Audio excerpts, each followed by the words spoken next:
particularly those families who have been impacted. It's been terrible, and the Jewish community. Absolutely horrific. And a moment of silence here on Rod Laver Arena, just remembering the victims and sending thoughts and prayers to the families of those impacted. Well, it is day 5 here at the 2026 Australian Open. I do hope you're enjoying our continuing coverage of the first major championships of the year, who will end victorious. A 15-day event where we have had record crowds, beautiful weather, incredible music, wonderful food and drink. The entertainment, both on and off the court, has been absolutely superb. And we are awaiting the arrival of the defending champion, Jannik Sinner. Can anyone stop the Italian from winning a 3rd straight title here in Melbourne? Novak Djokovic, a 10-time champion, going for a record number in the majors, was looking really good earlier. But Jannik Sinner, the man to beat now in Melbourne Park. He is the world number 2. Carlos Alcaraz, the top seed, but Alcaraz has never won here. He's never got past the quarterfinals. Have you seen any of Alcaraz's matches, Candy? I have. Yeah. Played on Rod Laver Arena and he looked good. Yeah, he does. He does look really good. But, you know, let's see what happens in the second week.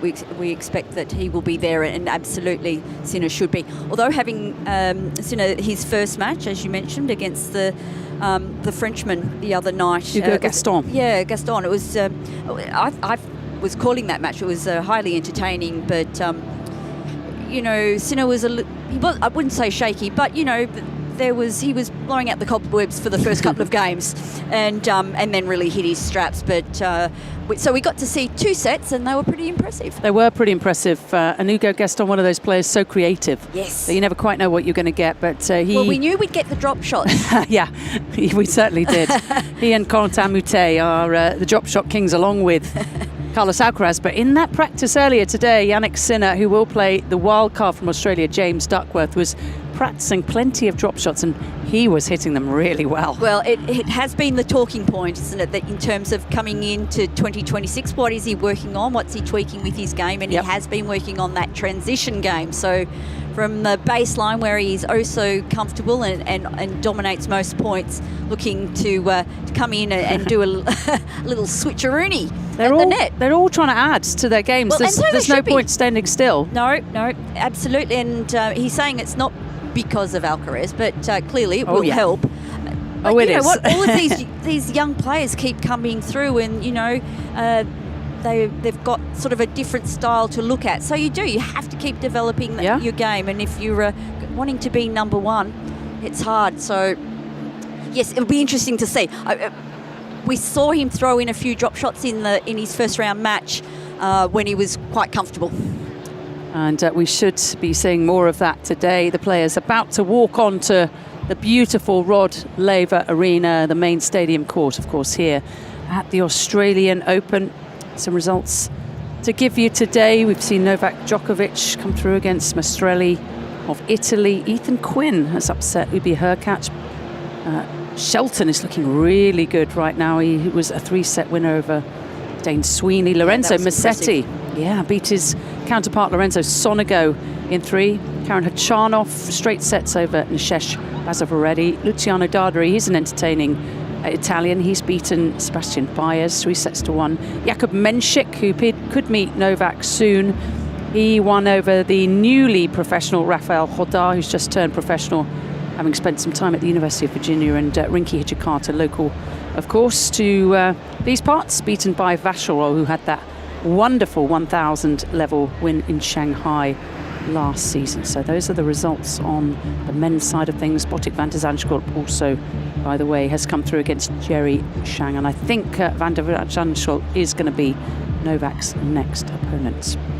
The heartbeats on Rod Laver Arena, Kate. I love that. It's going to be exciting. Is your heart beating strongly? Well, I hope it's beating, but sometimes I don't know. Otherwise, Candy, I'm in deep trouble here tonight. You're going solo, Kate Kearns. Kate Kearns, Candy Reid will be guiding you through the next couple of hours here on AO Radio. And we are going to be jumping in with Peter McCarter around the grounds. Pete, are you there? Yeah, we are, yes. And we've got Kia Arena. So they've been the remembrance ceremonies happening around the courts at various stages, but we're back playing here. Wawrinka, Stan Wawrinka, 5-4 in the 4th set, looking to send this to a 5th. Arthur getting ready to serve. He serves down the tee and misses. He ran out. I've never seen Stan Wawrinka run so fast out of the chair at the 5-4 marker. He ran straight to the back of the court, Candy and Kate, and he was firing up the crowd, and they are jam-packed in here as well. We might just hold just for a little bit to see what he does here as Gear goes up the line with a forehand. Slice backhand by Wawrinka, drifting ball long. And Kate, you've been watching the bulk of this match, and we've been having it for you on AO Radio. It's been an intriguing battle between these two. It certainly has been a little up and down, but I am interested in Stan. He's interacting with the crowd. I've not seen that before from him. He needs the energy, doesn't he, Pete? He needs the energy of that crowd to get him through here. As Gear serves, and this ball blocked back. Gear serve and volley. Yes, that's nice. Puts it away into the open court. It is 40-15. I tell you what, there's some French fans in the house too. How is he coping with the pressure? Because the majority of fans, Mercato, are on Stan's side. He is fine. Absolutely no problem at all. No question. Yeah, I think he's enjoying the atmosphere out here. He's kind of playing a little bit to Gear with a bit of house money, considering he's in the second round. As the serve here, blocked back by Wawrinka, short ball. Gear goes up the middle of the court. Wawrinka, big backhand up the line for a winner. That was huge. Oh, I'm going to be seeing that, Candy, over the years. We got a highlight? Absolutely, a massive backhand, that one-hander, Candy. It's not going to be with us for much longer, sadly. Last season for Stan Wawrinka, unless he changes his mind, which he could well do, given how much he loves this sport. Has some success. He's 12th backhand winner as Gear serves long. You cannot get a seat on this court right now. We've got the special Ks, I think, coming up next. They are next as the second serve. Onto the backhand of Wawrinka. Goes cross court, forehand up the middle of the court. Gears goes long. He's gone long. And we're at juice. 3 hours and 2 minutes on the Rolex. He's going to be in for the long haul, Stan. Have you managed to get sponsorship yet, Peter? No, it hasn't worked. I'm talking to the Rolex people. I don't want to watch. I want that clock. Replica size. You'll take the watch as well if you're listening. Look, if you want to throw one of those in, I won't say no. Kate and I would like a ladies' version. Oh, that would be very nice. I'll cut you out of the deal. Be careful. It's Gear onto the forehand of Wawrinka. That's into the net. I just wonder too, Candy and Kate, how much Wawrinka has in the tank as well. If this does happen to go 5. Yeah, he's going to be on fumes. Absolutely. He's been there before, Pete. Absolutely. Yeah, too right he has. I'll take him out some banana bread. Pickle juice, I reckon, will be pickle the go. Juice. Pickle juice. She's going to be bathing in pickle juice. Pickle juice. Block back here by Wawrinka. Cross-court backhand from Gear. Big cross-court backhand from Wawrinka. Gear goes up the line. Wawrinka can't bring that back. Oh, that is clutch stuff from Gear. And Candy and Kate, it is 5 games all here in the 4th set, and we'll be back as this gets closer. So exciting. Peter Mercato following that match between Stan, the man, and Arthur Geyer, the young Frenchman. 21 years between those two. Nuts. 40-year-olds. Stan Wawrinka, Stan, the man, still loving tennis as much as ever, but he has said he is going to retire at the end of the season. I don't know. I don't know. ... To be continued. We are going to be focusing our attention, though, on Rod Laver Arena, the first night match today. This Thursday, the 22nd of January, it's day 5, featuring the world number 2, Jannik Sinner, up against the wild card, James Duckworth. Kate Kearns, your initial thoughts? Well, I mean, Ducky has it. It's all ahead of him tonight. I mean, it's a tough encounter, isn't it? But you know, he has nothing to lose, really. He's just got to play his game. He's been around, like, he's 34 years of age, James Duckworth. He's had a terrible run of injuries. He certainly has. What hasn't he injured? That, you know, he's had surgery on his feet and shoulder and shoulders, knees and toes, knees and toes. You name it, it's been injured. So, you know, we just absolutely, as Australians, delighted to see him out there on Rod Laver Arena tonight. And he's easy to cheer for. He is so easy to cheer for, and we know we're going to get some exciting tennis because he'll run down balls and I think he'll probably do a little bit of chip and charging tonight just to change things up hopefully make Sinner not so comfortable at the baseline. You mentioned before that Sinner's been working on his transition game. We'll see if we get any of that action this evening. I suspect we might. Yeah, maybe Duckworth will get his inner Grigor Dimitrov, because of course the Bulgarian 2-0 up on Jannik Sinner at last year's Wimbledon, when unfortunately he hurt himself and had to retire. But he just showed us, didn't he, Dimitrov, that there's maybe a way that you can get through Sinner. Does James Duckworth have that in the locker? And don't forget, if you're listening, we would absolutely love to hear from you. AO Radio, we're live around Melbourne Park, broadcasting to the world, 99.7 around this place, the Australian Open official app, ozopen.com. We've got a competition, we'll talk about that. You can get in touch, speak to Kate, ask the booth form, it's on ozopen.com. Email us, aoradio@tennis.com.au. We've got Peter Mercato looking at all the matches around the grounds, including that very exciting conclusion that is coming up in the match between Stan Wawrinka and Arthur Ugea of France. Swiss and France battle, but we've got an Australian-Italian clash here. The Italians are doing pretty well. Lorenzo Musetti is already through at the expense of his counterpart Lorenzo Sonego. Italian tennis is in a very good place. Yeah, it is healthy. We've also got a Czech battle, an all-Czechia battle on the women's side. Linda Flavetova is taking on the youngster Teresa Valentova. If you're interested in women's tennis, Valentova is one to watch. Iga Swiatek, a 2-0 winner over Marie Boskova a little bit earlier today. So Swiatek, last year's Wimbledon champ, of course, is looking rather good. Amanda Anisimova, Kate, twice a major finalist last year, also through at the expense of Katerina Siniakova. Yeah, she struggled in the second set, but the first, I think, was 6-1. Siniakova really was able to put a lot of pressure on her from the back of the court, and just was unable to have that breakthrough in that second set to take it to a third. But things got tight, and Amanda didn't have things all her own way. But, you know, she's through in 2 straight sets. And maybe you want a little bit of a test early stages. You do. The results, Madison Keys got the better of Ashlyn Kruger. Olga Selekmatova beat Paula Badosa. That was an upset on 15.73 earlier today. Jessie Pegula, easy winner over McCartney Kessler, her doubles partner here. Kessler a little bit injured. Karolina Pliskova, former world number 1 from Czechia, took out Yanis Chen, who's just making her mark from Indonesia. Anna Kalinskaya, better over Julia Graper of Austria. Maddie Inglis had a wonderful victory over Laura Zigermund in 3 sets. Inglis, who's come through qualifying, she is through. Linda Noskova, a young Czech, gets the better of Taylor Preston. And Wang Jinyu, the right-hander from China, not Jiyu, the left-hander from China. Jiyu is through at the expense of Elena Ostapenko. So the Latvian is out of the singles competition. I think that's so a few seeds have fallen today. A few seeds have fallen. Yeah, Paula Badosa was very disappointing. Just didn't look like she was very comfortable. It was very windy earlier today on 15.73. Yeah. And the youngster Oksana won that match. We are just about to get started on Rod Laver Arena. The coin toss is done. The warm-up is done. Jannik Sinner is in the outfit he was wearing the other day. Khaki, dirty brown, light, darker green. What would you call it? Mustard?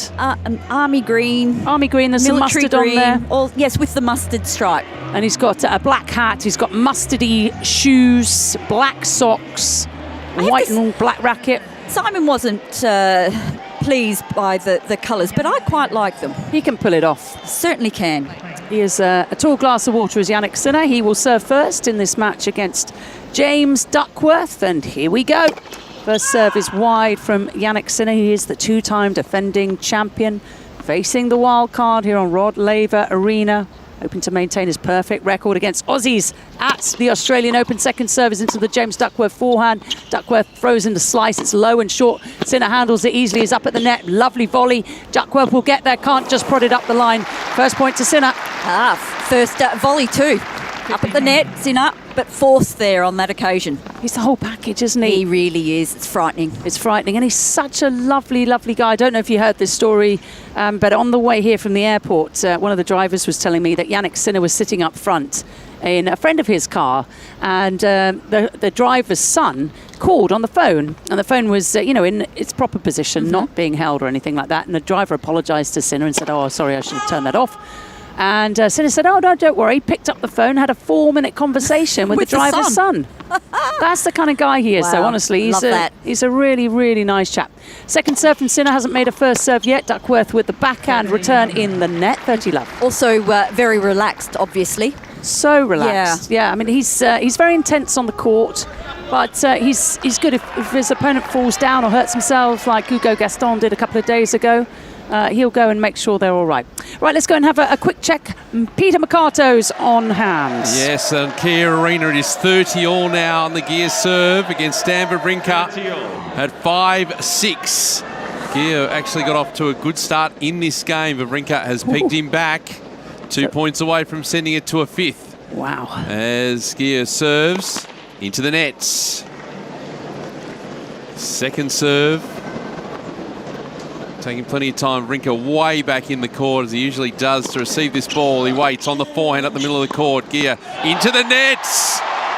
Into the nets. It is set points for Stan. He's not going to go 5, is he? 40-year-old Stan Wawrinka. He ran again out of the chair to the crowd to fire him up. He did a lap of the stadium almost. Love it. Gia under pressure. It's 30-40. As the serve comes in, onto the forehand, blocked back by Wawrinka. Gia off forehand, up the line, Wawrinka! I take it he's won. Stan, the man, willing himself on. An unbelievable performance this again. It's 2 sets all. Wawrinka takes the 4-7-5. They've gone crazy here on Kia Arena. I tell you who's gone crazy, Mercato, and that is you, young man. That's right. We'll need the paddles, but not for Stan. Well, Kia's just getting a visit from the physio and the doctor. They leave as well, but he's okay. Okay. But we have at least probably another 45 minutes of entertainment on Kia Arena. I'll bring it to you, Candy. I'm looking forward to it. I would say at least an hour, given the way that Stan Wawrinka plays. Peter Mercato watching that match on Kia Arena, a qualifier in Artugea. He didn't know what he'd got into when he stepped on court today, playing up against Stan Wawrinka, a 3-time major singles champion, Olympic doubles gold medalist, along with Roger Federer. Stan Wawrinka, we think in his last year as a professional tennis player, making the crowd go absolutely nuts. And Kokkinakis and Kyrgios will have to wait, because they're supposed to be playing doubles on that court against Jason Kubler and Mark Polmans, an all Aussie. How exciting is that doubles Aussie match? affair. Wild cards, abundance, but they're going to be waiting. So Peter Mercato will be back to him very, very shortly. Now, Jannik Sinner has taken the first game of this match on Rod Laver Arena, a second-round encounter, bottom half of the draw, because, of course, Jannik Sinner is the second seed. Whoa, and we've just seen from Sinner, forehand down the line. And that is what Duckworth is going to see quite a lot of this evening, the ball go past him. Yeah, there was nothing to be done there. But anything short, I mean, Sinner's so quick onto the ball. He's such an athlete, isn't he? We've really spoken about him being a world champion skier, very balanced. He's very tall, loves the game. Worked with the legendary Piatti in his early days. Now, of course, with Simone Vagnozzi and with Darren Cahill. Darren Cahill, Jannik Sinner, of course, revealing at this time last year that Cahill was in his last year in 2025. But he's back. He's back because what we believe, anyway, not 100% factual, because this hasn't been confirmed by the Sinner camp, was when Jannik won Wimbledon last year, that earned him the right to ask Darren Cahill to do one more year. Is that right? That was the deal, a handshake. That was apparently the deal. Darren Cahill doesn't do contracts with his players. When he was working with Simona Halep, it was all just on a handshake. Okay. Because he only works with people like Jannik Sinner, who he knows is going to treat him very well indeed. Well, he can afford to be choosy. I mean, he's got such a record as a coach. He is, Darren Cahill. One of the best ever, and a supremely nice guy. Actually, ball girled for him when he was playing. No, I did. Yeah, I was a ball girl. Whereabouts? Well, I was telling him this in Croydon, which is where Taylor Swift is just filmed. I always try and get Taylor Swift to thing. She's just filmed her latest music video in Croydon. Yeah, in an old shopping centre. But that's where Darren Cahill was teaming up with Jeremy Bates in a team competition. You weren't stalking her over there, were you? Well, no, I wasn't. No. I was nowhere near. But very excited to hear. But this match, I ball girled Darren Cahill. I remember it because the linesman, this was the day that we had lines people, he fainted on me. It was, I was, I think, a 13-year-old girl. I was quite tall, but the lines person fainted on me.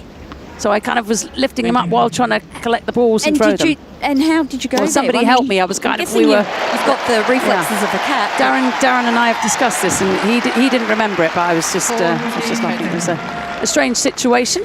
Right, James Duckworth doing nicely here. He's just serving. He's got his hat on backwards, as he always does. A white shirt, some orange on there, there's some black and some blue. He's got black shorts. He's got white socks with ankle braces, as he always does as well. He's got Adidas shoes, white, black, and kind of a pinky red.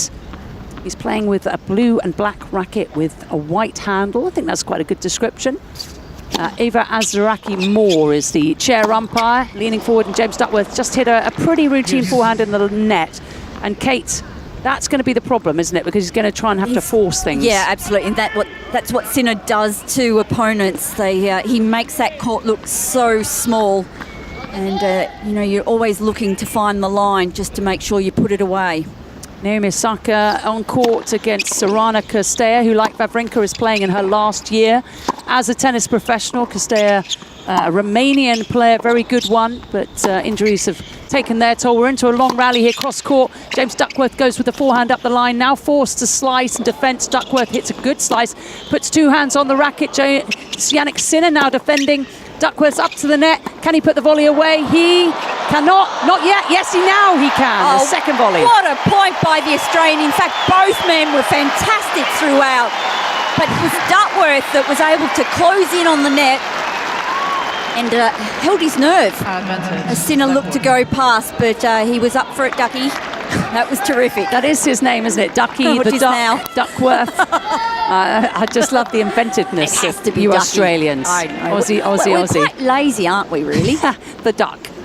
Everything has to be shortened. The Sin.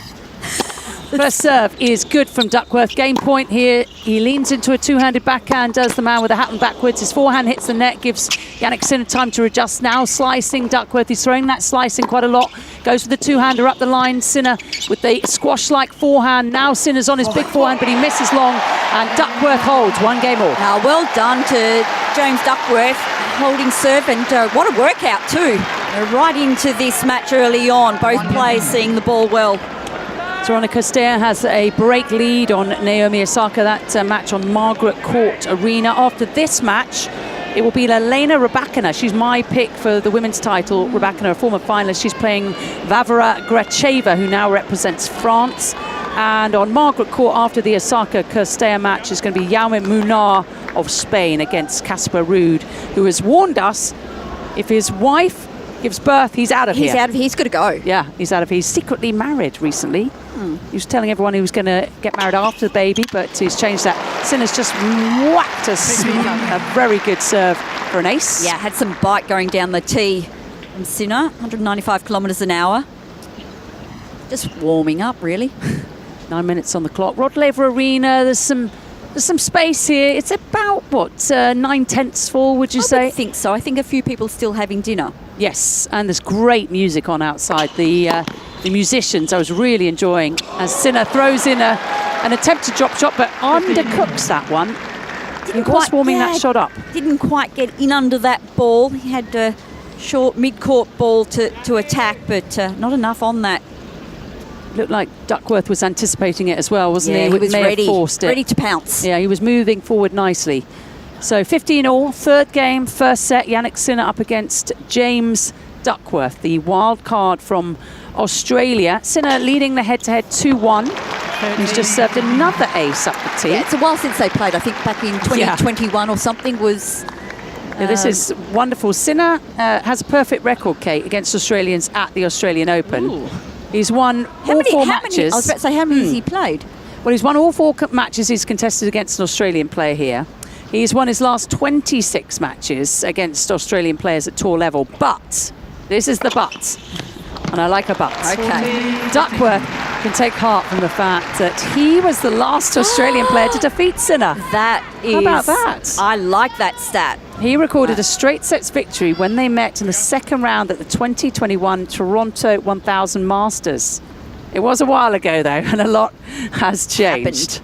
But, Duckworth's had his injuries, and he is back and fighting.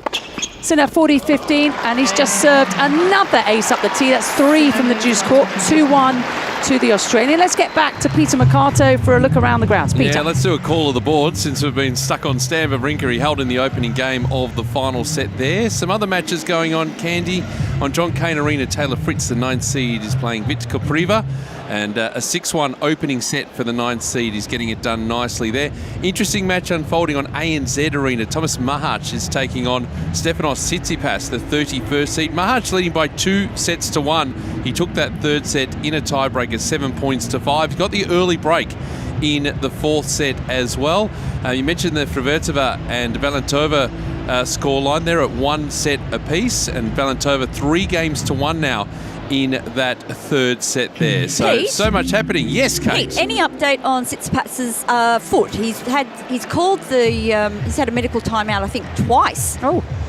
I don't think so. No, he hasn't had anyone back out to have a look at. He's been getting a little massage on. I think it's the bottom of the foot. It's actually quite difficult to tell because they stick the towel over the top. Yeah, well, he's fallen again on it, Kate, as you come to me here. So I'm just looking at. I've had to turn my head because I've got so many screens going on at the moment to try and catch what's going on. He's actually gone down. We might just hold here for a second on ANZ Arena, and he looks to be almost clutching his knee as well. So the umpire's come down.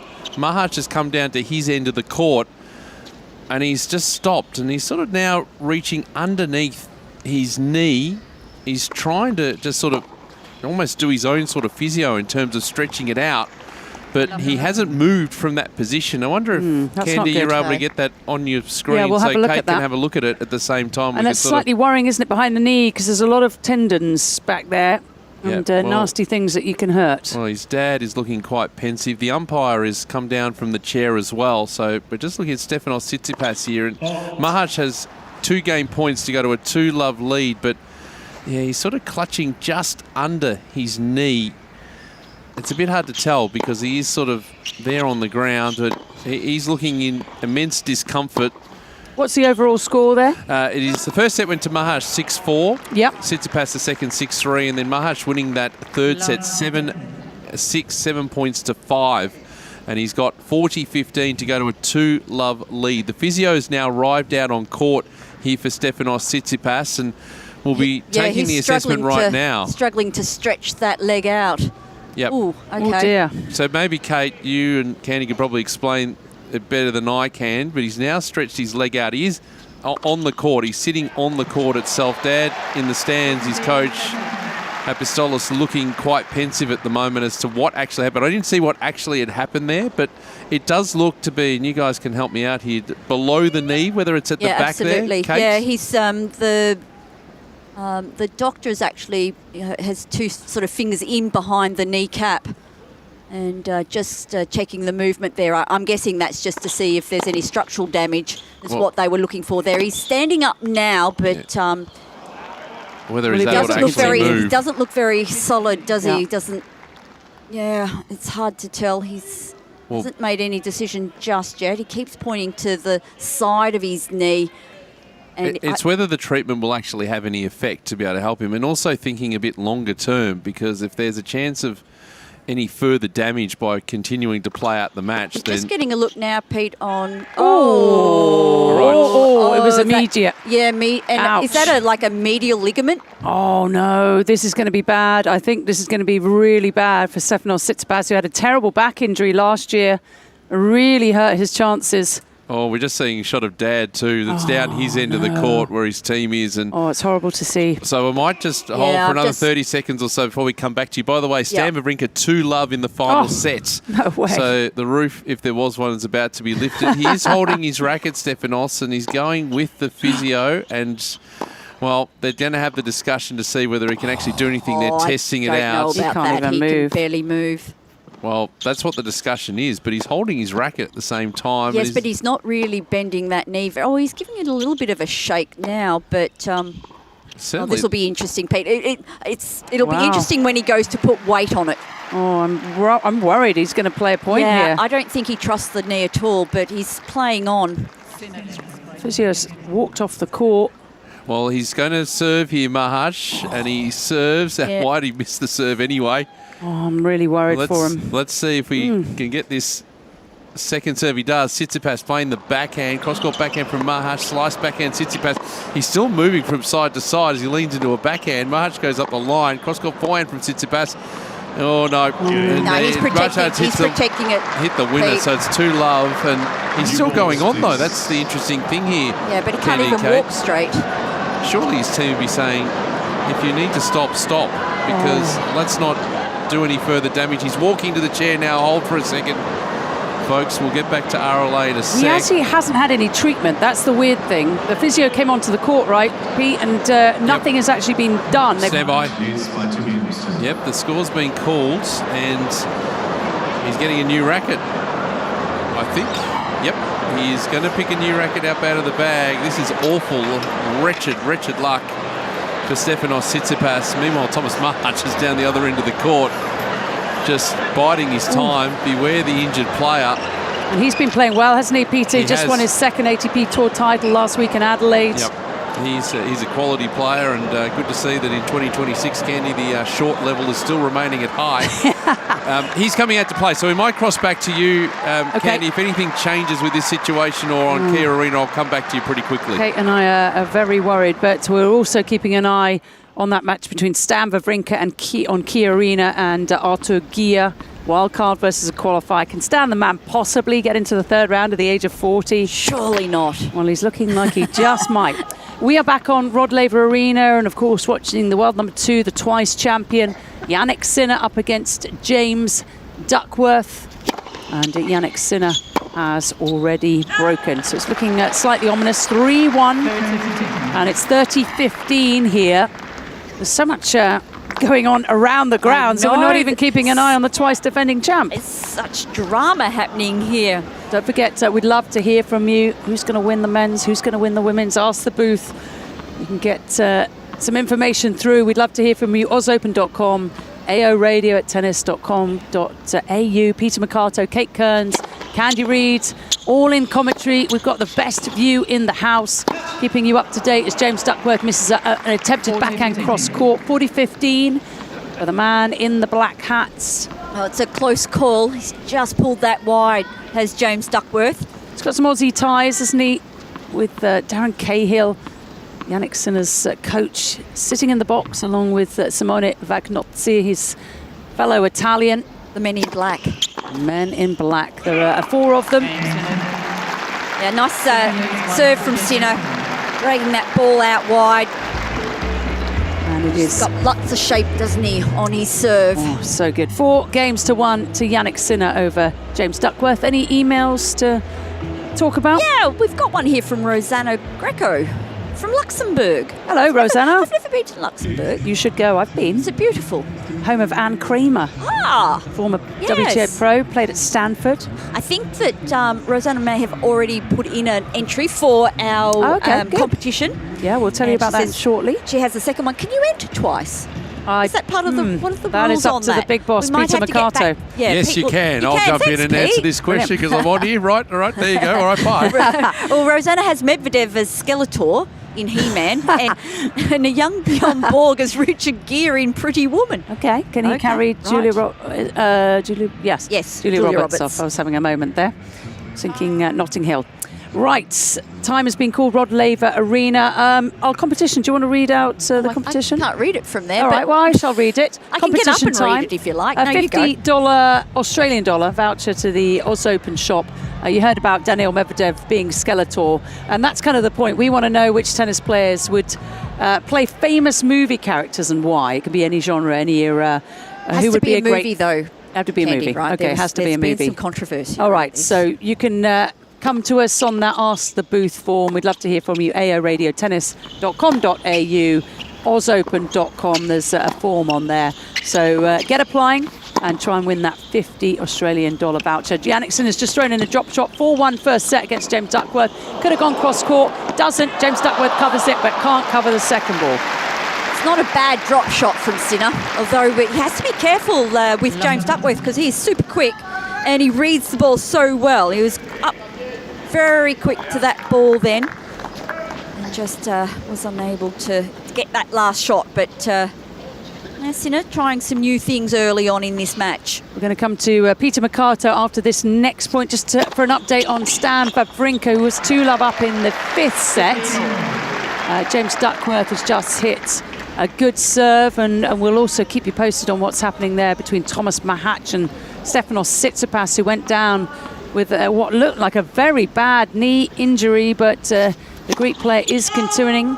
So first serve out from James Duckworth, a little bit wide. We played 20 minutes on Rod Laver Arena. James Duckworth, the wildcard from Australia, up against the twice defending champion Italian Jannik Sinner, who's getting down nice and low on a backhand. Another backhand. He's just so good at moving, isn't he, Sinner? Unbelievable. Only played an exhibition match as a warm-up to this. That's what he's been doing over the years. Change of direction on the backhand side, forces the error. And Sinner up in this game. Peter, what's going on with Wawrinka? Well, I'll get to that in a moment, because I've just been watching Stefanos Tsitsipas. He actually remarkably has held serve in this 4th set. So Mahac leading by 2-1. He seems to be moving okay. I mean, he's not moving at full pace, that is for sure, but you know, he can still put plenty of pace on the ground strokes. He's still getting around the court okay. Artur Gia actually has broken back against Stan Wawrinka, so it's 2-1 in the final set on Kia Arena. And just very quickly, Taylor Fritz 6-1, 3-1 over Vitkopriva. And we're watching Fruhvirtova and Valentova. 4-2 for Valentova in the final set, that on court number 7. So there's a call aboard. Osaka and Castello, 3 games all on Margaret Court Arena. Very good. Great to round up with some doubles matches going on as well. Valentova up 4-2 on Linda Fruhvirtova. Fruhvirtova was a Tarbes winner, Le Petit Zao, which is the unofficial under-14 World Championship. She did it a couple of years before her younger sister Brenda did it as well, and she's just sort of fallen off a cliff a bit, Fruhvirtova, but it's nice to see her name. She's come through qualifying. Yeah, I was surprised to see her name there. Yeah, and losing currently to Valentova, a battle of women from Czechia. James Duckworth here up against Jannik Sinner, trying to fight back from a breakdown. He's got a hold, and he's in trouble again. Break point for Sinner. 30-40, Duckworth has missed a first serve. He's got to get the first serves in play. He's got to get a lot of them in play. Second serve is a double fault, just under increasing pressure. Double break lead then for the twice Australian Open champion Sinner. It's the pressure of the Sinner game, isn't it? Got to get your first serve in, and if you don't, well, the placement on the second has to be perfect. Yeah, that's a very good point. Sinner then serving to finish off this set. It's been a relatively quick one, 23 minutes. Unfortunately, not massively surprising. Let's see if he can complete the job. The bounces from the man in the black hat. Throws up a serve, and it's wide. He's been acing Duckworth down the middle from the deuce court. This time, nice change up. 24-year-old Jannik Sinner. He's listed at 6'3", 24 titles to his name, just the 24. One for each year. He's 24 years of age earth. and That's 24 right. titles. From Italy. Throws up a serve, just misses it long. James Duckworth, 34 years of age. He hasn't quite had 34 surgeries, but he's getting there. Quite a bit shorter at 6 foot tall. He's looking for his first ATP title. Here's a nice backhand. What a great professional Duckworth is. He's the ultimate, so coachable. And Sinner was going for a drop shot, undercooked it. Again, but he's trying. We've definitely seen more drop shots early on in this set than we did for the match the other night. Well, they're two completely different builds as tennis players. Yep. James Duckworth is like a tank. He's more like a Wawrinka build, isn't he? Yes, absolutely, yeah. And then Sinner, Big very, chest. very lithe, very sinewy. Was going out wide for the attempted ace. Doesn't get it this time, a little bit long. I don't think we give enough credit to, you'll probably say this is silly, but to Sinner's movement on court. Oh, insane. It's insane so in the good. membrane. Right up there with Djokovic. Yeah, he's so low, plays a lot of sliding winners, doesn't he? Yeah, I was really surprised the other night. I was talking about the fact that Gaston was having to, run down balls and how much more work he was doing. At the end of that match, I know it ended early, I had a look at how much distance both of them had covered. Sinner had covered more territory, and you had no idea. He didn't even look like he had been, running around for an hour and a half. In incredible shape. There's no doubt about that. All right, good return from Duckworth, but can't follow it out. Backhand in the net. Sinner's hit 7 aces to Duckworth's 2, and he's trying to finish this off in ultra-quick fashion. We will get you around the grounds. Keep you posted on Kia Arena, Wawrinka and Gaia and Mahach and Tsitsipas on ANZ Arena. Tsitsipas is meant to win that by ranking, but on form, it should be Mahach. Sinner does complete the job. Kate Kearns, that was very impressive. That was a fantastic first set from Sinner. Outstanding play, and all set up from that very accurate big serve of his. Just gets so many, as we say, free points off that. And he is looking very impressive. Came in, was that a serve volley? That was a serve volley. It was a serve volley. He can do it all. He closed very quickly and, yes, showed some very good hands at the net. So 6-1 to Jannik Sinner. That was impressive. Let's go to Peter Mercato to see what else is happening. Yep, plenty going on around the courts. Naomi Osaka closing in on the opening set against Sorana Castella on Margaret Court Arena. 5-3. And with the break of serve there, so serving to go 1 set up. 6-1, 3-2 for Taylor Fritz over Vitka Pliva. We've been keeping an eye on Stefanos Tsitsipas. Was now 2 games all in that 4th set against Thomas Mahach, and he's got game point for 3-2. So I think he's feeling okay out there for the moment. For Vertova and Valentova, things tightening up slightly. Valentova with a 4-3 lead and a break of serve in the final set on court number 7. And of course, the focus on Kia Arena. It is 2 games all and 30 all. Stan Wawrinka. Well, one last stand maybe.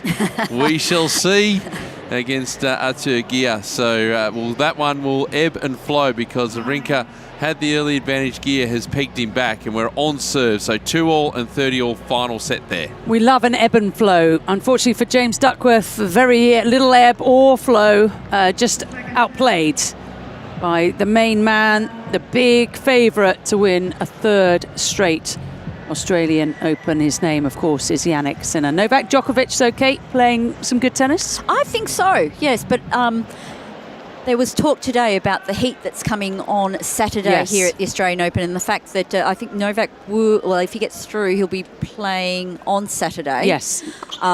It'll just depend on what time of the day. It is going to get to around 39 degrees, so I imagine at some stage... Quite warm. Yes, the roof may come on, which may help, but he tends not to do so well in really extreme weather. And he's 38 years of age, very few people do well in extreme weather. That's a really good point. Yeah, we were, Simon and I, talking about how the agents of the players will be going to Craig Tiley and requesting a night match, please. And Novak's hard to turn down, isn't he? James Duckworth now starting set 2 against Jannik Sinner in great form. Hasn't let his head drop at all. We played 29 minutes, 30 love for the World Cup. He really does have to keep, James Duckworth needs to keep going for his shots. Don't go into your shell now. That's completely pointless. And he finds the line on the forehand there. We know really that love up on serve. Novak Djokovic is going to be playing Botic van der Zandschulp in the 3rd round. Through today. Yeah, Serbia versus the Netherlands. James Duckworth has just thrown in a nice drop shot. Sinner was there so quickly that the ball was higher than net height. Yeah, and Sinner was onto that early. He understood exactly what was happening and was right up to the net, up to that ball. And nice control just to put it back down the line on court. Beautiful. If Novak, by the way, comes through against Botic van der Zandschulp, it's either Ethan Quinn or Jakub Menchik next for him. There's not a bad portion of the draw. That is good. And then likely, can you see your way through there? Yeah, quarterfinals would likely be with Musetti, who's in the Tsitsipas Mahach little quarter. Taylor Fritz also there. Could be either Musetti or Fritz. So it's going to be an interesting pot, but at least Novak, for him anyway, avoiding Sinner or Alcaraz. He would play Sinner in the semi-finals if they both get there. Right. And Duckworth doing well here on serve, 40-15. Dragging Sinner way out wide and then had the open court and put away that ball from the forehand. Sinner way behind the baseline, wasn't he, to receive that serve. It was well played. Nice serve down the tee from Duckworth. Sinner just about gets a racket on the backhand, and he's won the point. How on earth Sinner wins the point after that serve, I do not know. No, and Duckworth has been serving well early on in this second set. He gets some power into that, doesn't he? He's sitting around 200, 205 Ks on some of these serves, Duckworth, so he needs to keep that up. Just a little more than you managed, Kate? Is that fair? He's just under. He's just under your level. He's got that very unique left hand which goes flat. James Duckworth throws in the serve volley. 1-love to the Duck in the second set. All right, Peter Mercato, let's find out from you what's going on at the Kia Arena. Let's start there. Let's start there because it is 3-2. Wawrinka holding serve. He was under a bit of pressure in that service game. He got through it. He's got the crowd very much on his side. Although the healthy French fans, Tribune Bleu, the blue grandstands. My French is awful. I love it. Bleu. Bleu. Bleu. Naomi Osaka has taken the first set on Margaret Court Arena, the 16th seed, 6-3 against Sorana Castell. Sorana Castell playing her final season. Yeah, I didn't realise that. And what else can I tell you? Taylor Fritz closing in on 4-2 in the second set against Vit Kopriva. Mahash and Tsitsipas, they continue on, and it is on serve now. Tsitsipas 3-2. So is the medical staff nearby, Pete, or are I they haven't been watching not it in the wings? The sit-downs, but I think he's just doing okay. Okay, well, this is very interesting. It is match point for Teresa Valentova against Linda Fruvertova. 40-love and 5-3. That match on court number 7. All right. So, well, when you come back to me, I'll give you a result of that, and we'll have some more fun from Kia Arena. Excellent work. Peter Mercato looking at all the goings-on around the grounds, and it is a busy day 5 here at the 2026 Australian Open. Don't forget to send us your messages, enter the competition. It's a $50 Australian gift card for the AO shop. Is Daniil Medvedev Skeletor? It seems a bit harsh to me. I think there have been some really tough ones from Medvedev. We love Medvedev. We do. Daniil's great, but, oh, man, he isn't playing any nice characters. He, to me, is the most interesting after the matches when we get to interview the players on court. In terms of what he's got to say. He just gives such great answers, and he just evaluates the matches so brilliantly. Taylor Fritz also does a fantastic job with that. Jannik Sinner in his khaki outfit with the mustard side panel, black socks, black hat, mustardy shoes, up against James Duckworth. We played 33 minutes here. Duckworth has held for 1-love in the second. Sinner taking the first set 6-1. Sinner up 30-15 in this second game of the second set. He is the second seed. Will play Spizeri or Wu. And he's just hit yet another ace. How many aces is that? Did Spizeri get through? 8.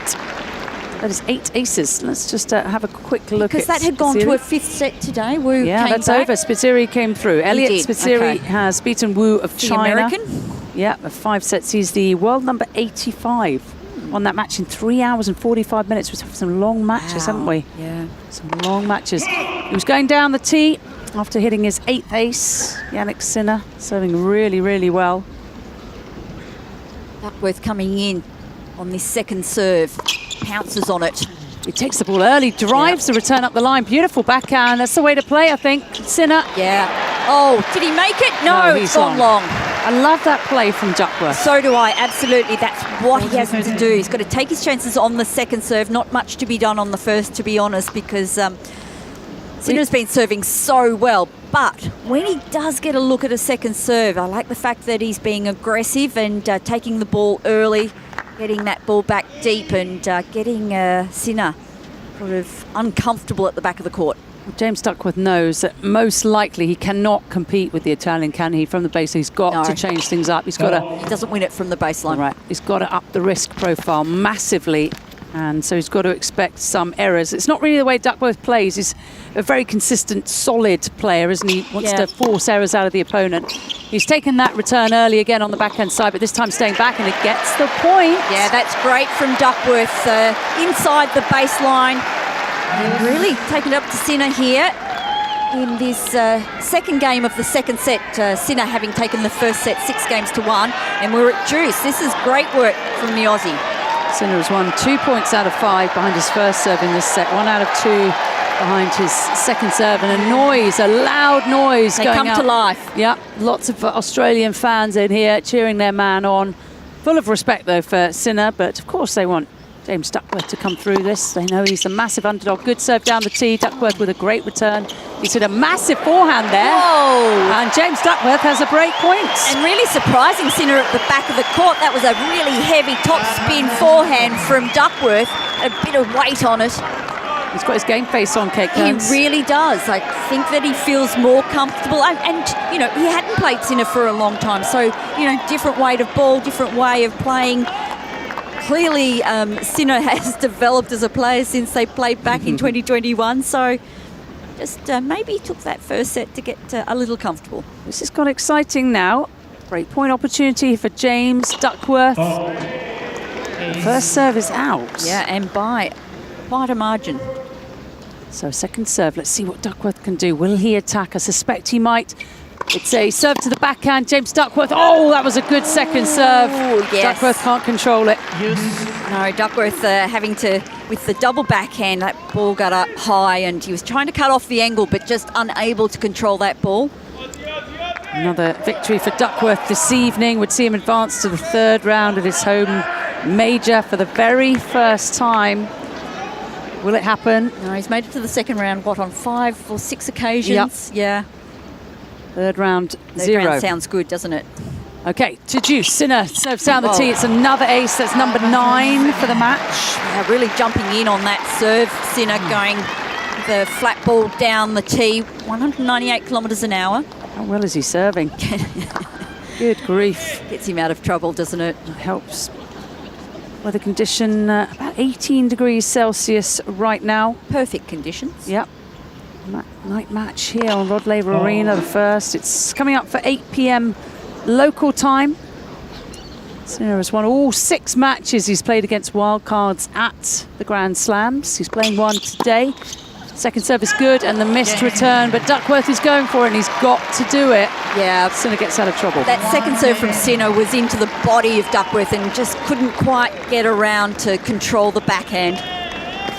So the world number 2 survives the break point. Yeah, but interesting against him. All right, while we're waiting for James Duckworth to serve this third game of the second set, Peter Mercato.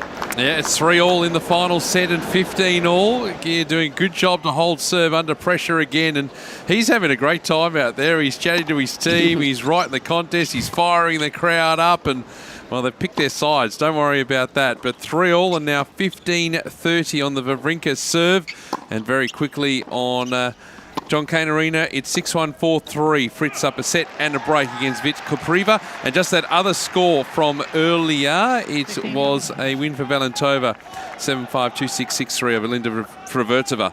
So just a result from there. She's amazing, Teresa Valentova. I covered quite a lot of her matches at last year's US Open where she qualified and won a round, and you could tell she's something special. Yeah. She's a youngster from Czechia, another one. You just believe she belongs. Did she drop the first set? And then come back? I think that's right. No, the other way around. The other way. 5, 2, 6, 6-3. Right, thanks, Pete. That's why he's the boss. Just looking at Sinner's numbers. So last year he didn't play the whole year, but he did claim a total of 6 titles. Of course, one here at the Australian Open. 39-3 record on hard courts. So he lost just 3 matches on this surface. Had 19 wins, 1-9 against top 10 opponents. He's incredible. James Duckworth going behind Jannik Sinner, gets the error. A little bit of off-centre from Duckworth, but no problem. 40 love in this third game of the second set. If you're just joining us, Jannik Sinner up against wildcard James Duckworth. Sinner took the first set 6-1. Go on, Duckworth. Yeah, Duckworth doing easy on serve here. 40 love. Good serve out wide. Sinner can't control this one. 2-1 to James Duckworth in the second set of the second round clash. Okay, Peter Mercato, might as well come to you. Let's do it. Yeah, he's saving some break points here, is Stan. He saved 2 of them in this game. It's 3-all and juice.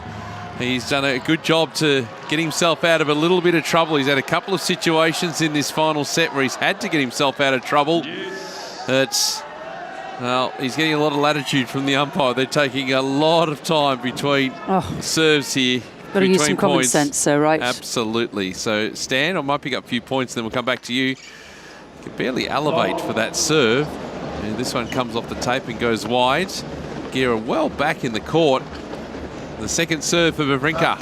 Serve onto the backhand again up the middle of the court. Wawrinka with an off forehand. Gira is there with the backhand cross. Forehand up the other line from Stan, and now he'll lean into another one cross court. Forehand to forehand they go in the juice court. Up the line goes Wawrinka. Good cross court backhand from Gira. Slice backhand defensive from Wawrinka. He's now in the other court. Doesn't need to play it. The forehand is long from Gira. And Wawrinka has a game point to go to 4-3 in this final set. We'll stick with you. All right, we'll get this point in.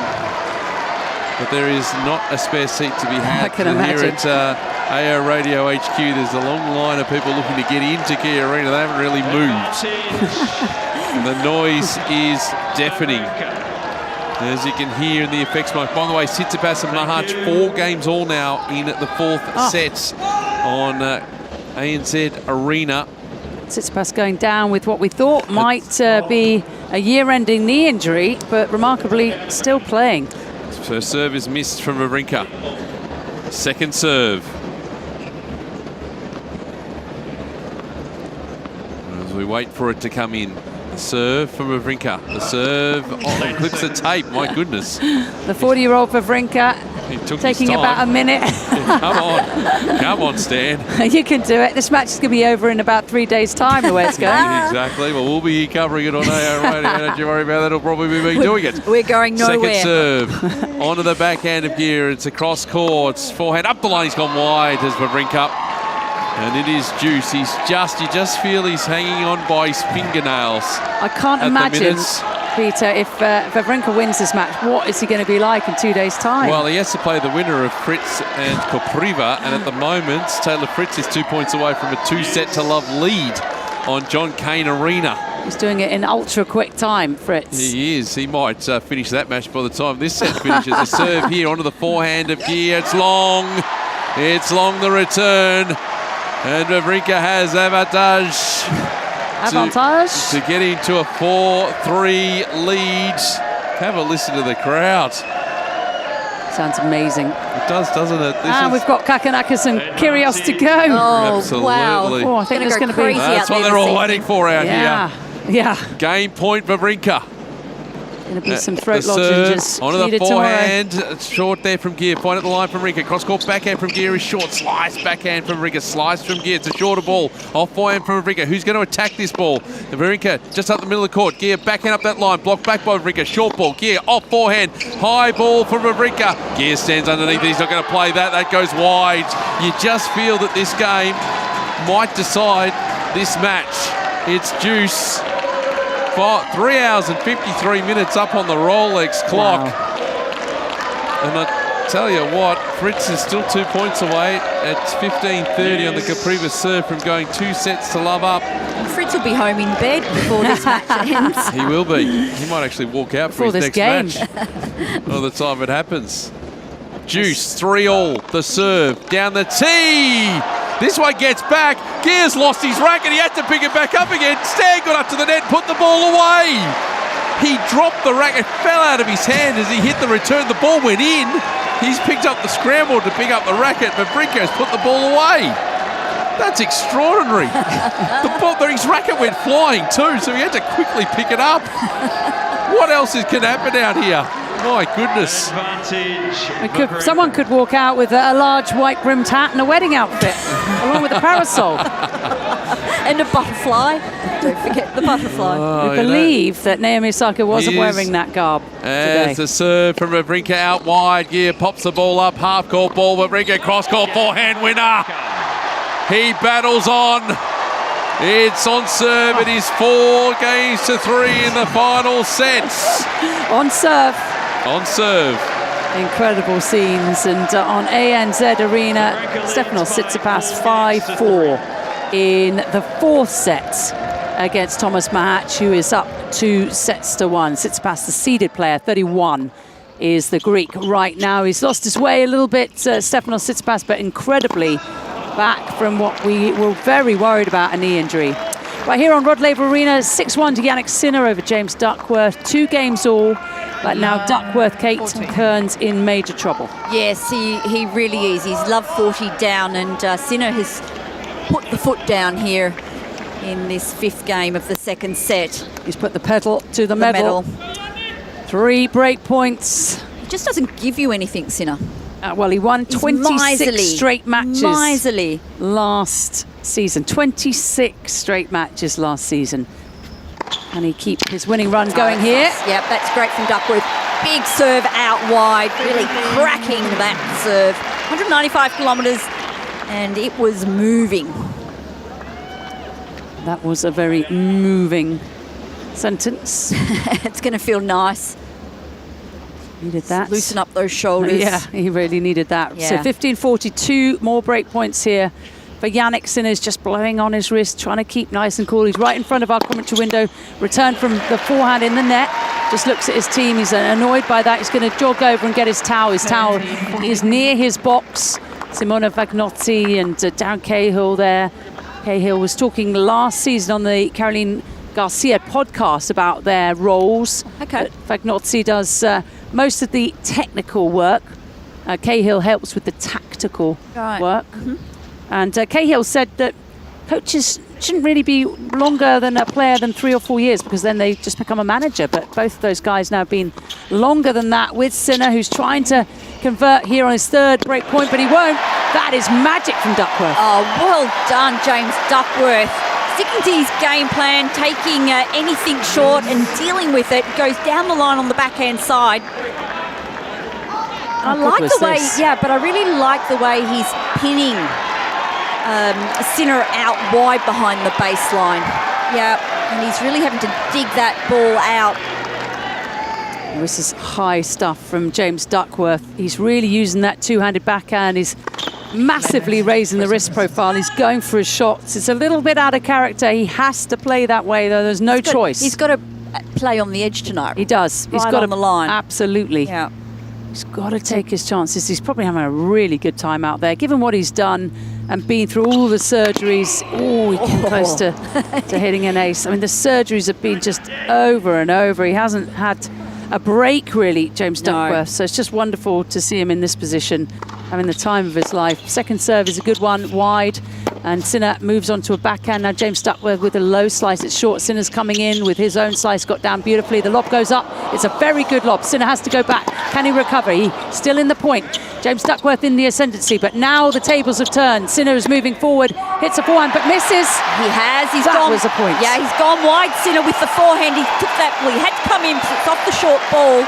He was committed, and he did hesitate there for just a second and drags that ball wide. Duckworth now with a chance to win this serve, having been love 40 down. Fabulous, what fabulous. A fight back. The man from Sydney, coached by Paul Baccanello, turned pro 15 years ago. 34-year-olds. He's just missed another first serve. Will that come back to haunt him? Needs to get some first serves in here. 2nd serve. Sinner is way back in the court behind the Melbourne sign. It's a good serve into the forehand, and he's hit a beautiful backhand. Duckworth, he's up to the net. No way! That's incredible from Sinner. Oh, unbelievable on the stretch from Sinner.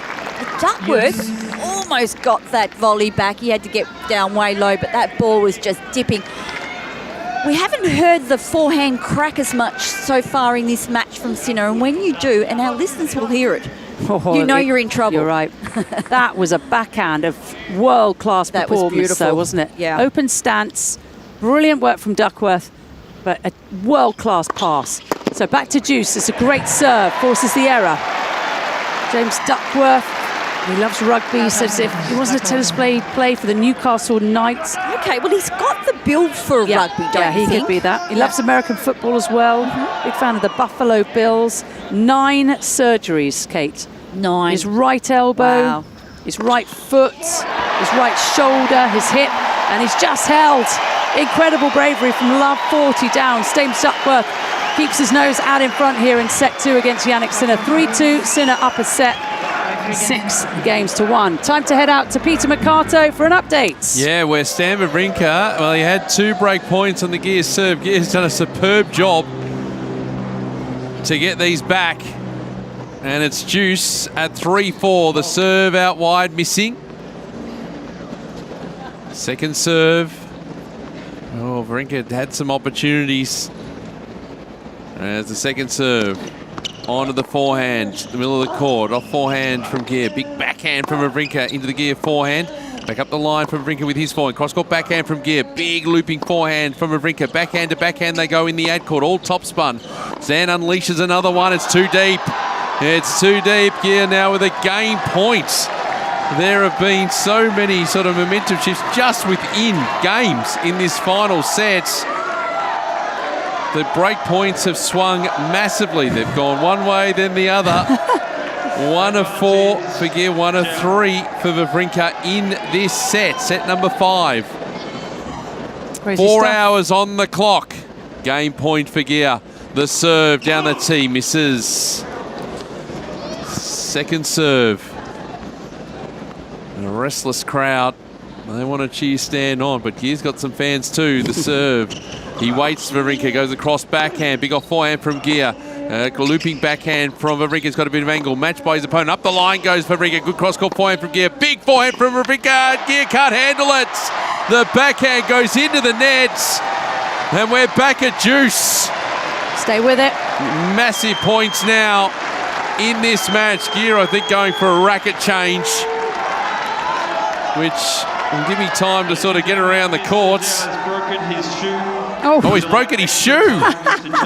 Well, there you go. He's going to get a bit of time to change over his shoe, which gives me a bit of time to say Taylor Fritz is 2 sets up on Vitka Priva, 6-1, 6-4. Good news from Fritz. Naomi Osaka, the first set of Sarana Castella, 6-3. They are at 2-all on serve in the second set there. Tsitsipas, 6-5 in the fourth set. They are on serve there, and March will be serving to stay in that fourth set. And we're just waiting for this shoe to change. Candy. Shoe gates. Can you tell me about the broken shoe? Are we talking about a shoe lace? The laces are broken. Yeah, and obviously with all the sliding that they do, the laces kind of get caught a little bit. Meanwhile, Wawrinka's saying, give me some tennis balls here. I'm going to... And has he got another pair of shoes? Because that's always the worry, Well, he's got the laces, so I think he's okay on that front. He's got to change the lace. Yeah. Yep, the laces have been going in. The tricky bit. Do you remember when Andy Murray, I think, left his shoe under a car or something? He had a second pair of shoes and he left them under the car and someone took them. It was a whole thing. The wave has been going around the Kia Arena and Stan's getting involved in it. He is loving life at the moment. And this is the most relaxed I've seen Stan Wawrinka. What an entertainer. Well, he knows he needs the crowd. He cannot get through that match without them. And here he goes. It's coming around again. No, he's not getting involved this time. The love. But it's going around now. It is a party atmosphere. That's what this Kia Arena really is all about, I think, guys. Can we call it, instead of a wave, can we call it a Swiss roll? Oh, you probably can. I think you get away with that. He's actually took some of the match balls and just batted them back just to keep him going. But Gear has now changed his shoe. Yes. And just quickly here on Rod Laver Arena, 3 games all, Sinner and Duckworth. And one of the women in the crowd just had a sign saying, "Gingers Unite." So here we go. We're at juice. The serve from Gear into the nets. About halfway up. Second serve for Wawrinka. Well back behind the baseline. And this one he waits. Gets on the forehand up the line. Gear with a cross backhand. It's a shorter ball. Slice backhand from Wawrinka into the nets. Goes Gear. That was slightly tired. Break point number 3 for Stan. Slightly tired. I can't think why. Couldn't imagine it all. Advantage. We're tired just listening. Here we go. Wawrinka. And 4 hours and 4 minutes on the clock. Enormous moments in this match. Gear will serve into the nets. That one close to the bottom of the nets. Second serve. Third time to break for Wawrinka. He goes with the backhand into the nets himself on the return. We are at juice. Time continues to tick. Yes. What an atmosphere. 8 minutes and 20 seconds this game and counting. 3-4. in the 5th set. Well, I'm looking around and I cannot see a spare seat, which is slightly disappointing for the people who are waiting outside our HQ. I'm worrying about the bathroom situation. Down the tee, misses from Gear. Second serve. It's also handy because I can actually give them some commentary of what's going on inside that they can't see. The second serve onto the backhand of Wawrinka. Off backhand, coming forward is Gear. Cross court, finds wides. He's missed again. Oh, he has to steady himself here. He has withstood all this pressure. He's been so good today. And Wawrinka has another break point. He's 4th in this game. We'll give him a 5-3, 5th set lead and allow Wawrinka to try and serve it out. Let's see if he can do it. So Tsitsipas 2-0, 4-set tiebreak, by the way. Chance to get that one to 5. Here is Gear, the serve into the net again. He cannot buy a first serve. Second serve. Wawrinka, he's going to be customarily back in the court. He waits, he's going to unleash on an off forehand. Gear slice backhand cross court. Sliced by Wawrinka. Gear running around playing the off forehand. Slice again Wawrinka, more angle. Going back that way is Gear. Up the line from Wawrinka with the backhand. Cross court forehand from Gear. Back that way Wawrinka into the bottom of the nets. He cannot get it done. We're reduced for the 4th time. We're going to do a quick update on Rod Laver Arena, Peter Mercato, because Jannik Sinner has just broken for the 3rd time, broke twice in the 1st set to take it 6-1. And unfortunately for James Duckworth, it looks like this 2nd set is almost over. Sinner leading now 4-3. Big moments here on Kia Arena as well. Gear serving 3-4 and Juice. The serve, he misses again, this time long. Second serve. And he waits. And the serve comes in. Onto the forehand of Wawrinka, up the middle of the court. Cross-court forehand from Gear. Wawrinka is there again. Cross-court forehand. Up the line goes Gear. Big backhand looping from Wawrinka, lands in. Off forehand from Gear. Big backhand from Wawrinka. Big forehand from Gear. Forehand back that way. Wawrinka goes wide. He's gone wide. And a game point for Gear to level this up at 4 games all final sets. Boy, oh boy, what a contest this has been. And I tell you what, here at AO Radio HQ, we've just assembled a nice crowd out the front. This is your big moment. None of them caring less about what I'm doing. They're relying on you, Pete. No, they're not. 11 minutes this game now. As Gear prepares again. And the serve, down that tee, block back and serve and volley. The forehand volley is excellent. Wow, he is roaring to himself. It is 4 games all in the final sets. Astonishing, absolutely astonishing. Gear has served 12 aces today, 5 double faults, winning about 3/4 of first service points, just below half behind his second serve. We'll come back to Peter Mercato. 4 games all in the 5th set. Kia Arena. Arthur Gear of France up against Stan Wawrinka, a wild card, a 40-year-old from Switzerland, a man who's won 3 major titles, just not Wimbledon. Stan almost completing the set, but looks like he'll finish his career without it. But he's certainly, Kate Kearns, giving the crowds here in Australia something to cheer about. No, it's great. What a terrific story for the Oz Open. Really good. We've got some Australian interest here on Rod Laver Arena. James Duckworth having to fight back from being broken for a 3rd time against Jannik Sinner. Sinner has been serving beautifully. It's just a 1 double fault to all those aces. Serves from the juice court, goes out wide, puts the forehand into the open space. Looks like he's going to put this overhead away, does. Yeah, and you're just talking about those percentages for Sinner. In this set, he's serving at 79%. So, I mean, that just makes it so tough. Having said that, Duckworth, just prior to the, I mean, he dropped that last serve, but it has been the difference. He has upped his percentage here in the 2nd set. He was at 75%. It's probably just dropped a little.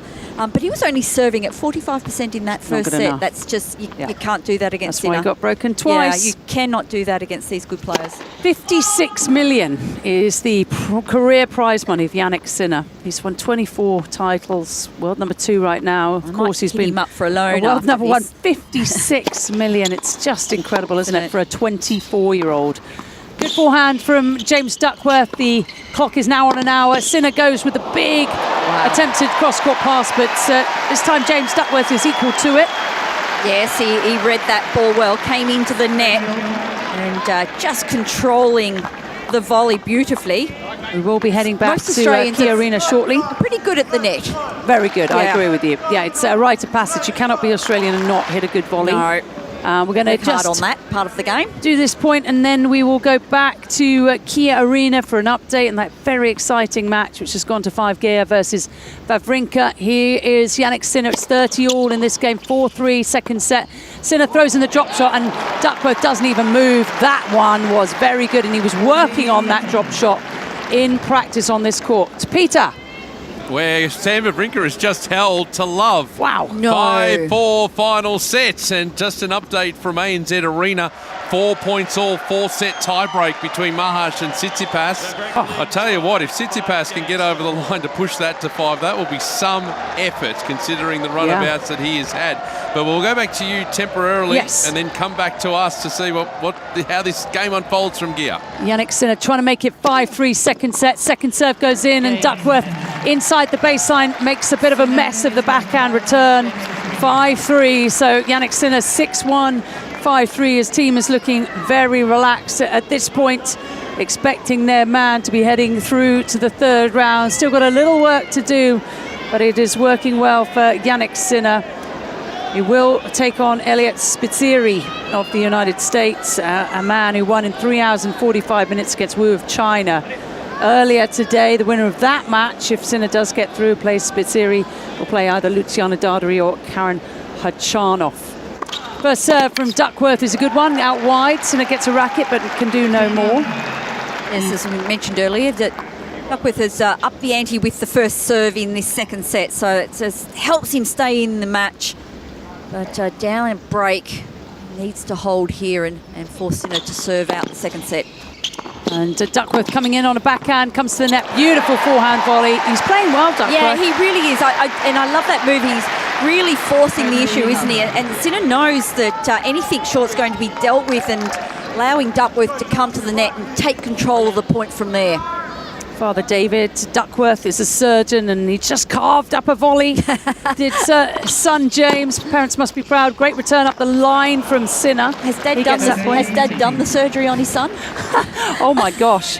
I hope not. That must be very weird. Would you trust your dad? Oh yes, I think I trust my dad, but I think it's probably better to have someone else do it. bit less emotional. Oh, yeah. Especially if it goes wrong. It's too much.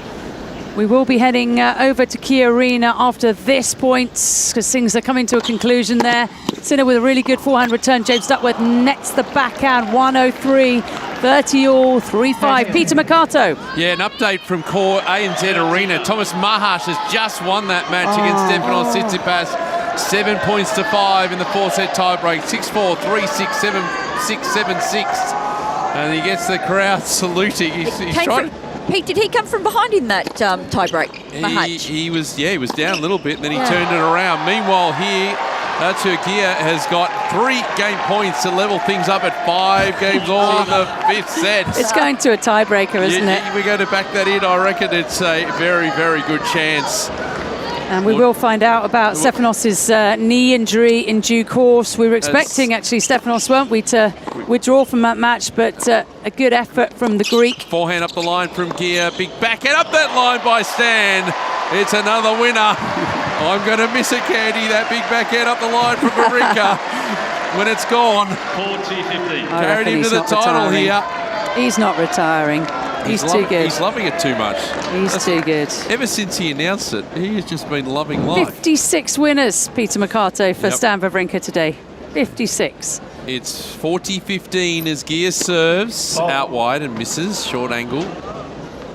Second serve. 5-4, by the way, to Jannik Sinner over James Duckworth. He's going to serve for the second set next on Rod Laver. All right, so onto the forehand here as Wawrinka point the line by Gear. Big back out the middle of the court from Wawrinka. Cross forehand, that's got some depth on it. The high ball here from Wawrinka. Floating ball lands in the corner of the juice court. Gear's there with the cross court forehand. Up the line goes Wawrinka. Back in the middle of the court is Gear. Drop shot. Wawrinka into the bottom of the net. Nope. That's not going to work. It is 5 games all now in the final set. So what we might do is go to you, Candy, to call. Let's see if Sinner can finish off the set there, and then we'll come back here. Yeah, Kate Cain's Jannik Sinner in pole position here to take a 2-set-to-love lead on James Duckworth. Absolutely, and Sinner really hasn't been troubled on serve tonight. He's serving so well. That big first serve has got him some free points, and I expect that he'll serve this out and take a 2-sets-to-love lead. Duckworth has been plucky in this second set. It's been terrific, He might be plucked. He might be plucked, but it's been it's far more interesting and tightly contested second set. Totally agree. Duckworth is doing himself very proudly here, but Jannik Sinner has served another ace. It's been good, not quite down the tee, but it's got a lot of bite on it. Duckworth doesn't know where he's going, does he? Because it's the same ball toss. Yeah, and he's not sure where to position himself other than, if he gets a look at that second serve, he'll, go for the kill. But it is tough out there tonight. 12 aces from Jannik Sinner, who's going for another one there, misses just wide. First serve percentage for the match has been at 70. He's won 28 of 33 points when he's landed the first deal. Second serve goes in. Duckworth takes it early with the two-handed backhand. Now hit another two-hand backhand cross-court. Duckworth on a forehand down the line. It's a good one. He's up at the net. Should put that away. He doesn't, but he should put this one away. He does. Whoa, and I should have won the point, about 3 shots ago, but Sinner running down everything. But Duckworth very solid at the net, as we said, and put that ball away in the end. You're a serious athlete. How is Jannik Sinner getting these balls? He shouldn't have. There were 2 that he retrieved, and that second last one, it just went straight back to Duckworth. But he was hitting that ball from behind his body. It's crazy. It's on the crazy. stretch. Full stretch. I have no Track it idea. out wide and still gets it back in play. He's getting down now. Lovely topspin forehand and another one. So much shape and spin and weight on that forehand of Sinner's. Draws the error, 30-15. And we heard the crack. We heard the crack. The crack is back. And so did Duckworth, and his Mikato's heard about the crack, wide. but it's just in a different way. And we will be going over to Peter Mikato very, very shortly. The Duck trying to stay in this second set. First serve is good from Jannik Sinner. Gets down low with the backhand. James Duckworth with the forehand cross-court from Jannik Sinner. He's watching the ball, the man in black. And the man in white hat hits it in the net. It's going to be set points. Yeah, the court opened up and Duckworth wanting to go down the line on the forehand, but dragging that into the net. 60 total points to 40. That's a big, big difference. First serve percentage from Sinner has been brilliant. 1 hour and 8 minutes. There's a lot going on around the grounds. Will he finish it off this second set? He will. Jannik Sinner, 6-1, 6-4 against James Duckworth. 1 set away from reaching the third round once again. Right, Peter Mikato, what's going on? Well, it is Stan Wawrinka 6-5 on serve in this final set. I'll update you on some other scores while I've got the opportunity. Naomi Osaka 6-3 and 4 all now with Sorana Castella on Margaret Court Arena. And 6-1, 6-4, 2 all. Vicka Priva and Taylor Fritz. Fritz leading by 2 sets to love there. They are the singles matches in action right now. We've got some other match. Actually, I should have mentioned Mara Cilic had a good win over Denis Shapovalov. That was about an hour ago. 6-4, 6-3, 6-2. Mara Cilic is playing some very good tennis at the moment.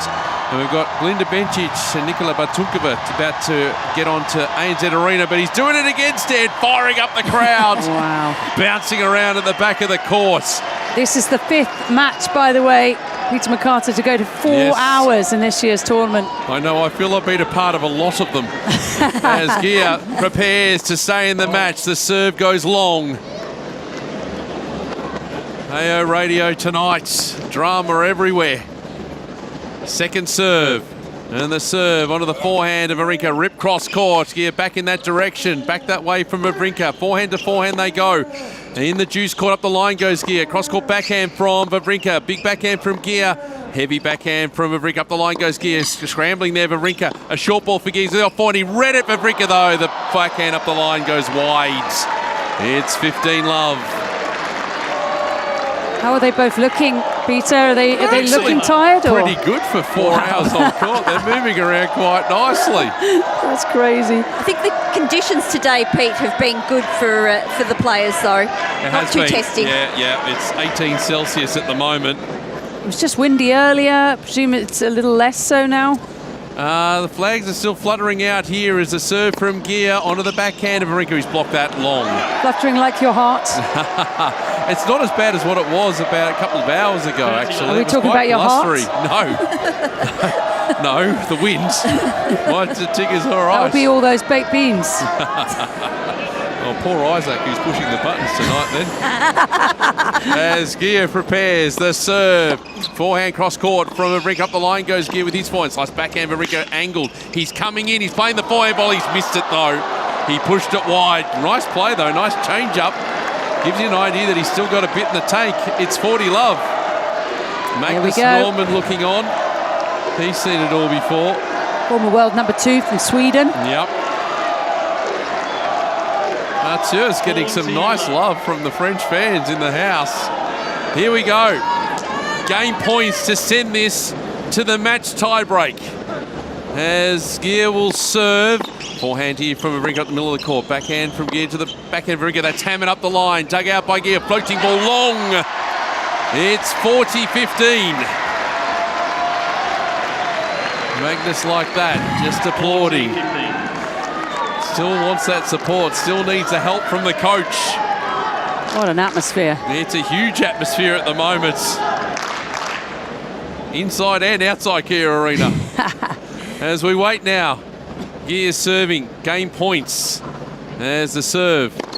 Into the net. He's missing plenty of first serves at the moment. Second serve.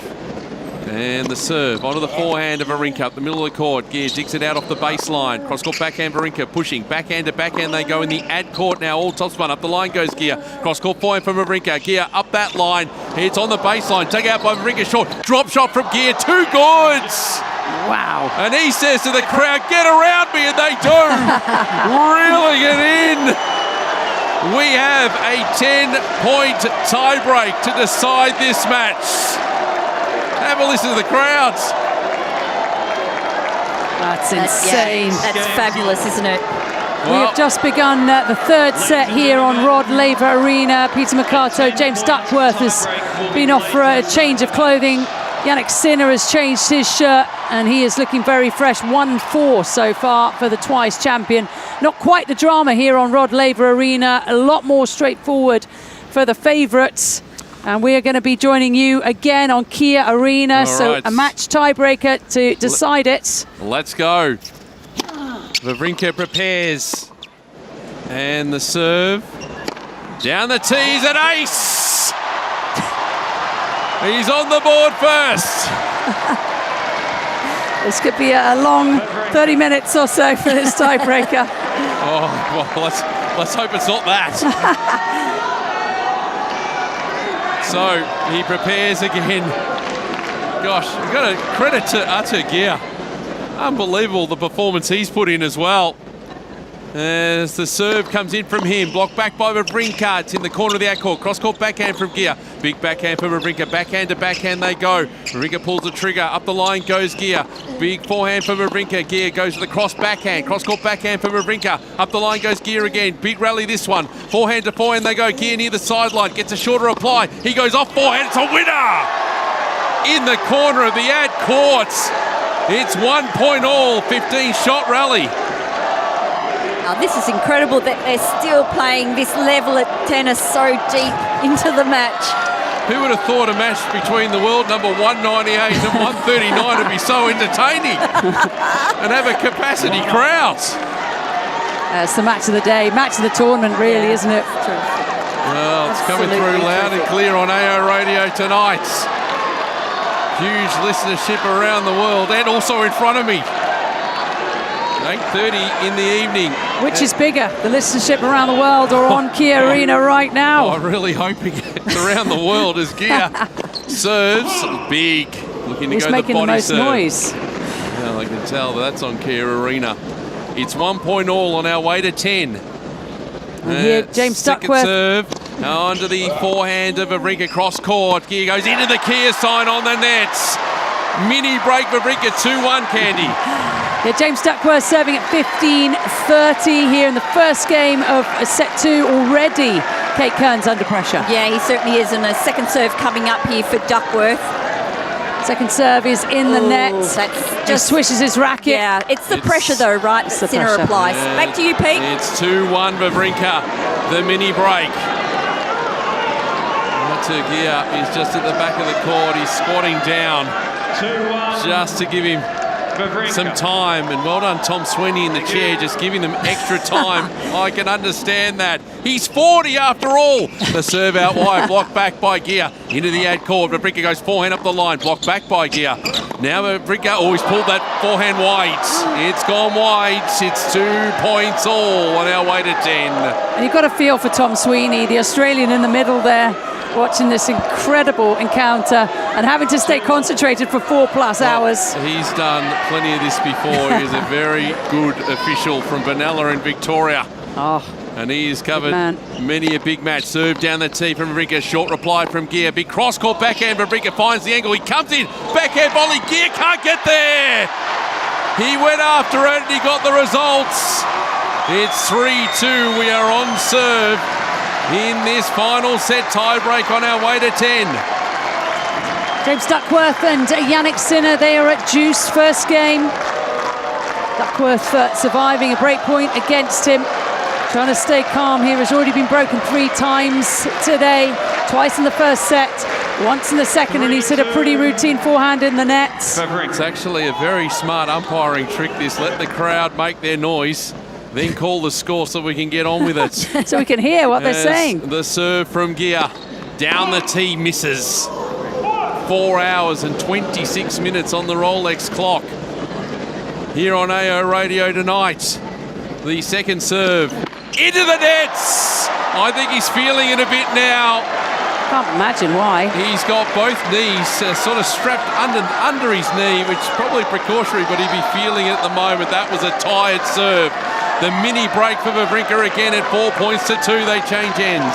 And a big situation here on Rod Laver Arena, Peter Mercato, because Jannik Sinner has just broken James Duckworth, the wild card from Australia, for the 4th time. Sinner now at 6-1, 6-4 and 1 love. And he has not been broken. Sarana Castella taking the second set from Naomi Osaka on Margaret Court Arena as well. Wow. Okay. 6 games to 4. But the focus is here on Kia Arena. To Wawrinka. And eventually Tom Sweeney calls the score. Quick change of ends. As Gia's serving at 2-4. The serve blocked back by Wawrinka, and the serve volley into the nets. Gia's put the backhand volley into the net. It is 5-2. Remembering it's a 10-point tiebreak. Yeah, he's got time. These 10-point tiebreakers, anything can happen. There could be a few more twists and turns. Yeah, it's a long way to 10. Well, it's a long way to 15 days too, if this is what we're getting on day 5. My goodness. The breeze has actually dropped off. It's ideal conditions for the players out there. 5-2 Wawrinka. 2 points to come on his serve.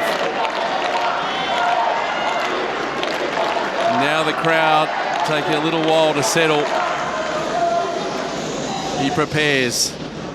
Wawrinka. The serve takes the nets and falls back on his side. 4 hours, 28 minutes, everyone. The second serve, Gia standing back. He waits for the backhand up the middle of the court. Wawrinka with an off forehand. Gia going with a cross-court backhand. Wawrinka unleashes the backhand into the nets. The ebbs and flows of the tie-break. The mini break back here for Gia. What a contrast. 4 hours and 30 minutes almost with you, Peter. And we've got an hour and 19 minutes here. And Jannik Sinner in pole position, 2 sets to love up and a break up already against James Duckworth. Still has the mini break though, does Wawrinka, as the serve out wide takes the net, flies long. I reckon they donate a little portion of their prize money for some first serves here, both players. Second serve. onto the backhand of Gia up the middle of the court. Wawrinka with the cross forehand. It's slow motion stuff for a while. Forehand to forehand we go. Up the line goes Gia. Now they're up the ante. Slice backhand Wawrinka. They're moving each other side to side. Wawrinka unleashes the backhand cross. Matched by Gia. All top spun. Backhand to backhand we go. Up the line goes Gia. Cross court forehand from Wawrinka. Forehand to forehand now in the juice court. Gia looks to pull the trigger up the line. Slice backhand Wawrinka short. Slice from Gia. It hits the top of the net. Falls in. Wawrinka coming forward. He's going to play low forehand volley. Gia gets there, but he can't do anything with it. He falls to the ground. He let his racket go, and I'm wondering whether he's just going to take a little bit of extra time.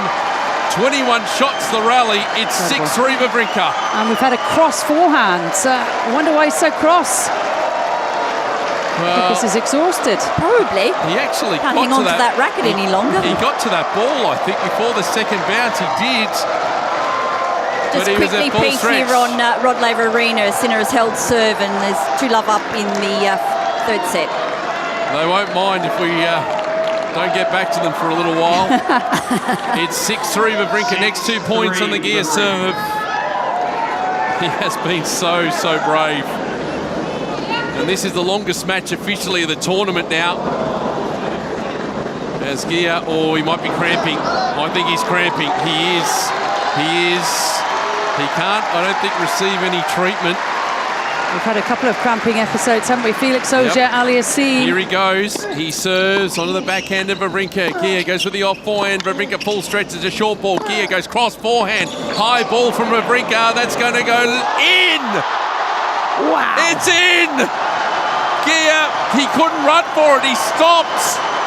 It landed in.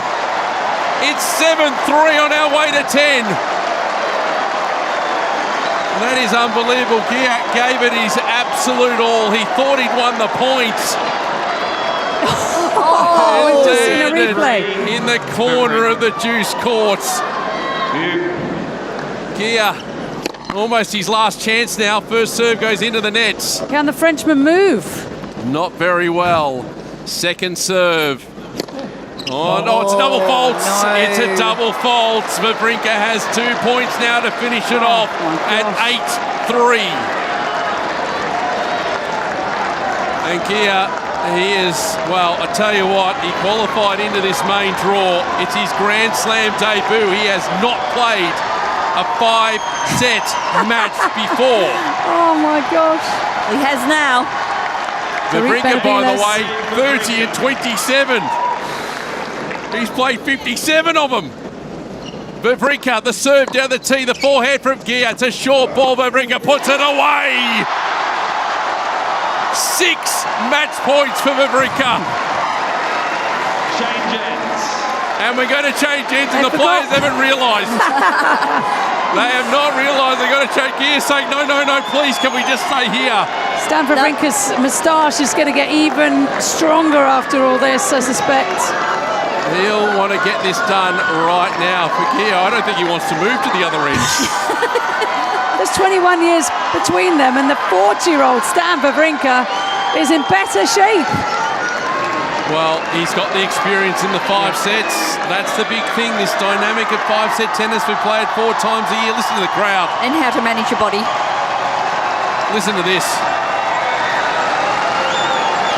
This is just enormous. Day 5, 6 match points. The 40-year-old Stan Wawrinka. He steadies himself. He prepares. Match point Wawrinka. The serve out wide, blocked back by Gia. The backhand up the line. It's high from Gia. It lands in the corner of the ad court. Cross-court backhand Wawrinka. Gia is there. Backhand to backhand they go. Gia with the slice. Wawrinka is there. Gia is going to play another slice. Wawrinka goes up the line this time. Gia moves to that one. It's long and wide. Age shall not weary. Stan the man. 7-5, 7-6. One of his best wins here in Australia. He embraces his opponent at the nets. Something special on Kia Arena tonight. He raises his arms. The crowd salutes him. They are on their feet. He cannot believe it. He points to his heart. They give him the warmest of receptions. He sends the ball into the crowds. He's done it again.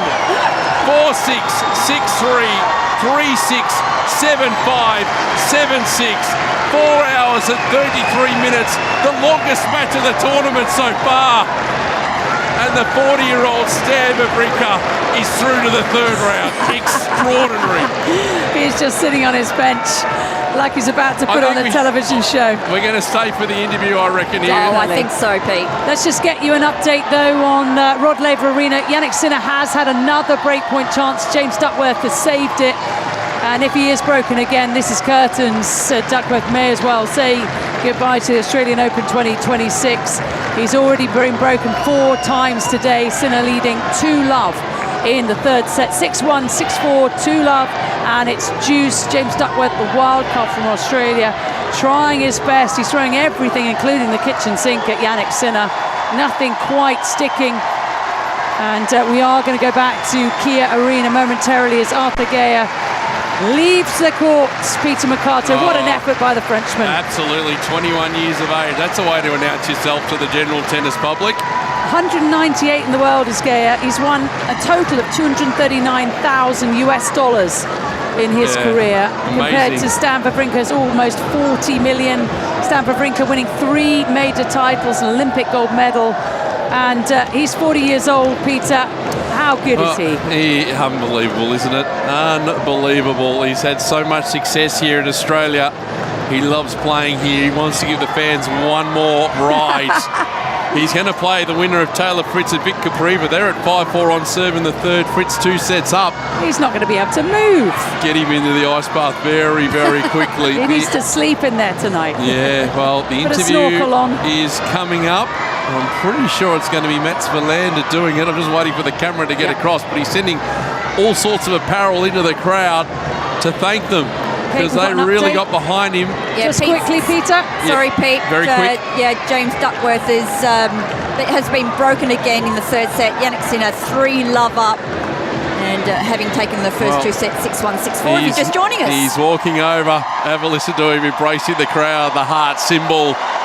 He showed plenty of that today. And he is going to be chatting with Mats Wilander on courts. Stan, congratulations, Stan. That was an incredible match at your age. How do you feel right now? Exhausted. As I told you, it's my last Australian Open, so I'm trying to last as long as possible, also doing match. And how about the crowd? You were engaged with the crowd so much. I've never seen that before. You were having so much fun, it looked like. Not only I have fun, but also you gave me so much energy. You know, I'm not young anymore, so I need your energy. I need extra energy from you. It's amazing feeling to be on this court, to have so much noise, so much support. It was a long match. I don't know how I'm going to recover, but I'm super happy. And your one-handed backhand, Stan, today was unbelievable, I thought. Is this as good as you ever hit your backhand? Unfortunately not. I wish it was. Gave me a few points today, gave me a few misses too, but yeah, I'm always going to fight. I'm always going to leave everything on the court, always trying my best, trying to push myself, and again, thank you so much for being here.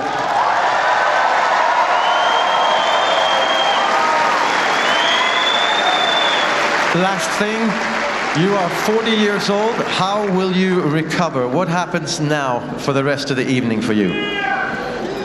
No idea, but I think at the beginning you drop a beer, so maybe I'm going to pick up a beer. I deserve one. Stan, thank you very much. Well done. Stan Wawrinka. I'll tell you what, Candy and Kate, he is having a ball. Isn't he? He is so relaxed. There, wasn't he? Yeah. He is so happy. He is soaking in everyone. I've never seen him this relaxed before, actually, in terms of his career, in terms of the fun the legacy, that he had there. The legacy is there, isn't it? He's going to be inducted into the Hall of Fame. He is a great. Well, the crowd, my goodness, they were loud out there. They've got the special K still to come. Their matches are going to start after this one. But Yeah, look, he's going to be probably taking on Taylor Fritz in the third round, and it's going to be a couple of days' time. He's going to be in the heat. Well, look, you might not ride the wave when you've got, this is your last one. You're not coming back again. He's won 45 wins now here at the Australian Open compared to just 18 defeats. What an incredible effort from Stan. I'm surprised he could actually pick up his bags. But they should have someone else needs to come and carry him off. Have a listen to him as he walks off here. He might sign a few autographs. No, he's going to throw his towel to someone in the crowd who was cheering him on all the way through. That will be heavy with sweat.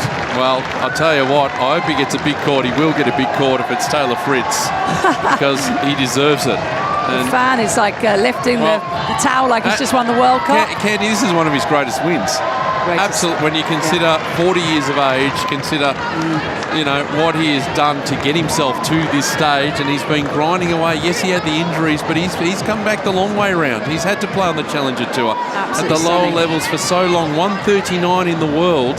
He gets the wild card, and he makes the most of it. I think it's justified that he got that wild card. Is a genius. Yeah. An absolute genius. Well, he's worked that out beautifully, but yeah, the crowd will salute its champion, for today anyway. Let's just call him the champion. We're going to throw it, so I'm going to throw it back to you. Chris Bowers is going to jump into the chair shortly as well for updates on everything else. Thanks, Pete. All right, let's join the action here because James Duckworth does have a break point against Jannik Sinner, but he's mishit his return of serve. An hour and 31 here.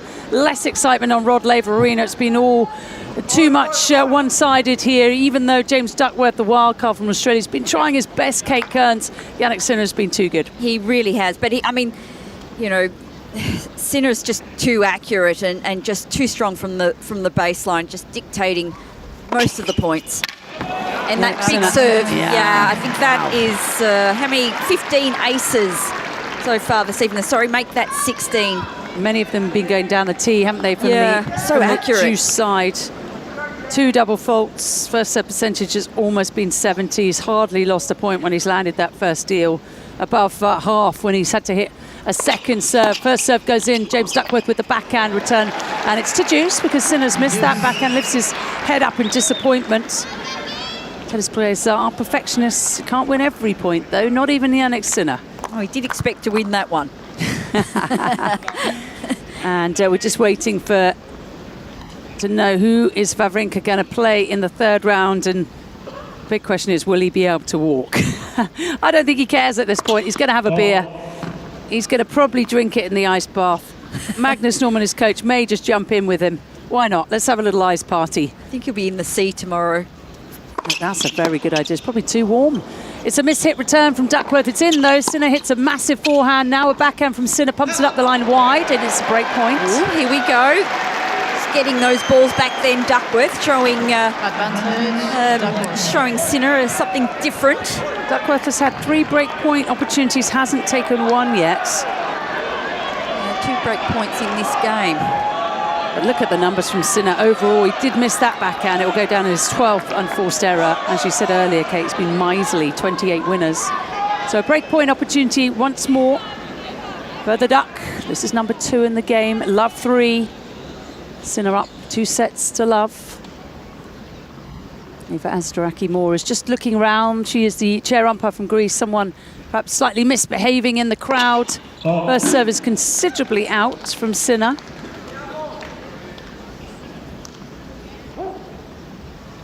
Second serve is to the forehand of Duckworth. Forehand return is good. Into the open court is Sinner. Now he's at open stance. James Duckworth throws in a slice. He's got an opportunity to attack the Duck, but he misses a forehand. He cannot believe he's done that, Kate Kearns. No, he's gone long, and he set that up beautifully. You called it, Candy, with the slice, and came into what he hoped to, put that ball away at the net, but the approach shot has gone long. Paul Baccanello can't quite believe it, but he's just over pushing as he's over pressing. But this is what Sinner does to his opponents. Absolutely right. We'll get an update from Chris Bowers, who's taken over from Peter Mercato, who's gone to have a dip into the sea as well, and maybe a sip of that very famous beverage that was on the court at Kia Arena. James Duckworth misses the backhand return, is furious with himself. 0 for 4 now on breakpoint opportunities. The Duck. Yeah, down 2 breaks, but still fighting here in this third set. Sinner bounces the ball, has a look at his team. Simona Vagnozzi and Darren Cahill in the front row. 14 for Sinner. Throws the ball up, and the service long. It's just missing a few first serves here. Won't be overly concerned at this point. Naomi Osaka versus Sorana Crestea. We'll get an update from that match. It's into a third. Good second serve from Sinner. Picks up a really good backhand. Excellent work from Duckworth on the move forward. Hits a winner. Yeah, I love that from Duckworth, putting all of his weight through on the forehand side, following through. Chris, if you're there, I believe Taylor Fritz is now serving for that match on John Cain Arena. We will be getting an update from Chris Bowers shortly on that match. It's 6-5 in the third set to Taylor Fritz. Is the 9th seed from the USA. Okay, back to Rod Laver Arena. Jannik Sinner trying to move into a 4-love third set lead. Throws in a really good drop shot, and James Duckworth can't quite run it down. Yeah, that's terrific from Sinner. He is really using a lot of drop shots tonight. He was working that out. He might as well use them if you're practicing. Yeah, he was hitting some unbelievable ones in But he's practice. got some really good touch for a man who's introducing this part of to his game. He's been working hard. Looks like he's been doing it for a long time. Yeah, Darren Cahill and Vagnozzi has really added to Jannik Sinner's repertoire. First serve lets him down again. We played an hour and 36 minutes. Kate Kearns, Candy Reid in the commentary box. AO Radio. Send your email questions in, your thoughts on who's going to win. We've got the competition as well. And Duckworth hits a massive forehand, but then a little miss hit, and he switches his racket. He's running out of time here. James Duckworth, the wild card from Australia, 4-love to the second seed, Jannik Sinner. Running out of time and answers is James Duckworth. Quick email, is that all right, Candy? We've got That's time, great. haven't we? Jacko from Bangkok in Thailand says chose Arena Sabalenka as Lara Croft in Tomb Raider. Yes, good. They've got the Nice same one. shoulders. Yeah. He said quotes from the movie, it's not a party until someone gets broken. Oh yeah, that's great. I love it. That's definitely going into the... do they all go in, or have we actually decided that there are a few favourites? And then... Well, we'll have to ask the big man. How does it work? I suspect they're all going to go in. Okay, great. And Fantastic. Then, it's a big melting pot of answers. Daniil Medvedev featuring heavily. Is he Skeletor? Well, maybe we should get Daniil to actually he should pick the winner. Yeah, he should pick the winner. That's a brilliant one. All right, James Duckworth serving at 15-love. 5th game, 3rd set. Down love 4. The future, the result is nigh. It's inevitable unless something absolutely bonkers happens. Sinner's record here at the Australian Open is phenomenal, and against Australians even better, but he completely mucks up that attempted drop shot. That was awful. I mean, footwork. Say it how it is, Kate Kearns. Sinner with the drop shot from behind the baseline. He's trying all sorts tonight. That one not so effective. If you're just joining us, the 2014 Australian Open champion Stan Wawrinka has just rolled back the years. He's had victories over Laszlo Djere and now Arthur of France. 5-set thriller, the longest match of the tournament. The 40-year-old comes through it on a deciding match tiebreaker. He's into the 3rd round. Stan Wawrinka, excitement on Kia Arena just a few minutes ago. And now the special case, Kokkinakis and Kyrgios, former champions here, are up against Kubler and Polmans in a doubles match. Sinner really trying to attack that second serve. Doesn't make a good job of it. He's running, though, Sinner to the change of ends. It's 4-1 to the Italian in the 3rd set. Just having a look at the first serve percentage, Candy. Duckworth at 63%. And Sinner is dipping here. Can't believe it. He's still 4-1 up. But that's down to 66%. He doesn't need to, does he? I suppose. But he's just easing. Yeah, and he's still winning 52% or over 50% of his second serves. So he's just got such great placement and can really mix it up. And as you said, it's so difficult to read the serve. You never quite know where balls are going to go. You've just sort of got to pick the patterns of his play. Okay, on John Cain Arena, Taylor Fritz is into a third set tiebreak against Kaprizov of Czechia, 6-1, 6-4. And in the tiebreaker, Kaprizov has taken the first point, 1-0. Trying to stay in the tournament. Taylor Fritz, if he wins that, will be playing Stan Wawrinka. On ANZ Arena, Belinda Bencic, the 10th seed from Switzerland. What a great United Cup effort she had. She beat Iga Swiatek, she beat Jasmine Paolini, and in the first round here, she beat Katie Bolter 11-4. She's facing Nikola Bartunkova, who's a very exciting young Czech player, qualifier. Bartunkova is 2-1 up in the first set. We've got another match between Naomi Osaka and Sorana Castella. Japan versus Romania. In the third set, Osaka has taken control 3-1 in the third. Jannik Sinner here, serving at 4-1 in the third set, up 2 sets to love on James Duckworth. And now needs 7 points to get over the line here, Kate Kearns. Yeah, Duckworth pinned well behind the baseline, trying to hit out on that forehand side. But just too difficult to control balls from that far behind. 28 winners today, Jannik Sinner, compared to just 15 unforced errors. Whenever you're in the plus category, you're doing well. And he's majorly in the plus category. But the first serve is just dipping a little bit. First serve missed from the ad side. 15 love, 4-1 third set to the man wearing the khaki, dirty green and mustardy yellow outfit with the black hat. Good work from James Duckworth. He's trying to get forward and be aggressive as much as possible. Yeah, I like that from Duckworth. That was straight back at Sinner, back at his feet, so he didn't have time to prepare. And anything short on the court, Duckworth's he's done well. He's usually been up to it and got away with the winner. He's been very, very aggressive, hasn't he? He has. Sinner has won all 18 matches he's contested against players at their home Grand Slam tournaments. It's unlikely to change. Great serve from Sinner. Yeah, body serve from Sinner. And Duckworth got a racket to it, but could not control that ball. Trying to reach the third round here for the 5th time. Jannik Sinner, 16 aces today, 30-15. This is his 7th Australian Open appearance, his 25th Grand Slam overall. Beats Hugo Gaston on Tuesday. He was up 6-2, 6-1 when Gaston retired due to an ab injury. 40-15. It's been the favoured serve down the tee tonight, Sinner. Yep. Keeps going down that part of the court. He's near our commentary window, near the Melbourne sign to the left of the chair umpire. A full crowd here on Rod Laver Arena to see a man who is a 2-time Australian champion. 15 matches in a row, won now. Really good high backhand defensive volley from Sinner, and he wins the points. Oh, come on, Candy. That's how on ridiculous. earth did he hit that ball? That looked like a winning shot from Duckworth. Went to go the lob over Sinner and somehow managed to get a racket on it. But not only that, he controlled the ball. That's just, I think it just took Duckworth by surprise. And he's running over Sinner to try and complete the job now. Duckworth serving at 1-5 in the third set. Sinner just stretching out, doing some Jane Fonda moves here on Rod Laver Arena. Let's get physical, physical.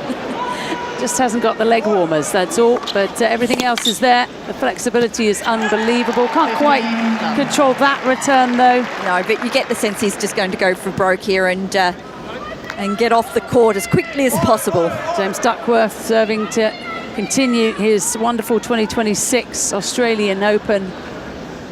He was the big underdog coming in. I don't think anybody would have given him a chance of winning this match. He just wanted to make it competitive, give it a really good go. He's done that. He's been impressive. And he's just hit a forehand that's unfortunately not worked out in his favour. No, caught the tape and dropped back on his side, Duckworth.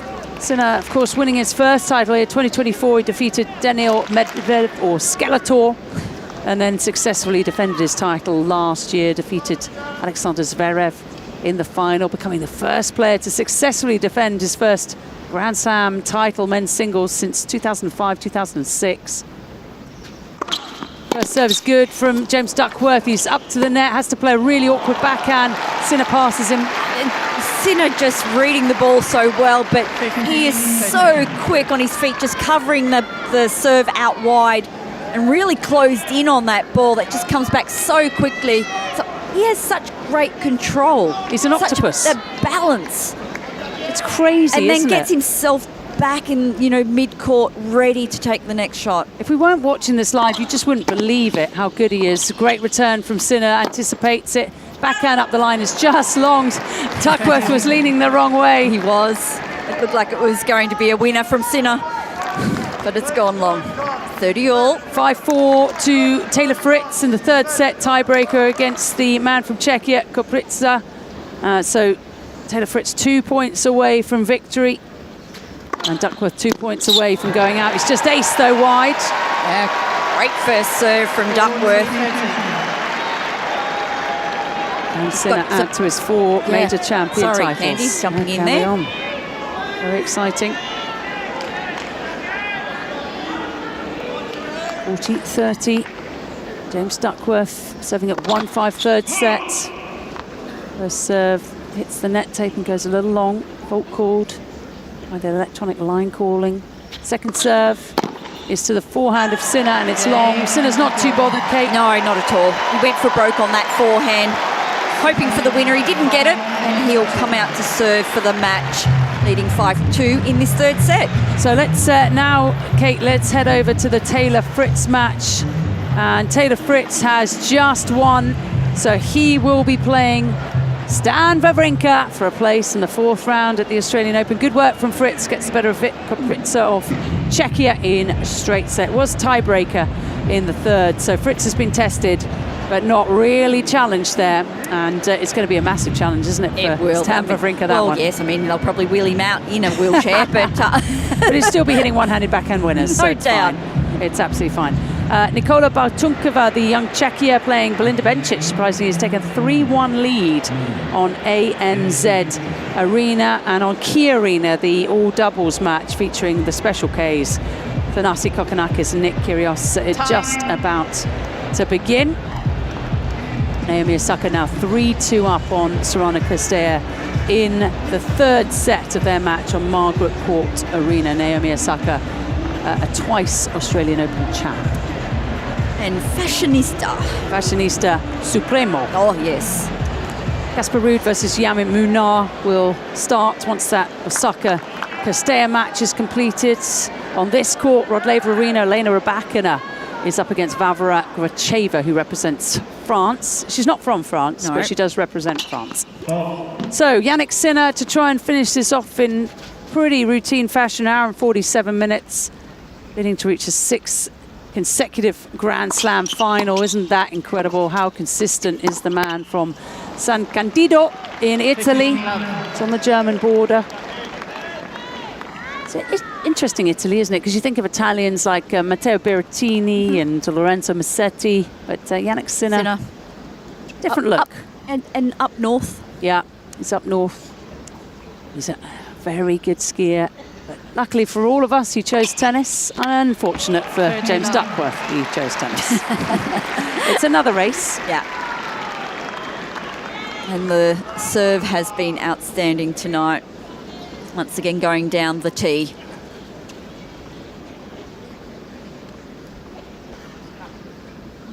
.30 Love Sinner. 2 points from the match and going through to the third round here at the Australian Open.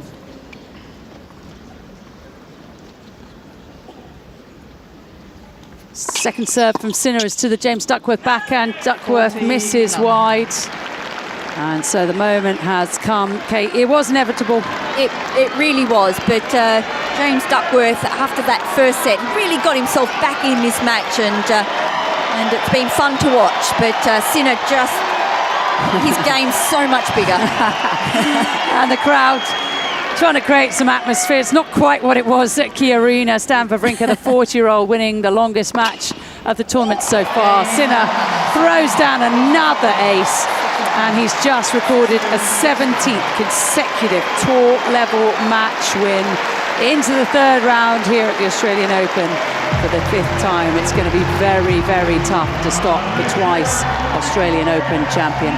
He's been absolutely insanely good and gets the better of James Duckworth in straight sets. The Carota boys cheering him on. An hour and 49 minutes for Sinner, who is a winner, Kate Kearns. He certainly is, and that was, as you said, a very impressive match tonight from the number 2 seed. But yeah, James Duckworth, I thought, had a pretty good match. He did what we expected, tried to change the patterns of play up as best he could. He let himself down in that first set, just didn't get enough first serves in, and that makes it incredibly difficult. Got himself back into that second set and made a bit more of a match of it. But, you know, he tried his best out there and really, when he had his opportunities, he made the most of them, tacked in on that second serve of Sinner's. He just didn't see enough second serves, so that makes it really tough that, you know, sort of the match was taken out of his hands this evening. James Duckworth gets a very nice, rapturous applause. Jannik Sinner also cheering the Duck off the courts in his 30s, and I'm sure we'll see James Duckworth out again after those 9 surgeries. It's been a wonderful career. A fighting Australian, but just comes up short against the second seed here at the Australian Open, who's going to be talking to Jim Courier momentarily. Just putting a few things in his bag is Sinner. Good day at the office, efficient work. He's going to be playing Elliot Spitzeri, a winner over João Fonseca in the first round, and earlier today against Wu of China. Spitzeri is going to have to recover from a 3-hour, 45-minute battle. Sinner gets this done in an hour and 49 minutes. He's fresh as a daisy. Well, Let's Jannik, go down on court. Well, Jannik, see if we can get this mic to the house. There we go, Jannik. Congratulations. You and James have played each other a few times prior to this. He'd had a win against you, so I know you were ready to go tonight. What were the keys for your success?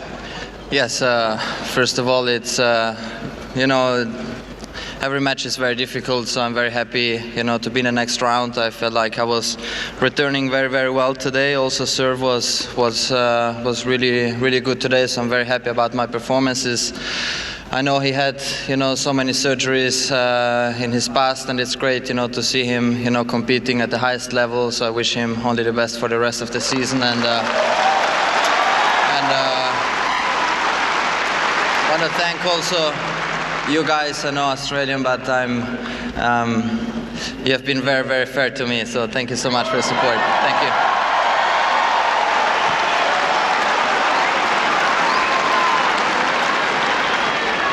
We know that you work really hard in the off season to get ready, but the first match for a player after they haven't played for a while, sometimes your body it reacts a little bit differently. I'm wondering how you're feeling now playing your first official tournament in quite some time, if your body is feeling perfect or if you're trying to work through and kind of get up to speed again.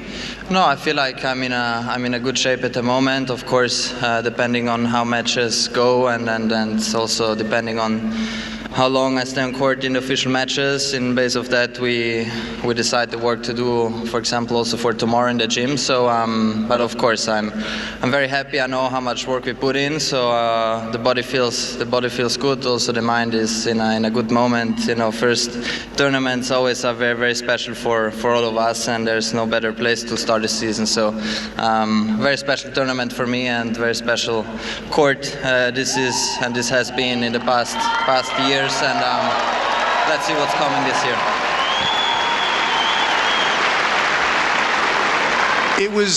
You had an incredible season last year. You reached the finals of all 4 majors. You won 2 of them. After the last major, the US Open, you spoke very openly in the press room about how you needed to make some changes to your game. You wanted to be a little less predictable, add a few more elements. And we saw those elements tonight. You hit a lot of drop shots off the backhand and the forehand. How are you feeling about those adjustments that you're trying to bring into your game?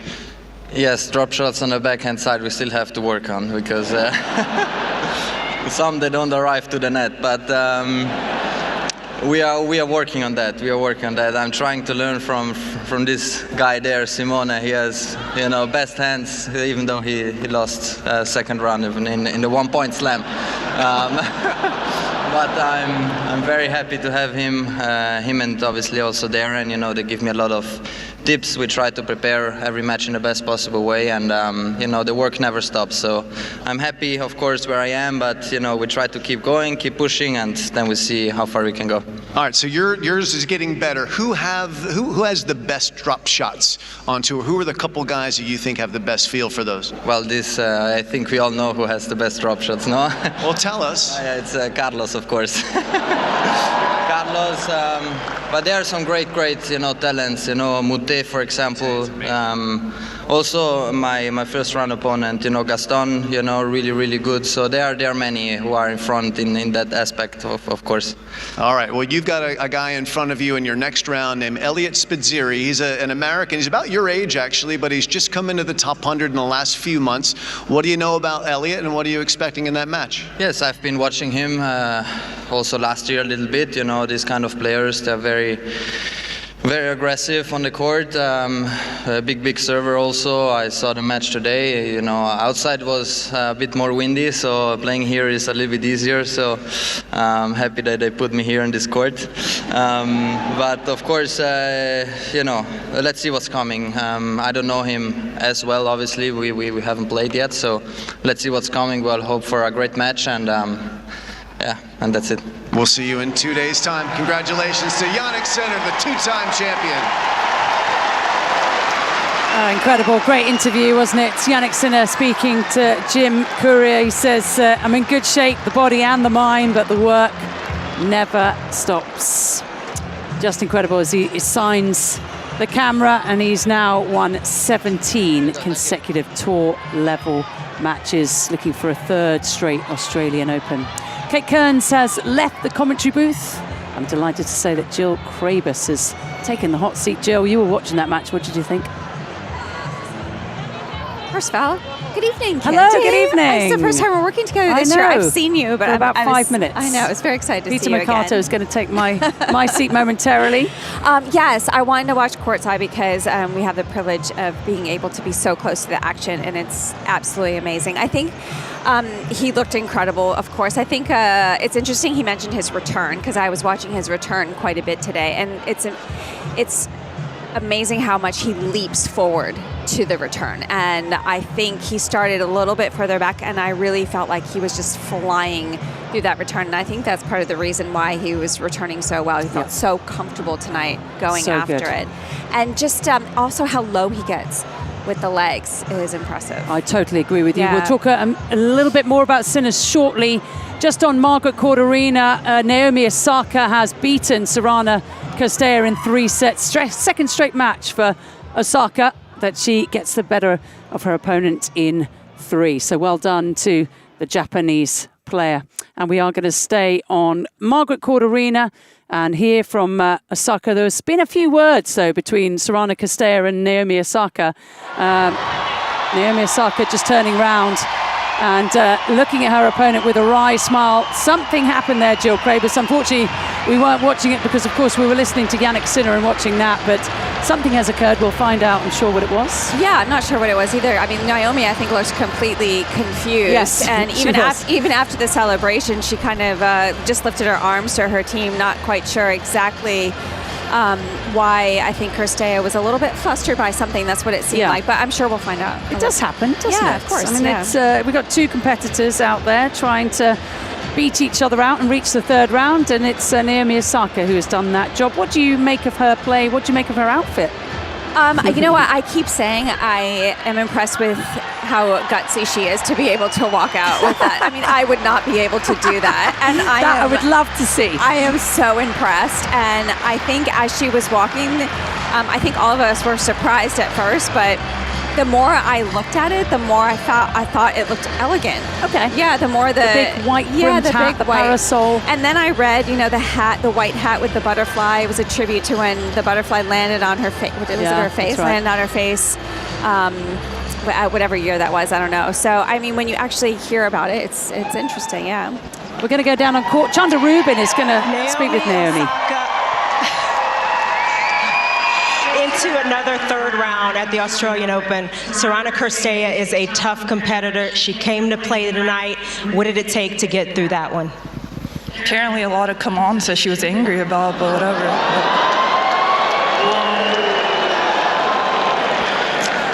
mean, I tried to play well. I think I hit a lot of unforced errors, but I tried my best. She's a great player. I think this was her last Australian Open, so... Okay, sorry she was mad about it, but... Well, she was complaining because between the first and second serve, she could hear you just trying to pump yourself up. Was that the problem? I think so, but like... She could have asked me, like... Bro. I'm sorry. Well, you know, sometimes frustrations boil over, but you played an incredible match, and it took a lot in the end for you to take control of that third set. We saw how well you were able to dictate and take control when you needed to. What were you most pleased about what you did tonight? Honestly, just fighting as hard as I could. Yeah, just fighting as hard as I could.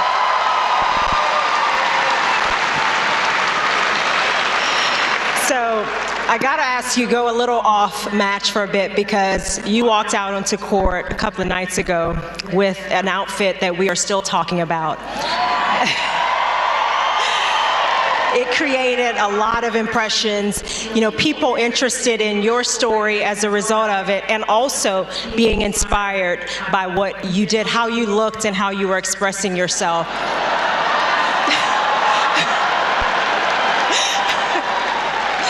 Did you expect there to be so much conversation still about it?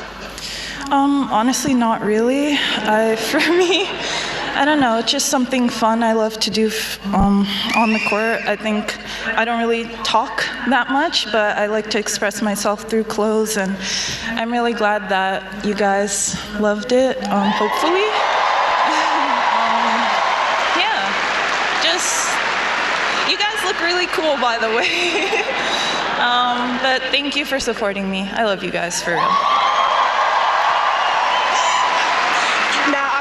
I've been really touched by some of the things you've been saying, you know, talking about, you know, owning your decisions and being unapologetically yourself. And I feel like what you wore was a part of that. And you said it gave you a chance to tell your story.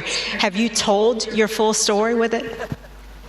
With that one outfit, I don't think so. But, I mean, I think for me, you know, I grew up with Serena and Venus, Sharapova, Bethany Maddox-Sands, and for me it's a great honor if there's a kid out there somewhere that comes, plays on this tournament and remembers me in a way. And I thank you guys for also relating to the outfits that I wear, and I love seeing the recreation, so thank you very much. And I have to say, one last question, are we going to see more? Or are you going to keep that mum? You're going to save that? Are you going to give us a little taste? I mean, I have to make you tune in somehow, so I'm not going to tell you what I'm going to do. But thanks for your interest. Well, that's fair. Well, we are interested all the time. You played a phenomenal match. We enjoyed it. Congratulations, Naomi Osaka, ladies and gentlemen. Naomi Osaka speaking to Chanda Rubin. Chanda Rubin, Jill Krabus, has got some fashion sense as well. She likes an outfit. She does. She always looks so nice. She always looks so nice. Elegant, yeah. Very nice. But that was a good answer. I like that. You're going to have to wait for a taste. Do you think we've got more? We might have more. Think so. She's into the third round. She's going to be taking on Maddie Inglis's Naomi Osaka. Right now, the world number 17, a twice Australian Open champion, and she's got the better of Sorana Castella. There was a few handbags at dawn right at the end there. I'm sure we'll find out more as to why Sorana Castella, possibly playing in her last Australian Open, was so upset. But certainly there were some words exchanged. Osaka not seemingly quite knowing what was up with her opponents. Well, we've had a wonderful day of action. It's day 5 at the Australian Open, and let's get a wrap of what's happened today with Nats. It was a day dominated by the success of American athletes here at Melbourne Park. Defending champion Madison Keys survived yet another scare to progress through to the third round. Keys took the first set 6-1 against compatriot Ashlyn Kruger, but found herself 5-3 down in the second. The 9th seed, though, bouncing back, taking the second set 7-5. She spoke post-match about returning to Melbourne Park as a defending champion. It definitely feels very special, obviously, going out. I feel like I've always had pretty good crowd support here, but I think that's heightened now, which is always very nice. But I think still kind of similar. It maybe just the emotions are maybe just like a little bit more heightened. But it's always been somewhere that I've loved playing, and I've had such great memories. So I think in those tough kind of moments, like today, getting down in that second set, just kind of reminding yourself that you've been here before, you figured it out. And I think when you're able to do that in a place where you've had success, it just feels like it comes a little bit easier. Meantime, women's 6th seed Jessica Pegula needed just 58 minutes to dispose of her opponent in straight sets, dropping just 2 games on her way to the 3rd round. 4th seed Amanda Anisimova joining her fellow American women in the 3rd round with a straight sets win over Katerina Siniakova. While 8th seed Ben Shelton ended Aussie qualifier Dane Sweeney's Australian Open with a straight sets victory. Feels great, not an easy match today, but I was able to stay focused and get it done in 3 sets. I feel good about the direction that my level is going, and just looking forward to another match here.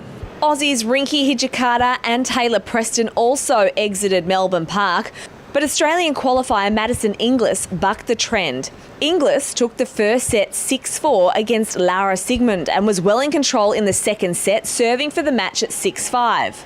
But a nervous game saw the German break back and force a tiebreak, Sigmund raising the bar as she took the match to a decider. Inglis, though, wouldn't go away, the brave Aussie steeling herself, pushing the German to a 10-point tiebreak in the 3rd set.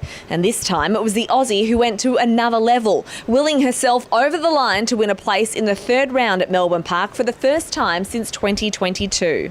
Can't really believe it yet, but yeah, there have been some long and tough matches. I actually didn't know I had that in me at the moment, but yeah, it's crazy once you get out there and once you get playing and you want it so bad, it's crazy what you can do. So yeah, I'm so happy.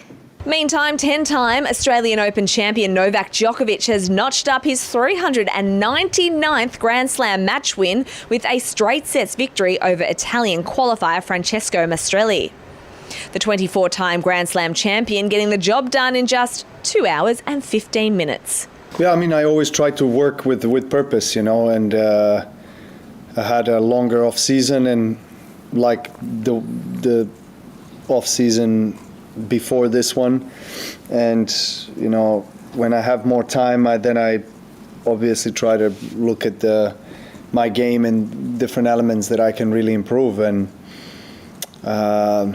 Otherwise, what's the point? What's the point of competing and coming out and not really trying to be better than you were the season before? So that's the kind of mentality I try to nurture, and it's been allowing me to still play at the highest level at this age. So I'm glad that it's paying off. The work that I've done in the off season. It's just the beginning of the tournament. Obviously, I haven't played any lead-up tournament, so I'm really happy that I'm able to play this way, considering the lack of competitive matches for more than 2 months.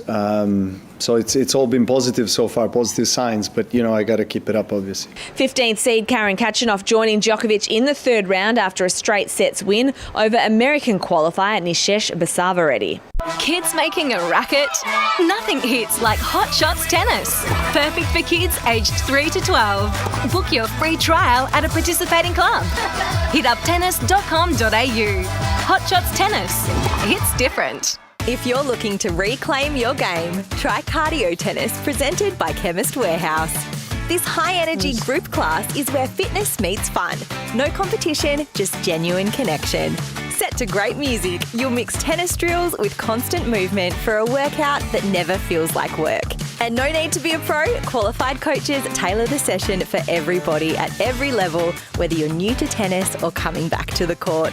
An hour of cardio tennis is guaranteed to smash stress, lift your mood, and leave you feeling motivated and confident. Reclaim your game with Cardio Tennis presented by Chemist Warehouse. Book now at tennis.com.au. Downtime hits different with Tennis Court Hire. Whether it's a friend you want to see, a bit of time for me, or just finding an hour free, whatever you're into, get out on court. Tennis.com.au. Player features, exclusive interviews, game insights, and much more. That's Australian Tennis Magazine. And this AO, Australia's only tennis publication, turns 50. Join us in celebrating our special milestone by picking up a copy or subscribing at tennismag.com.au. Message our commentators. Go to ozopen.com/AO Radio and click on Ask the Booth. Well, hello everyone. Day 5. You're listening to AO Radio. Of the Australian Open. You are on AO Radio live around Melbourne Park, broadcasting to the world, and what a day it has been. Day 5. Jill Krabus is in the commentary booth and will be joined by Peter Mercato. This is me, Candy Reid, saying goodbye. Jill, you are going to finish this off with a vengeance.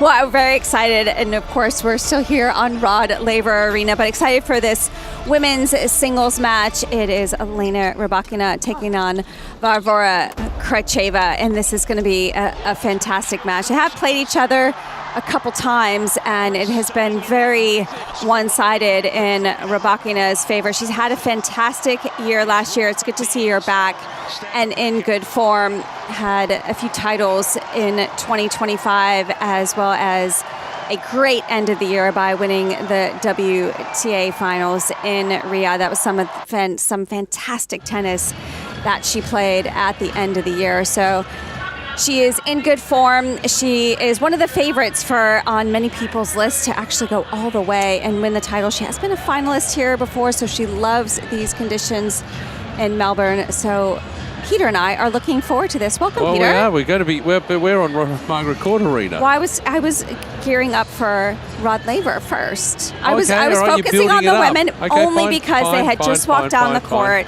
I know the Margaret Court Arena. The players aren't even on the court yet, Peter. Right, Jill. Oh gosh, first shift together and we're already fighting. Haven't even started yet. Well, it's been a busy day. I heard you earlier because I was with you on a match, but I was courtside. I haven't seen you We yet. were talking about Iga Świątek and how well she played. And she played very today. well. Yeah, she played very well. And, well, the players are arriving now out on court, so they'll go through their warm-up and everything. No, it was very impressive today on John Cain Arena.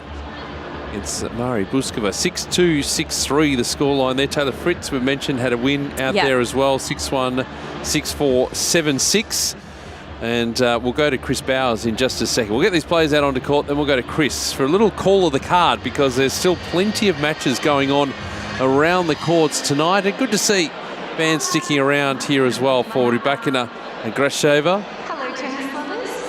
So Munar is prepared. Oh, he's a good player. I like what I see with Munar and what he brings to the table. I really like him, yeah. And I think what was great last year is how much more aggressive he was starting to play. Let's get him out onto court.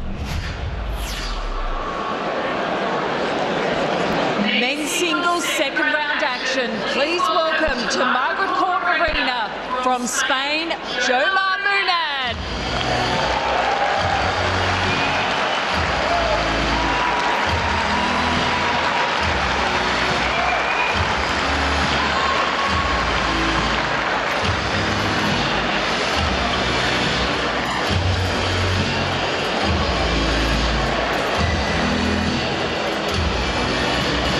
His opponent from Norway, Casper Ruud. So out walks Casper.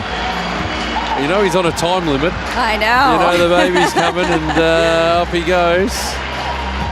I like his haircut. That's what we hear. Sorry. You like that? Well, describe it then.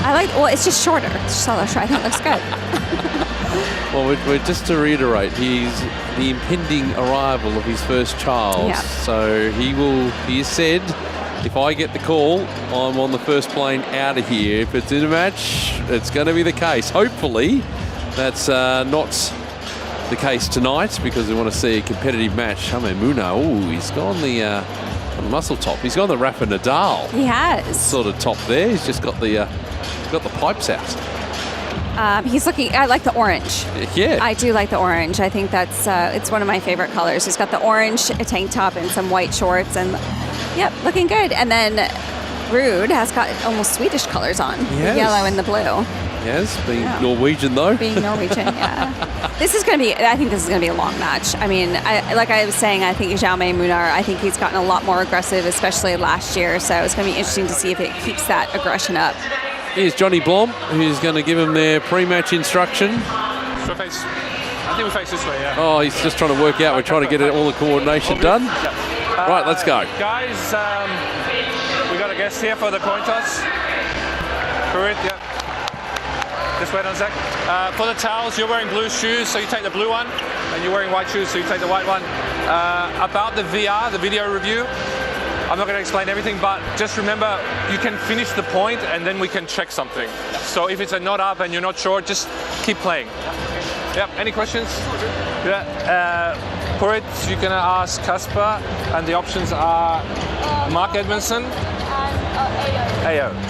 Yep. All yours. Remember what I told you. Over this way. Yeah. AO. He's going to toss the coin. Oh yeah, did all right. Not bad. That's all right. He's not happy with it. You serve? Ruud win the toss and will serve. Way, oh, he's not happy. He's got his hands on his head, that young hot shotter. He's not happy with the toss. I thought it was all right. He's smiling now, though. It's a solid 5 out of 10. Someone who's not a solid 5 out of 10, he's more closer to 10 out of 10, is Chris Bowers, who is around the courts for us. Finally replaced me because I wanted down here. We're doing it all tonight, Chris. Let's get a bit of a call of the card. What's happening around the courts at the moment? Well, there's a couple of women's singles matches that we're keeping an eye on. Rybakina and Gracheva are in the first game of their match. That's in front of you, actually, because I know you're on Rod Laver Arena, but it's hard to see the scoreboard from there, so I will keep you updated with that one. But someone that Rybakina could face in the fourth round is Belinda Bencic, the 10th seed, as long as she gets there. But she is up against Nicole Bartunkova, and Bartunkova has taken the first set. The qualifier took it by 6-3. Bencic obviously has a lot of time to come back, and Bencic is in great form, but she's a set down, so she's involved in a bit of a battle. And I tell you, for tonight's entertainment, we have a match on Kia Arena, as if that Stan Wawrinka match, the longest match of the tournament so far. Wawrinka winning on a final set tiebreak isn't enough. We've got the champions from 3 years ago in the men's doubles, Thanasi Kokkinakis and Nick Kyrgios, who are playing a fellow Australian pair of Jason Kubler and Mark Polmans, and it's 4-all in the first set. It's very entertaining. We've had Kyrgios having hit an underarm serve. It's massively entertaining. There are queues of people wanting to get into this court. Whether half of them will get in, I don't know, but actually it's the less fancied Australian pair, Kubler and Polmans, who have taken the break of serve. They will serve for the first set at 5-4. I will keep you across it. Chris, just before you go, just probably a word just on Thanasi Kokkinakis in particular, because he did have to withdraw from the tournament in Adelaide last week. He's having the similar injury problems. He's gone and seen the surgeon. He's, found kind of a path forward for this, but it's still not 100% there. Anything movement-wise or serve-wise has been an issue for Kokkinakis? No, not serve-wise, but Kyrgios has been taking an awful lot of the 50-50s. So I would say that Kyrgios is trying to protect his partner a little bit, and that may be perhaps undermining the confidence that these two normally have when they're out on court. Yeah, and probably also the lack of matches that they've played too. Of late, Chris. Well, Kyrgios is certainly short of match practice. Yes, yeah, exactly. Thank you for that, Chris. We'll keep updated. Please come across us if we get a set point over there. 15 Celsius for me, 59 Fahrenheit for Jill. Clear conditions and the breeze. Well, it was gusty. You were on John Cain Arena. It was gusty, yeah. It was gusty. It seems to have dropped off a little bit. It was gusty in spurts. I'll actually give you the rest of the weather forecast, because that is certainly the talking point. Well, not really the talking point, because it's just been so benign. It's been lovely all week. But the next couple of days are going to be interesting. So for tomorrow, we'll have 27 Celsius and a nice sunny day, nice sunny Friday. Saturday's the big one, 40 degrees on Saturday. On Sunday, it'll be 26, so cooling off a little bit there. 33 for Monday. No rain in the forecast, by the way, either. Up to 44 on Tuesday at this stage, 43, 44-ish. Then back to 27 for Wednesday, and next Thursday for the women's singles semi-finals, it'll be 26. So quite pleasant, apart from 2 really hot days. I know you guys always say that you can have 4 seasons in Melbourne, but has this been the most that you feel like it has fluctuated as far as temperature-wise? It has been a very mild summer.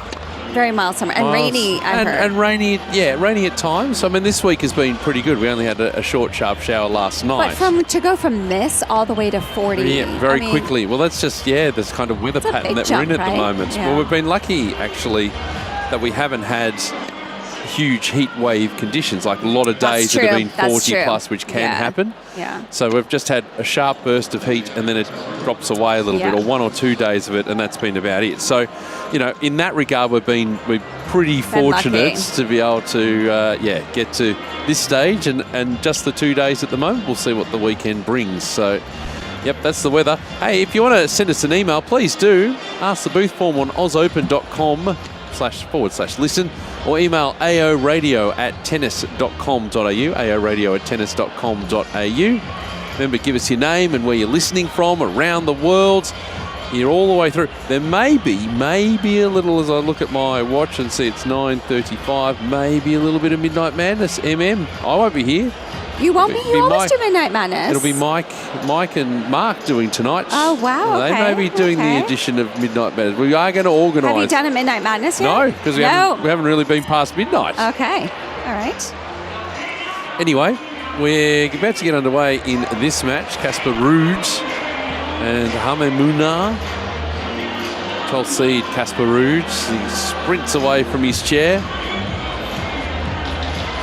Keep a close eye on the matches still underway around the grounds. That Bencic-Bartunkova match will be very interesting to keep an eye on. But it will be Casper Ruud winning the toss and serving. All is in readiness. Good crowd in as well. Still, record crowd for the day session. I'm pretty sure the night session figures will come in shortly. And Ruud to serve first in this second round. We're completing the second round of matches today. Serve goes long from Ruud. Second serve. In the opening point, we'll get to some matches along the way. Emails. The serve onto the backhand. It's been a long day. As the forehand cross court. Forehand to forehand. Both players go in the juice court. Now the backhand up the middle from Munar. Off forehand from Ruud. Lands near the baseline. He follows up with the cross court forehand. Full stretch on the forehand into the nets is Munar. And it's 15-love. I feel like you might get to Midnight Madness with this match. Yeah, well, this could be a long match. I hope someone's worded up Mike Cain, because he's in after me. As we wait now for Ruud, the 12th seed at 15-love. And the serve onto the forehand of Munar. It's a half-court ball off forehand from Ruud. Cross-court backhand from Munar. He's playing off forehands as Ruud. Great angle. Matched there by Munar. Up the line goes Ruud. High ball from Munar. Underneath it is Ruud. Easy put away in the end. Made that look very easy. Yeah. It's 30-love, the overhead. Yes, moving well already. Ruud looking for that forehand. As we know, that's the shot, his favorite shot that he likes to hit. So he's going to be looking to try and get that swing on the forehand the majority of the time. As we wait now for this serve to come in. Sorry? And the serve now. And down the tee, block back. Chris, we might get to you, because what happened in that opening set on Kia Arena? Yes, it has gone to Kubler and Polmans. Kokkinakis and Kyrgios had a break-back point. They've had a chance to get back to 5 points, 5 games all, but they missed it. Kokkinakis is hitting the ball very well. He did miss one return of serve and was furious with himself, threw his racket down, changed the tension, which makes me wonder if he actually broke the racket frame, but obviously told the umpire that he was changing the tension. But then on the second set point, the pair of Kubler and Polmans took the first set by 6 games to 4. We have 3 of the 4 players here who've all won the Australian Open men's doubles. High quality doubles here. It is, absolutely, yes. And I think a turnaround on ANZ. We'll get back to you maybe at the next sit-down just to get a call of those other matches. As the serve onto the off forehand of Munar. Cross-court backhand from Ruud. Backhand to backhand we go in the ad court. As Ruud will switch to the forehand up the middle of the court. Backhand by Munar is deep. Off forehand from Ruud. He's in the ad court. Just camped there. Puts a forehand up the line. Now he leans into a cross-court backhand. Munar with the backhand with some angle. Back that way from Ruud. Good rally this one. Off forehand from Ruud. Cross-court backhand from Munar. Backing up the line from Ruud. Dug out by Munar. Shorter ball. Cross-court backhand. Oh, that's nice from Casper. Oh boy, that was a winner, 40-15. That was so nice from Casper. I like the pattern of play. He's really trying to target Munar's backhand side and spread him way off the court to really open and then unleash to the forehand to get him on the run. That was a beautiful backhand angle off the court. As we wait now for Ruud, steps to the line, 21 shots that last rally. As we wait now for this serve to come in, Ruud serves into the net.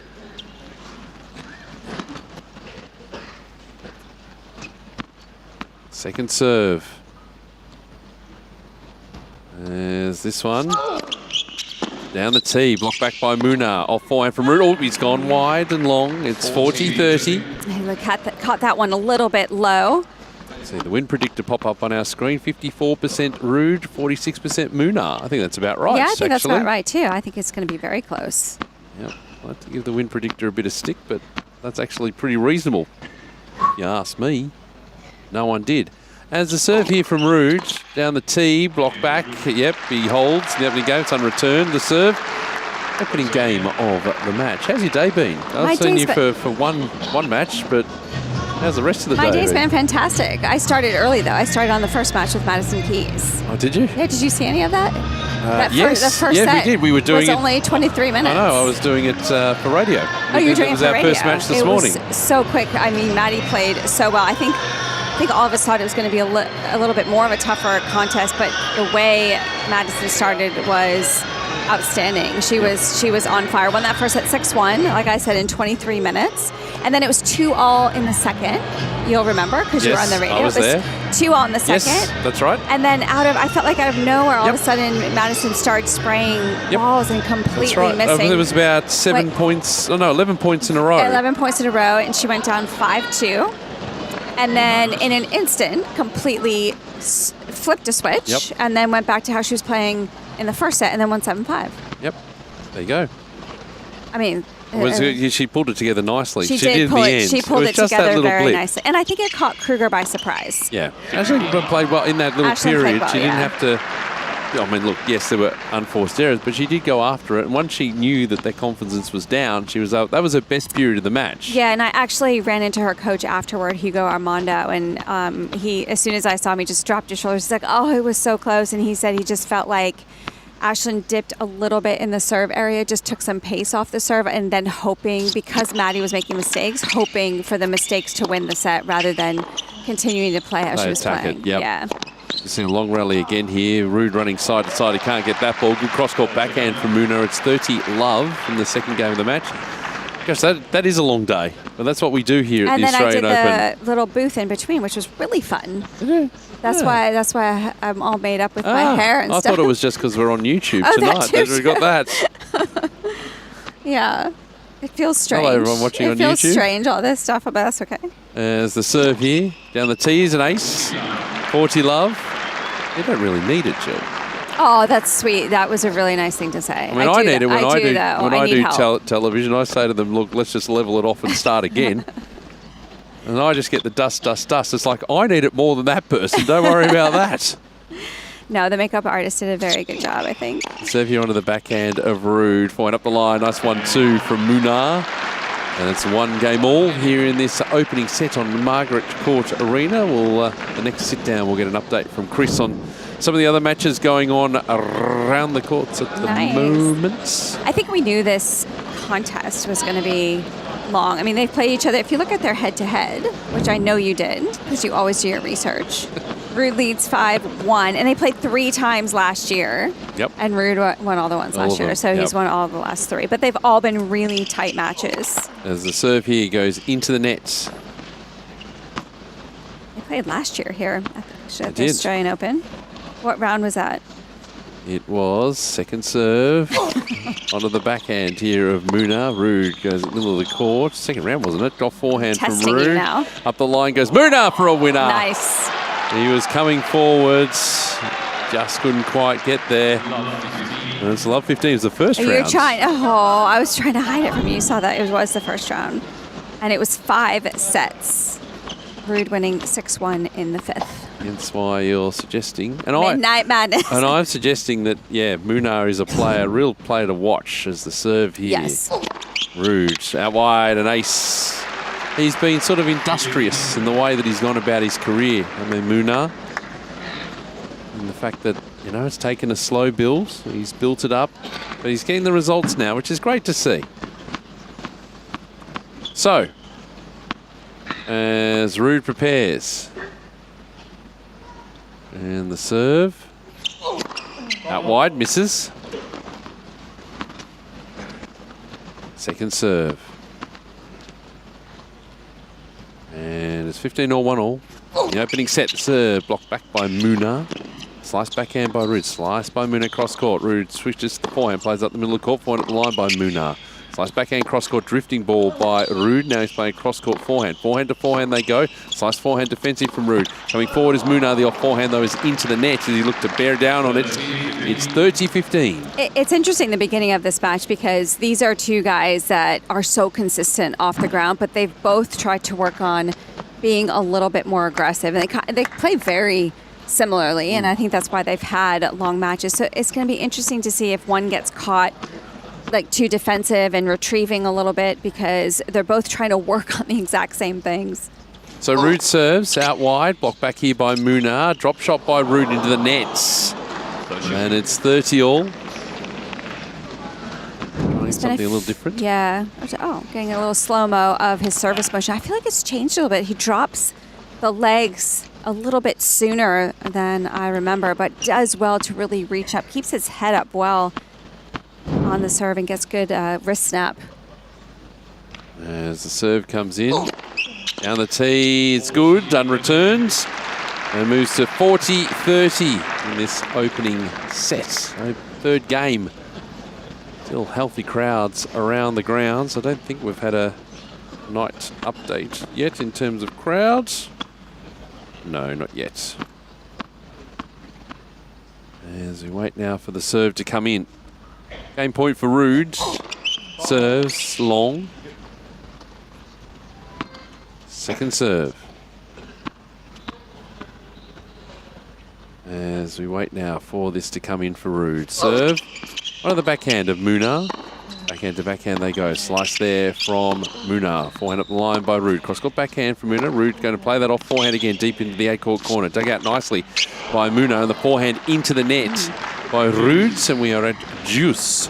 That was interesting. He just sort of slapped at that last forehand where he didn't have to be so flat. You rarely see him go for that shot. Just seemed like he wanted to end that point. It's unusual for Casper. As we wait now for the serve. Out into the net. Almost forgot we were doing the match on Margaret Court Arena. I was looking at Rod Laver Arena and just rolling in. Yeah. It's juice 1-all as Ruud prepares the serve. Onto the backhand of Munar. Sits up. Ruud with a cross-court forehand. Fired up the line by Munar. Off forehand again by Ruud. Slice backhand short from Munar. He's running side to side. He's playing a forehand in the juice court but puts that one into the net. He shakes his head. And it's another game point here for Ruud. Yeah, throughout that rally, every single shot that Ruud hit, Munar kept getting further and further back behind the baseline. It's a tough place to be to really change that point around. You got to try and reposition yourself up on the baseline. So we wait now for Ruud. And the serve onto the forehand of Munar. That's unreturned as well. So Ruud, a bit of pressure in that service game early stages. It is 2-1 here on AO Radio around the world. Let's go to Chris Bowers with an update. What's happening on some of the other courts, Chris? Well, let's just bring up to date on the doubles at the moment. You were asking about Kokkinakis, whether he's not moving so well. He's playing as well as he needs to at the moment, but I have to say he's not the only person who's injured on his side of the net. Kyrgios has a strapping above and below his left knee and an ankle brace on his left ankle. So you have to say that the Special Ks aren't too special at the moment because they're struggling with their health, but They are at least level at 1 game all in the second set. They had to save a break point at the start of the second set, but they did so successfully. As for those singles, well, Belinda Bencic has certainly for now turned around her match against Nicole Bartunkova. The Czech took the first set by 6-3. Bencic then broke in the second game, and she's broken again in the fourth and has a point now to lead by 5-0. So that looks like it's heading for a final set. And in the match between Elena Rybakina and Varvara Gracheva, both players who were born in Russia but who are playing for different countries now. It's Gracheva, who represents France, who is 3-1 up against the 5th seed and former Wimbledon champion. Thank you for that, Chris. Actually, the Bartunkova match is kind of mirroring what we saw in her opening round match. She took on Daria Kasatkina, Jill. She won the first set, tight first set back then, but then lost the second set 6-love.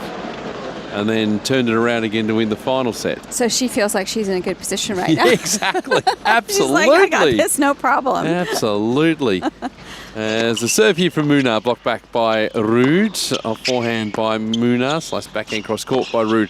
The forehand is good from Munar. Sliced back up the line by Ruud. He runs into the juice court now, plays a big forehand. It's a clean winner up the line. And it's love 15. It was really to unleash there. Really did a good job of, again, being further up on the baseline than Munar. He's throwing in a little bit more slices throughout this match so far. Casper, something that he's been trying to incorporate into his game is some more variety. So we wait now for the serve to come in.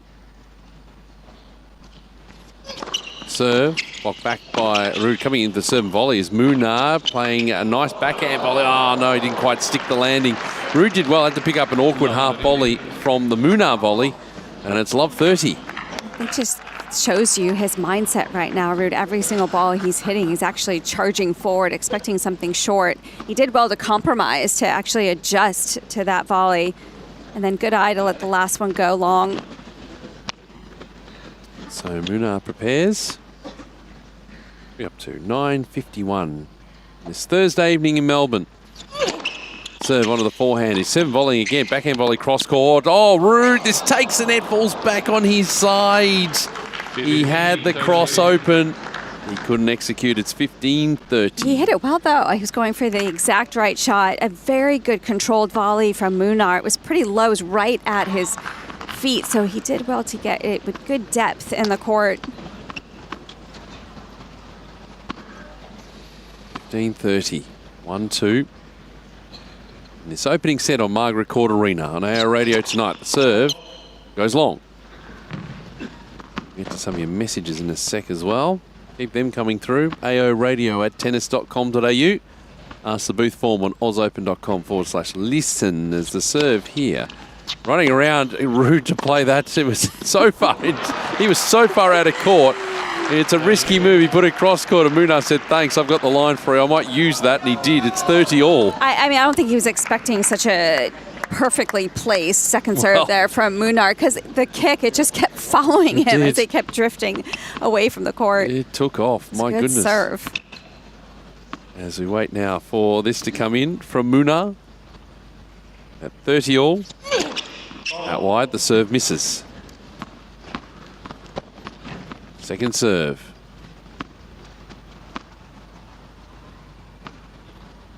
And we wait now for it to come in.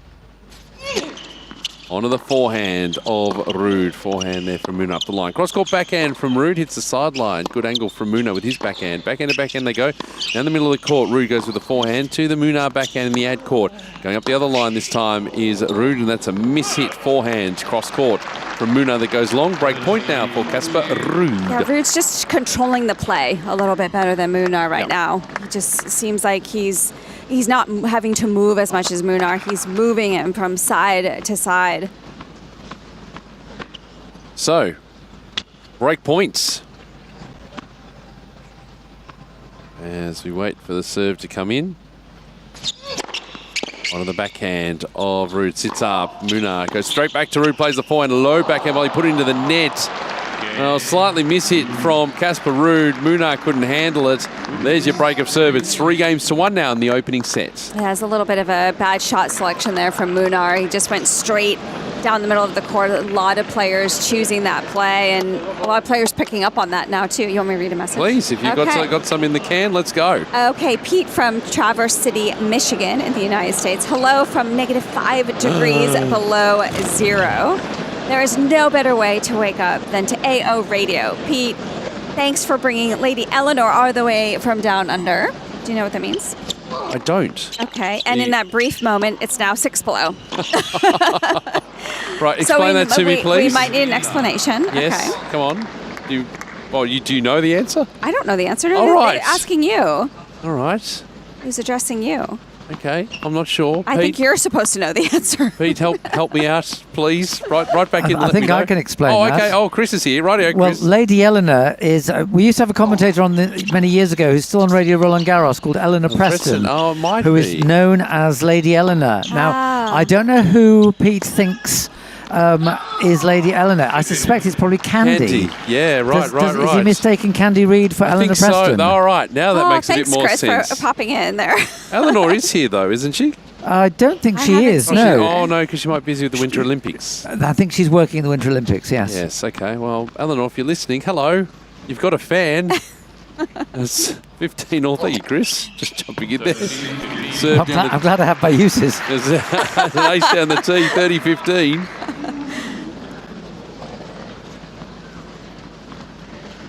It's 25 minutes on the Rolex on Rod Laver Arena, 19 minutes on the Rolex. Doing a double Rolex. Look out. Here on Margaret Court Arena, 30-15, looking to consolidate the break is Casper Ruud, and the serve. One of the backhand of Munar. Forehand cross there from Ruud. A short ball from Munar, and he's going to be played back behind. 40-15. This is a good sign of intent. Excellent ball striking from Ruud. He's just over and over just willing to take the initiative and step up. We'll get to Chris in a sec again, just with an update on ANZ Arena. Or would you say it ANZ? There's the serve here. Down the tee, misses. Compact swing that Casper Ruud has. Springs into action. The second serve. On the backhand here of Munar. Forehand to forehand they go. In the juice court, looping ball from Ruud. He's pulled that wide, and it's 40-30. Just a little bit of a mishit there from Ruud. Got caught on his back foot. Good pressure from Munar, putting extra pace behind the last shot. I like the headline of that. I know it's our Corfu correspondent, but I like What, the first line, you mean? Oh, the headline. Line. I do too. You can read that out if you like. Best radio team? That's all we need to know. Yeah. Hello, Mariana. It's the serve Hi, here Mariana. from Ruud. Blocked back here by Munar. Half-court ball. Ruud goes up the line. Munar with a high lob. The overhead put away by Ruud. Not quite. High ball here from Munar. Is this going to drop in? It just does. This time Ruud puts it away, though, with authority. It's 4-1 in the opening set. We'll get to our Corfu correspondent in a moment. But, Chris, what was the result of that set on ANZ Arena? Well, it was fairly straightforward, actually. Belinda Bencic has won it 6-love. It's almost as if she started this match saying, right, OK, well, the warm-up is going to be in the form of a set. Oh, I've lost it. Well, it doesn't really matter because I've got two more. She certainly won the second set very convincingly. We're in the first game of the third set. Martunkova serving in that one. And I can tell you that Elena Rybakina, the runner-up here from 2021, I think she was, she has got back to 3 games all against Varvara Gracheva. And something interesting happened on the Kokkinakis-Kyrgios Kubler-Polmans match.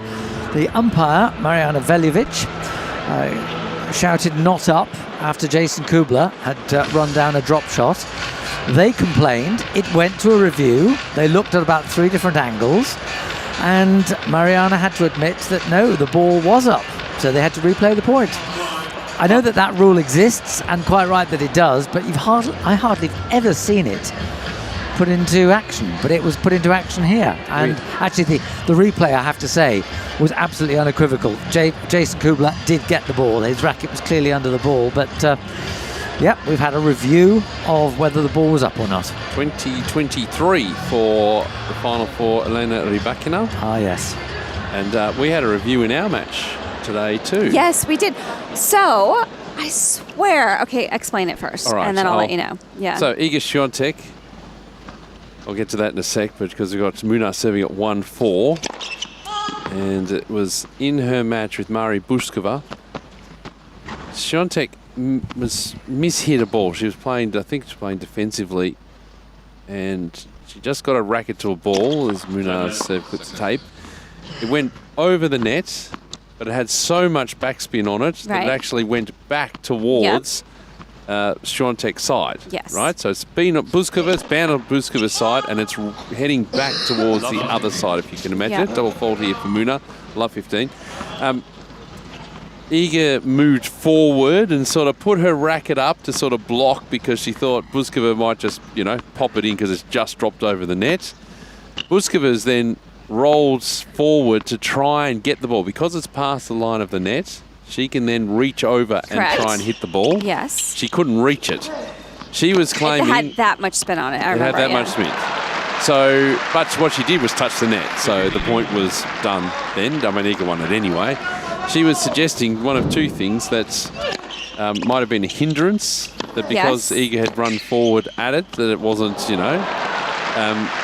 but also they were checking that, had the ball bounced twice or anything like that, but she didn't touch the ball. So what's the point you're trying to make here? No, who didn't touch the ball? Buskova. She did touch the ball, but she hit the net after. Her whole body she hit the net her whole body almost fell over the net. That's right.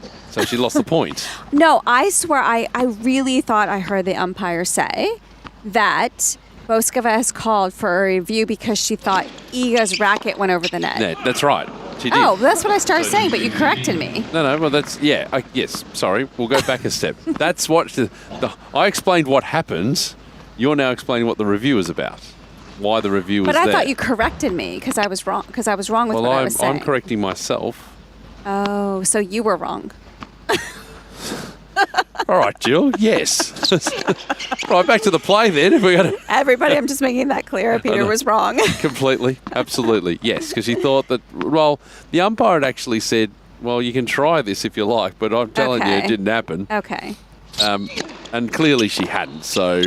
Anyway. Yes, she had not. Yes, correct. The review was all right. Unlike what I'm doing right now, the review was correct. It didn't show anything. So Iga won the point. Iga won the point. Yeah. That's all we need to know. That's Iga all won we the need point. to know. Yeah. You know what? That made it to the AO socials. Not this discussion, because this has been a train Oh, wreck. yes. The It actual should. bit. It should. It was an amazing shot. It's a serve here from Munar. 40-15 at 1-4. They did both have a smile afterwards, so that was good. That was good. Yes. They were fine about But it. I feel like Buskova was always smiling. It was a good spirit that match was played in today. It was. As Munar serves onto the backhand of Ruud up the line. Up that line from Munar. He's way back in the court. He's going to hit a cross-court forehand. Ruud's at the net playing a forehand volley. Coming forward is Munar. The high ball is good. Wow. Great running, but we know he's a road runner, Jama Munar. And he just had the control to go over the top. So 4-2. We got a clap from Casper Ruud on that one too, because it was just a well-played point from both players, a good volley. And the lob that he hit actually didn't have a ton of height to it. It was like a faster lob, and that's why Ruud wasn't being able to react as quickly. Great hustle from Munar. Do you want to talk to our Corfu correspondents? Yes, I do. Thank you, Mariana waiting. Good afternoon, Jill and Peter, my favorite duo at AO Radio. I bet you say it to all the duos. Looking forward to these last hours of the day in your company. Trusting you saw my last email where I suggested Stefanos Tsitsipas as Alexander the Great, 2004 movie by Oliver Stone with Colin Farrell. We didn't see that, but we're hearing it now. Great. Thank you, as always, for making all matches even more exciting and adding your knowledge and the best banter on radio. Really? Love you You do? all from a sunny 11 Celsius Corfu, Greece. Just think you. I still want to visit Mariano. Just want to review that statement about, making the matches exciting. Best banter on radio. Did you listen to the last 4 minutes? I know. Oh boy. Oh boy. It's a serve here from Ruud onto the backhand, and Munar puts it into the net. And he's not happy with himself. He's a little out of sorts here. I mean, Munar's 15 love. Well, you can read the first line of that email. Mr. Mercado and the Queen. Well, look, you don't need to read the rest. There's a serve from Ruud goes into the nets. Second serve. And the serve will come in. Onto the forehand of Munar. Forehand. Back up the line by Ruud. Forehand looping by Munar. Cross-court backhand from Ruud. Backhand to backhand they go. And now he'll go up the middle of the court. Well, Munar. Cross-court forehand from Ruud is deep. And he can't handle that pace, Munar. Drops it fractionally short. And Ruud is going to make the most of it. 30 love. A lot more topspin overall off of Ruud's forehand side. Compared to the average on the ATP Tour, it's just such a heavy ball. It's difficult to consistently be aggressive on and take early. It's hard to time that ball perfectly. Makes him dangerous on any surface, Yes. really. Not just clay, even though he's had the most success there. Grass would be a little difficult, but... The serve, blocked back here by Munar. Ruud going up the line. Munar goes cross-court with the forehand. That's good. Way back in the court. Ruud struggling with the volley. It's 30-15. He just slapped at that, and he had to. He was actually leaning the wrong way. Ruud back-footed Munar. And I think he had the wrong grip, actually, on that forehand. Ended up just slapping at it. Hit it so flat. Great shot. As the serve comes in from Ruud. As the serve going long.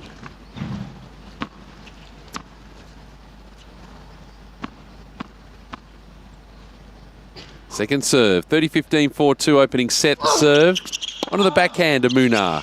Big forehand up the line from Ruud. Dug out by Munar. Off forehand by Ruud. Coming in again. He's going to step in. That's nicely done. Crisp backhand volley up the line. Gets it done.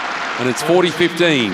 I remember watching these two guys when they played in Dallas last February. Do you remember? It was another long match, but I think it was 7-6 in the third. And Ruud was really it's the most I had seen him come to net, and I'm already feeling that he's trying to incorporate this in this matchup again against Jaume. Oh, Jaume so far back in the court a lot of the time. It's a sensible But move Ruud to make. sometimes is too. Yeah, absolutely. Yeah, but he's a little bit more hugging the baseline more. Yeah, he's more attacking tonight. Yeah, exactly. Absolutely. He does not want to get involved in a 5-hour ding-dong. Does not want that. Particularly when he might have to jump on a plane and go home soon. I was just laughing at Ding Dong. Yep, it's a 5-hour ding-dong battle.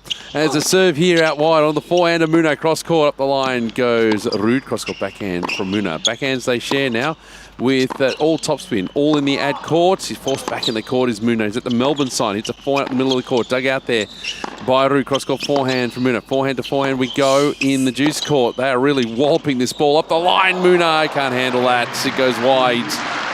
Big hitting from both players. It's 5-2 for Ruud in the opening set here on AO Radio. We might keep going with the messages, but keeping a watching brief on Rod Laver Arena. We might need to get to Chris shortly. Back to you. Can I say something about this? You absolutely can, if you'd like. Yes, you can do whatever I'm you just like, Jill. As I'm watching this match, I'm just thinking that I feel like Ruud could, he's playing so good, but I feel like he could be really dangerous because I feel like he's going to play with the most freedom maybe ever, because if he wins, great. If he loses, he's just there for... Are they technically married, or they're just engaged? They're technically married. I'll have to look that up for you. I think they're just engaged, but it's a win-win for him. Yep. Right? He can, if he wins, amazing, and if not, he just goes home to be there for the birth of his child. So I feel like that gives him almost a little more sense of freedom. It does. Okay, so Queen. that makes you dangerous. Oh God. Okay. So Mr. Mercado and the Queen. This is from Red Sox Devil in Falcon, which is 1 hour south of Perth, Australia. Looking at you two on YouTube in army green, it has the feel of a Black Hawk. Oh, I have green on. This is more blue, yeah, isn't it? I have. Oh, yeah. Yours is more blue, but mine is. But the lights that are shining in from it's changing it. Yes. Anyway, has the feel of a Black Hawk cockpit in the chopper. Get to the chopper. If I didn't know Gracheva was actually an ex-Russian, I think she does look French. Yeah, she's on court at the moment, Yes. and it's Rybakina they're closing in on that set, but we'll come back to that in a sec. Ruud got some fans in the house here. I would agree with that. I think if you didn't know her, you could say you wouldn't be surprised if she was French originally. Munar serving at 2-5. Getting set, serve down the tee misses. Second serve. Stand by, Chris. We'll come to you in a sec. that first set reaches a conclusion, the serve onto the backhander who really chased him in the end. He's way back in the court now. Doesn't need to play the ball. Munar, just too many errors at the moment. It's love 15. You keep going with emails. You do whatever you like, Jill. Well, I kind of want to see what happens with this game, because it might be set. Basically, Jill just telling me to shut up and call a play. It's fair enough. Worked together a long time. As the serve here from Munar. Down the tee, misses. Let everyone listening at AO Radio HQ out the front. Not sure we've shut the doors just yet with the shop front. As the serve here into the net, it's a double fault. Boy, oh boy, he's out of sorts at the moment. It's love 30. But I think it's partly the reason how Casper has started. I mean, he's been returning super aggressively, and that just gets in your head. You know your second serve has to be so perfectly placed, so aggressive, and a little bit of speed on it. So it's love 30. As we wait for this serve to come in, and the serve down the tee misses. And this first serve.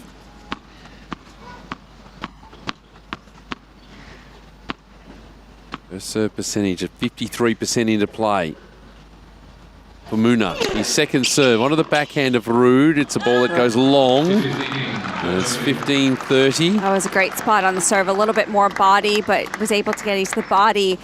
Backhand, just enough speed on it where it didn't give Casper time to take the forehand. As we wait now for this serve to come in. 15-30. The serve out wide. It goes long.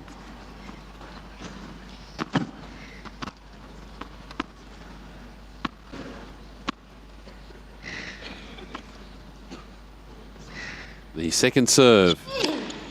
Onto the backhand here of Ruud. Backhand to backhand we go in the eight court. Oh, that's lovely up the line from Ruud. He brings up 2 set points in style. It's 15-40. You really could not see that coming. Munar was just frozen at the baseline. Didn't even make a move. Casper slapped that one so quickly. As we wait now for this set point, let's see if we can have dueling set points. Maybe not just yet. Serve down the tee from Ruud, from Munar, I should say. Goes wide off the net. Set point Ruud. And we wait for this second serve to come in. Onto the forehand of Ruud. Munar goes with an off forehand. Slice backhand Ruud into the nets. Didn't really have a look, but it was close. Still a set point though at 30-40. It was the right shot to go for, and he was trying to go for the short slice to make it really low and bring Munar forward, but just clipped the top of the net. So another set point. As the serve comes in, Munar down the tee, misses. He thought that was right near the line. I agree with him, but it was a drifting ball. As the second serve. Set point Ruud. The serve here. Onto the four. He mishit that Ruud. Cross-court backhand Munar jumps into it. The high ball from Ruud lands near the baseline. Overhead by Munar into the juice court. Blocked back by Ruud. Munar in the middle of the court goes with an off forehand. Slice backhand there from Ruud. Coming forward is Munar. The forehand volley is good. Great closing speed from Hame Munar. He just handled every single ball well throughout that rally and didn't try and force or do anything extra when he was pushed back. Casper lofted one lob where it felt like he just reset the point, and Munar just snuck forward to take the volley. Good speed. Yeah, absolutely. Up and back in the court. Yeah, looked good. So now, Munar. 2-5 juice, saved a couple of set points. And the serve, blocked back here by Ruud up the line. Cross-court backhand by Munar. Backhand to backhand we go. And now Ruud will step in. Munar going back in that direction. Just staying on the backhand this time is Ruud. Now he'll switch to the forehand. Put that up the line of the juice court. Cross-court forehand from Munar, who's now playing a backhand cross-court. Backhand to backhand we go as Ruud just tries a bit more angle. All top spun here, folks. And a long rally up the line goes Munar. Finds a sideline. And Ruud, well, he got a racket to it, couldn't do anything with it. Great rally again, advantage Munar. And Munar, the one there, was the first one to change direction. Ruud has been doing that from the beginning of the match and stayed more consistent, Munar, with the depth on the cross court, and that allowed him to pick and choose his shot when to go down the line. Yeah, Ruud applauding that one, and understandably so. 5 minutes 21 and counting for this game. Game point, Munar. Serve out wide, misses. And he just heads the ball back to the ball kid who was going on the same trajectory, like he was about to put one in the back of the net. So a second serve. And running around playing the off forehand is Ruud. Cross-court backhand from Munar. Backhand to backhand they go. Wide goes Ruud. And he saves the 2 set points as Hame Munar, but Ruud will serve for it again at 5-3. We have a message from Mel from Auckland, New Zealand. Kia ora from New Zealand. Kia ora. AO team. Kia ora. Thanks for your great coverage. It is awesome to match faces to voices from your YouTube feed. I think it would be cool to have Gael Monfils play Val Kilmer's role from the film The Saint from 1997. It would he would make a wonderfully suave modern spy, that's for sure. Current weather here is very humid with a mild temperature of 19 degrees Celsius. Thanks and cheers, Mel. Thank you, Mel. Our friends across the Dutch in New Zealand. Serve down the tee, missing here by Ruud. Second serve. Ruud prepares, and the serve will come in. On the backhand here of Munar. Ruud with a cross forehand. Right the line by Munar. Back that way from Ruud. Oh, he's landed in the juice court corner. He is looking sharp tonight, not Very just sharp. the haircut. It's 15 love. Sharp in all kinds of ways, yes. That was a great forehand because the way he set up for it, I got tricked. I thought he was going to go inside out, and he just whipped it down the line. As we wait now for this ball to come in from Casper Ruud. 39 on the Rolex. The serve here down the tee misses.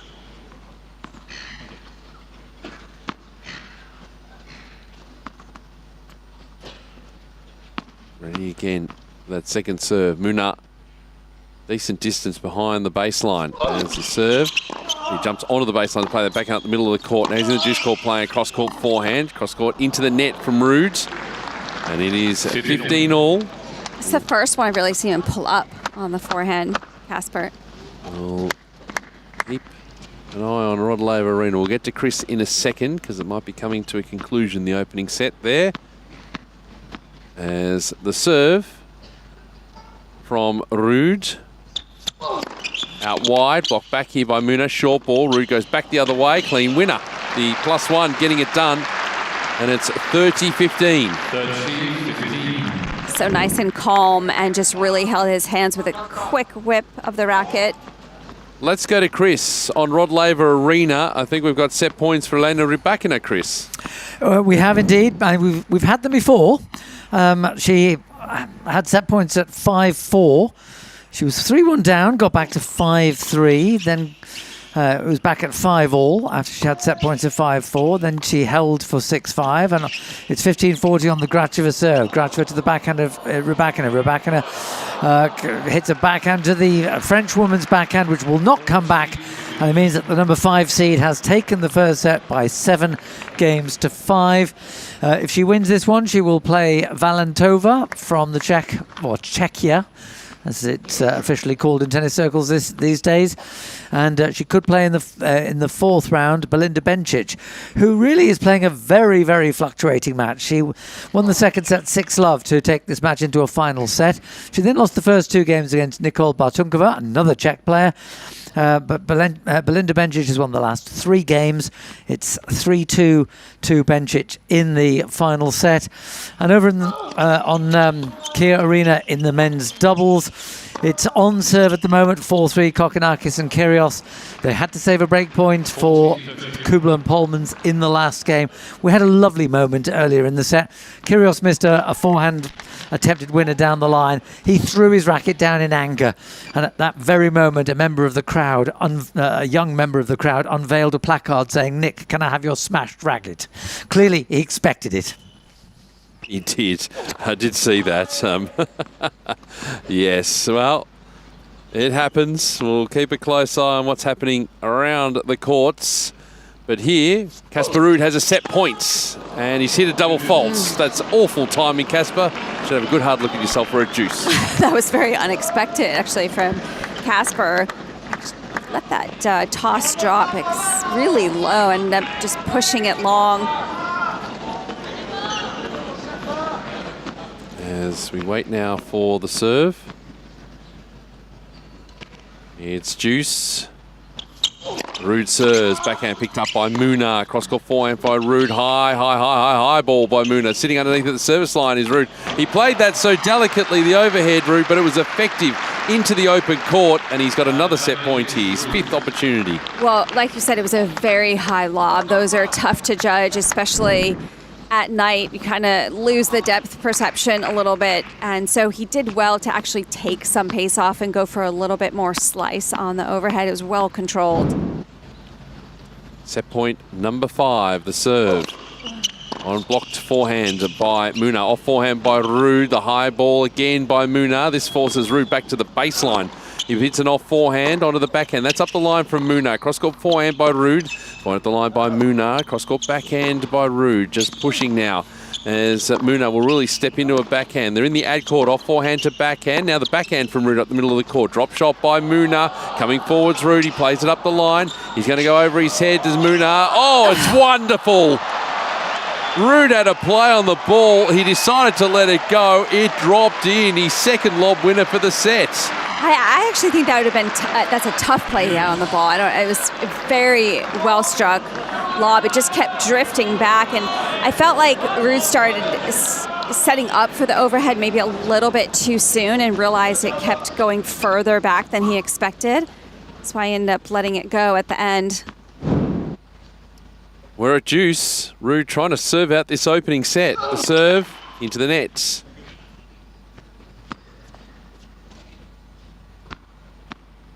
Second serve. And the serve onto the forehand of Munar up the middle of the court. Back that way from Ruud. Forehand again up the line by Munar. Off forehand by Ruud. Runar's there digging out a backhand. He's already on the run to the juice court because he's got to play across forehand. Put some loop on that. Back that way from Ruud with his forehand. Looping forehand from Munar. He's gone too big. He gave the ball plenty of flight just to give him time to get back into court, really. I was just thinking that whole point, how much court he's covering.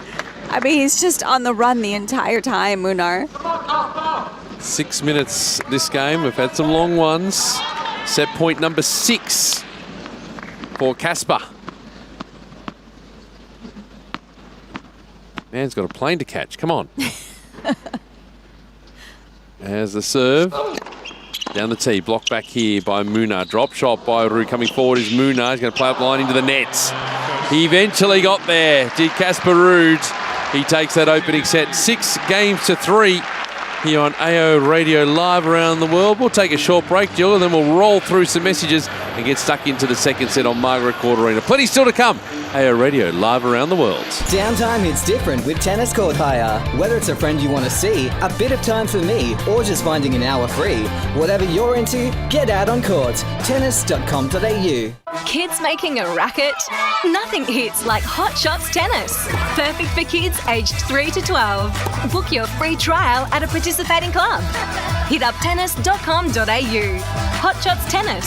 It's different. Australian Tennis Magazine has been serving up news, features and game insights for 50 years. Pick up your copy of Australia's only tennis publication or subscribe to have every issue delivered at tennismag.com.au and keep up with all things tennis via our social channels. If you're looking to reclaim your game, try Cardio Tennis presented by Chemist Warehouse. This high-energy group class is where fitness meets fun. No competition, just genuine connection. Set to great music, you'll mix tennis drills with constant movement for a workout that never feels like work. And no need to be a pro, qualified coaches tailor the session for everybody at every level, whether you're new to tennis or coming back to the court.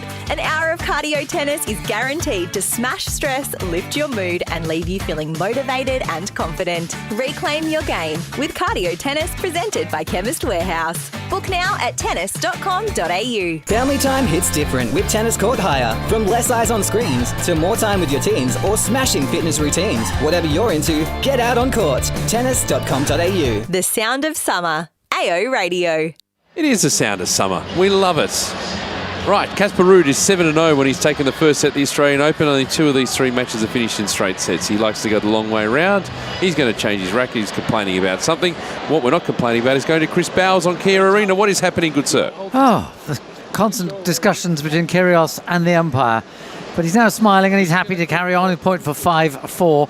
And I can tell you, as a put away by Thanasi Kokkinakis at the net, so Kyrgios and Kokkinakis lead 5-4. They have not been winning their service games as easily as Kubler and Polmans. But Pete, we've had a message from someone called Chris in AO Radio Master Control, who'd like to point out to Jill that Casper Ruud is actually married. He was saying, thank you. He was saying at the end of last year that he would not. They'd get married after the baby was born. Okay. But then in the off season, they quietly went and got hitched. So Well, I think so many people got married. I couldn't remember if he was one of them that Yes. got married or was just engaged. There were so many marriages happening. he was, and we've had a message from the Catalan ambassador pointing out to Peter that the Catalan name spelt Jaume is pronounced Jaume. Jaume. Jaume, not Jaime. That's right.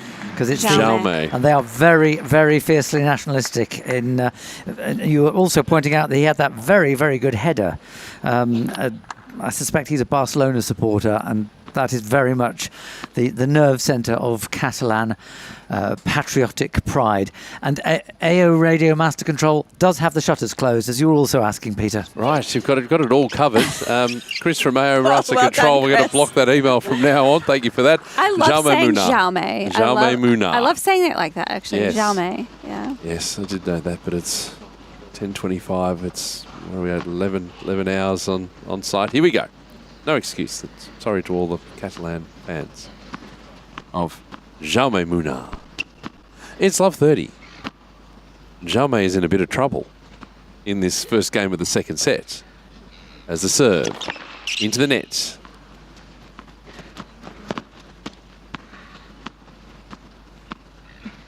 Second serve.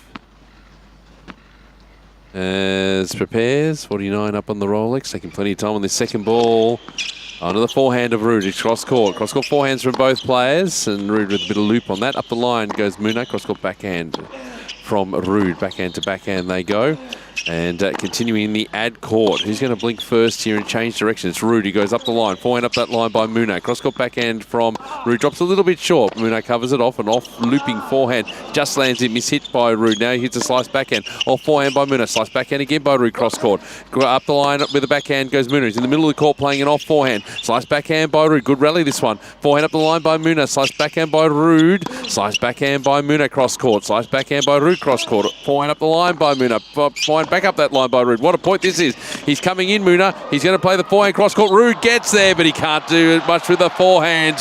That is the rally of the match, folks. It's 15-30. I mean, what is it going to take to win a point? My goodness. I thought Munar had the point won 3 or 4 times already in that rally. We're just hearing a replay of it. To work hard. And what was it? They're counting the shots, 34 shot rally. We haven't count the one that doesn't actually go in, do we? We do that, don't we? Well, No, it didn't 34. go in, so 34. 34. Oh, it did count it? Yeah, No. Oh, it looks did. like that on the screen. It counted it. Yes. Jaume Munar at 15:30. Serve down the tees, an ace. And it's 30 all, ball drifting away from Casper Ruud. Not by much. It just got, that's your quadruple zoomer. That's what that is. Zooming all the way in to see where that landed. That's how fine the margin was. Ooh. 30 all. Feel like I've hit Midnight Madness already. As Munar serves and misses the ace down the tee. He doesn't quite believe that that's the case. You cannot argue against the machinery. But you can, you just look silly. We'll get to some of your messages in a moment. I know, too. there's quite a few coming through. There's a serve here. Onto the forehand of Ruud up the middle of the court. Forehand up the line by Munar. And this into the net by Ruud. It's a pretty good fight back here from Munar down left 30 and a game point. First serve returns made in set 1, 100% from Ruud. 67% from Munar, 100%. 100%. Every single one he got. Now, it didn't win every single point, of No, course. I know, but still. puts a lot of pressure on the serve, knowing you're not getting any free points off the serve at all. As Munar serves out wide, an ace. There's one. And get himself out of a little bit of trouble there, did Jamais Munar. And he's on the board first in the second set. Messages, Jill, please. Yes, Dale from 21. Listening from Bendigo, Darwin, and Perth. 21. Yep. Keep reading. Hi, Pete and Jill. As usual, we are listening from Bendigo, putting the audio to Vision Australia Radio across the country. That's why Bendigo, Darwin, and Perth. Yeah. Cousin Robin in Darwin is listening, and my sister Kelly in Perth. Cheers. Hello. Hello. Hello, Dale. Tam as well up there on Vision Australia Radio tonight. Huh? Keep going. Okay. Jonathan O'Donoghue, who lives in Versago, Switzerland.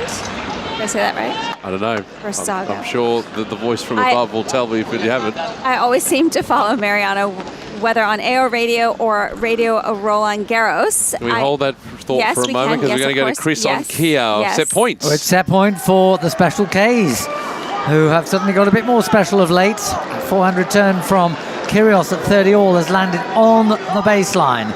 And so it's Jason Kubler serving to Thanasi Kokkinakis. A backhand return from Kokkinakis is short. Backhand Kubler into the net.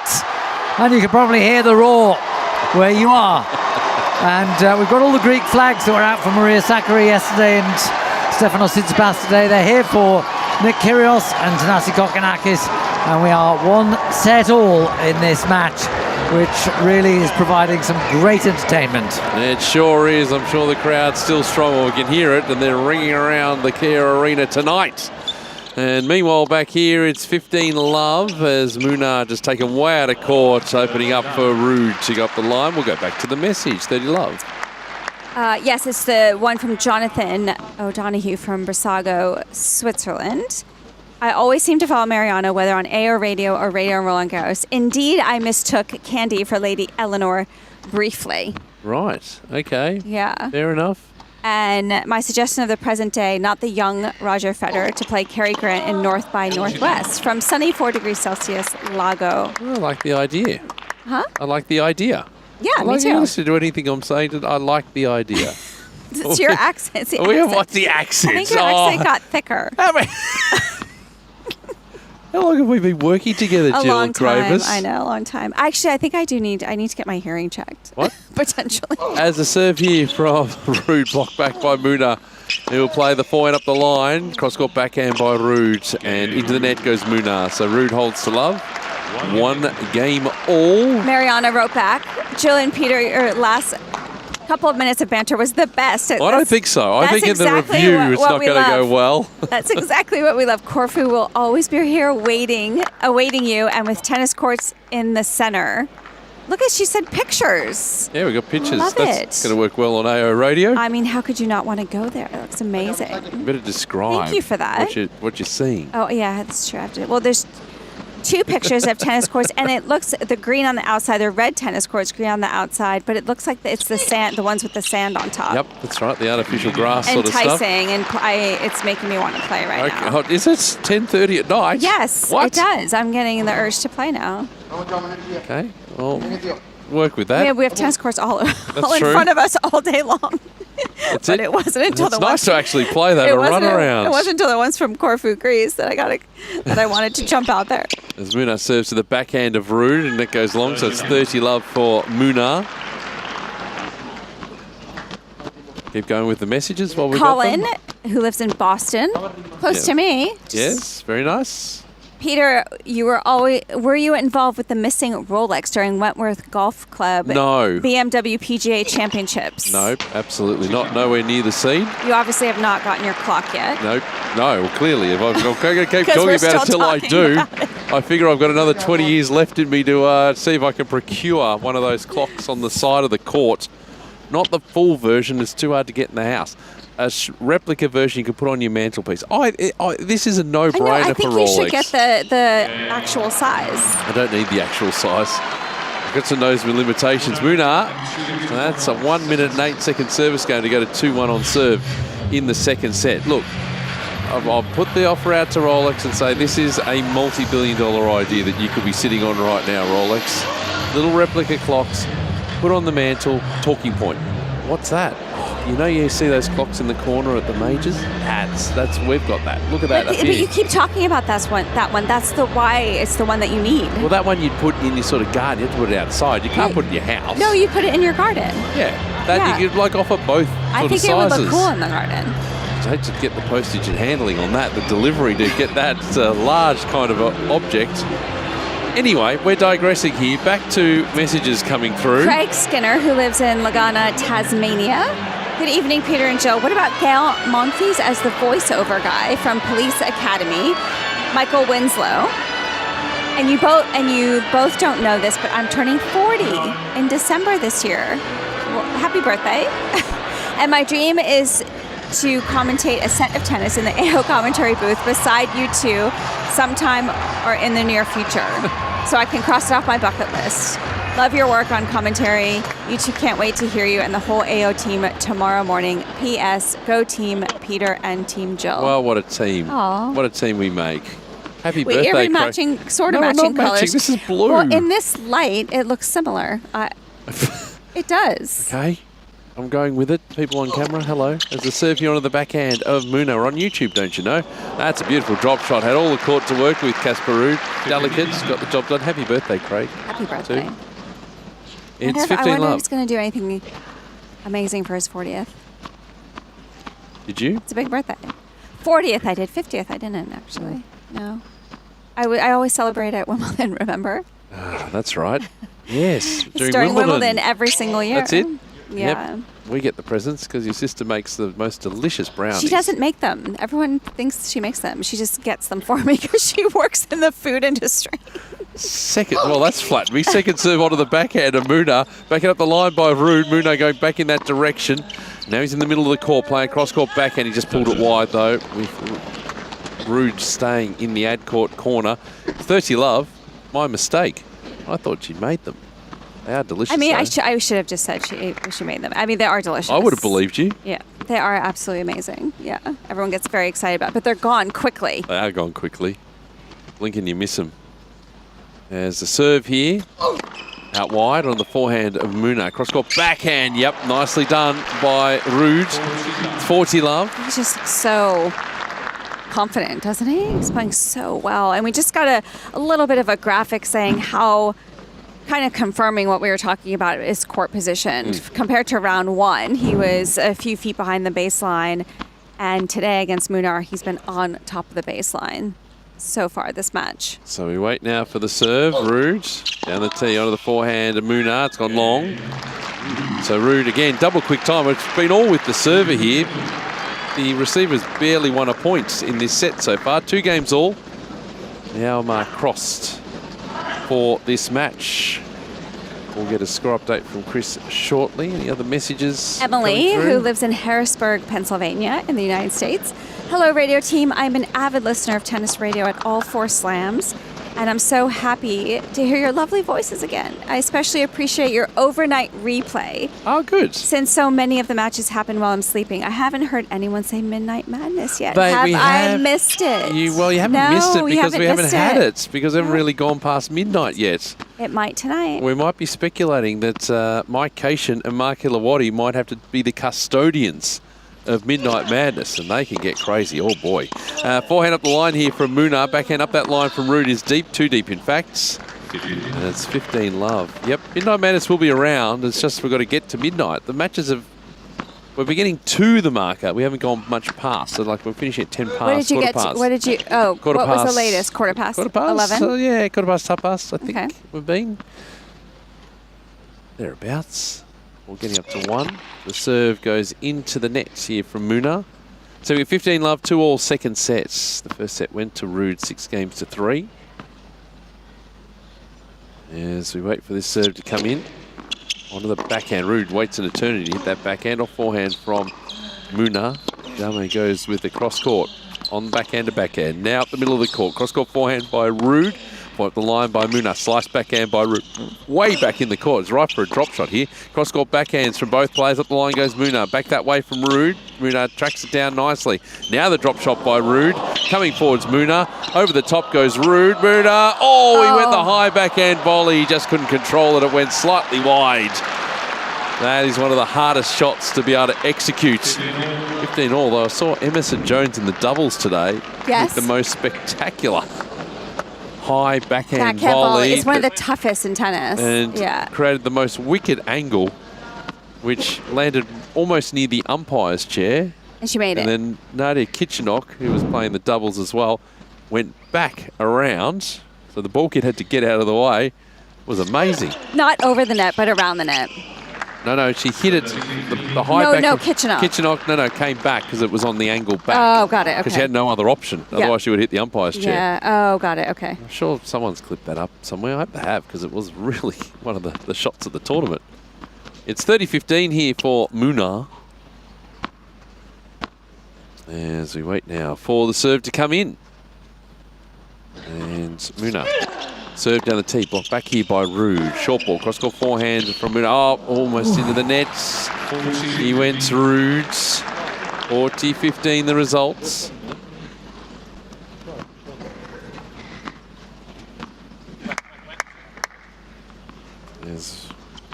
We've got 1, 2, 3, 4 courts still in operation here on night number 5 of the Australian Open. Third round gets underway tomorrow. Serve here, blocked back. No, Ruud just went almost straight into the ground, really. Munar, a bit of extra heft on that. It's 3-2, we're on serve here in the second set on AO Radio Live around the world. Any more? One more message just came through. Ella, Yep. who lives in Melbourne. Hello, lovelies. Just finished work. My 2 fave superstars are on. Oh, look. Gee, bring the love. You know what? Ask the booth form on ozopen.com/listen. I just keep talking about the good messages that come through. AOradio@tennis.com.au if you want to get in touch. Maybe even propose some Midnight Madness topics, things that we can talk about. That's a good idea. Not maybe necessarily for tonight, although Mike and Mark might need them, but also for future Midnight Madnesses that we might be having. Did you hear about discussion the other day about potentially changing the name for Lucky Loser? Yes. Do you think that's a good idea? Because then someone wrote in and said that she actually liked it because it was a talking point for her, and everyone thought that it was kind of...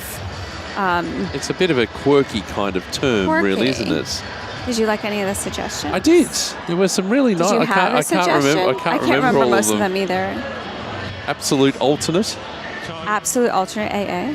AA? Okay. Well, because I was like, I'm thinking of hearing it on the loudspeaker to tell the players to come sign in for absolute alternate. And I was on with Steve, and Steve was envisioning it in parentheses in the draw, how it would look, or in brackets. You really scoped that out. So I feel like it was groupthink at its best. We get technical here on AO Radio. Would you be up for changing it? Do you think it should be changed? I don't. Is it more the connotation of loser that you're worried about? Yeah, there? that's what we were talking about. Yeah. Up the line goes Ruud. A looping lob from Munar, not good enough. Put away by Ruud at the net. 15 love. Munar is furious with himself. He's not happy. You can hear him just chatting away. He gets very expressive out there, does Jame. We'll get a score update from Chris shortly. Serve here from Ruud. Goes into the nets. Second serve.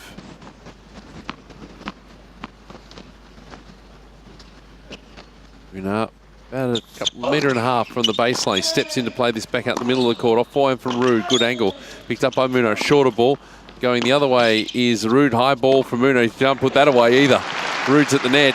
Easy overhead. It's 30 love. Still getting caught so far back, Munar, and Ruud is recognizing that. Now he's throwing it a little bit shorter angles rather than going so deep in the court. Munar's got to adjust that court position at some point during the point so he can turn it around.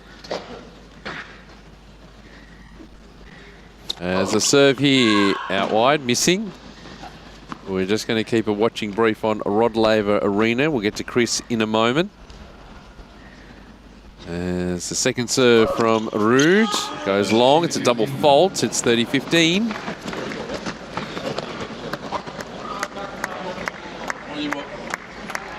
Serve points won in set number 2. Ruud at 91%. Munar at 80%. They were cycling through service games for a while there. Serve here for Ruud out wide to Munar on the backhand. Up the line goes Ruud. Full stretch is Munar. Again at the net is Ruud. Puts one into the ad court. A high ball from Munar's not going to come back. Or it does. It's going to be put away again. He's finishing it off nicely at the net. Here is Casper. Very, again, very good. Munar throws his hands up. I mean, right from the first strike of the ball, he feels like he's on the run. I almost feel like he maybe take a little bit more risk on that return, try and put more on the ball. So 40-15, points for 3-all. It's a serve from Ruud. Blocked back here by Munar. Another short ball. Up the line. Oh, he missed that, Ruud. Probably a regulation forehand, really. It's 40-30. Yeah, just had a little shake of the head there, Ruud. Surprised that he missed that. Almost looked like he just a little too close to the ball.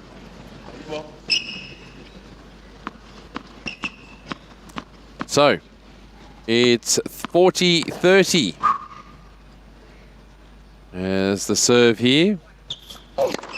Down the tees, an ace. So Ruud holds. It's 3 games all now here in this second set.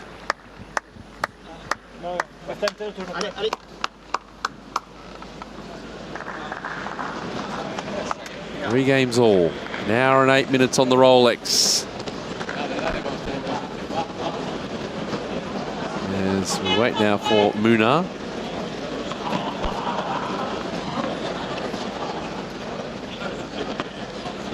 As he prepares the serve.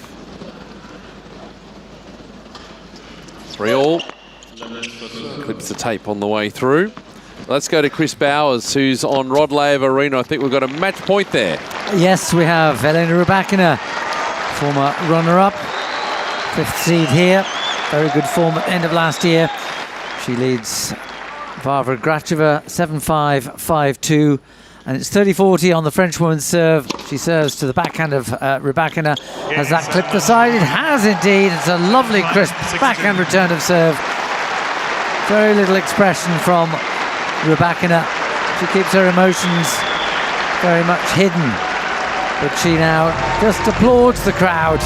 That is a very good win for Elena Rybakina. And her next opponent will be Teresa Valentova from Czechia. And Chris, we might just stick for a second because on ANZ Arena, Bartunkova looks to be closing in on victory. We might come back to you in a sec if we can get a match point on that. We'll keep an eye on it, Chris. No problem. All right, and we'll also get an update from Key Arena as well. But back here on Margaret Court Arena, it is love 15. Munar is serving. And the serve. Blocked back here by Ruud. Up the line goes Munar. Now he's got a beautiful little drop volley. And it's 15-all, 3-all. He stepped in nicely, put away the volley very, very well. As we wait now for this serve to come in.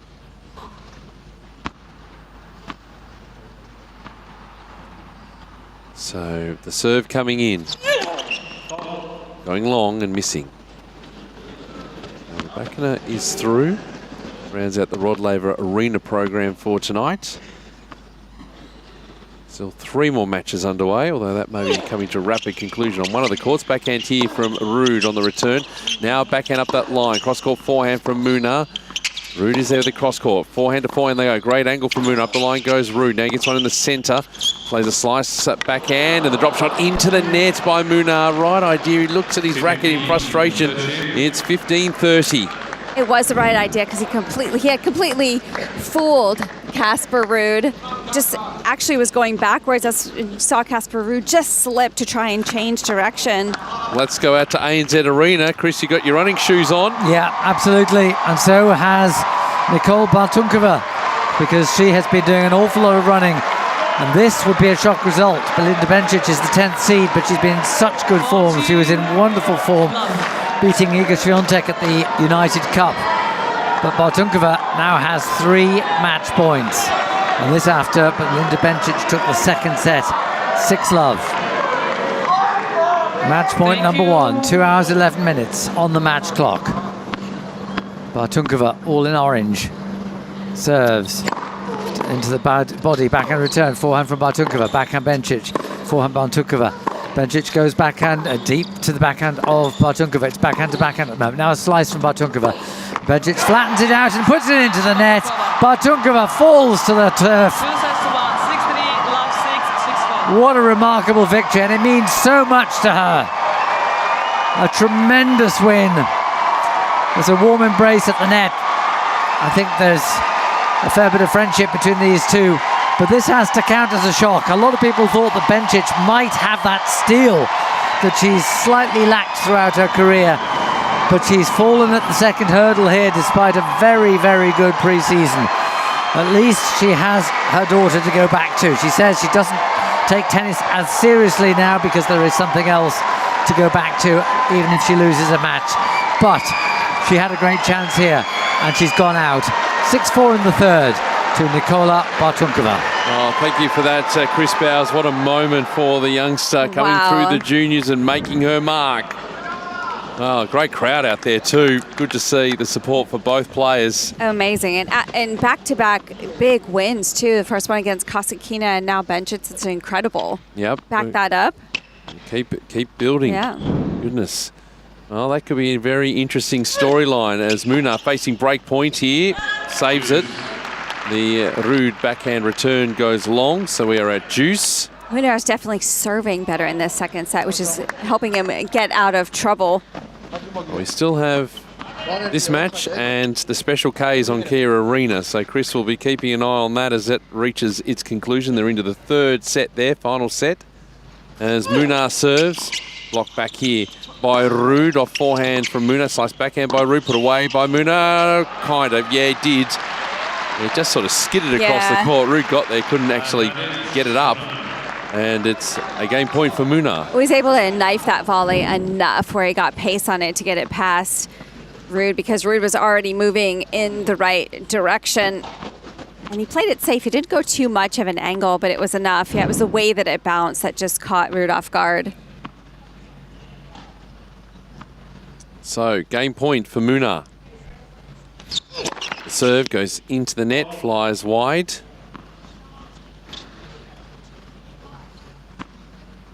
Second serve. And the serve.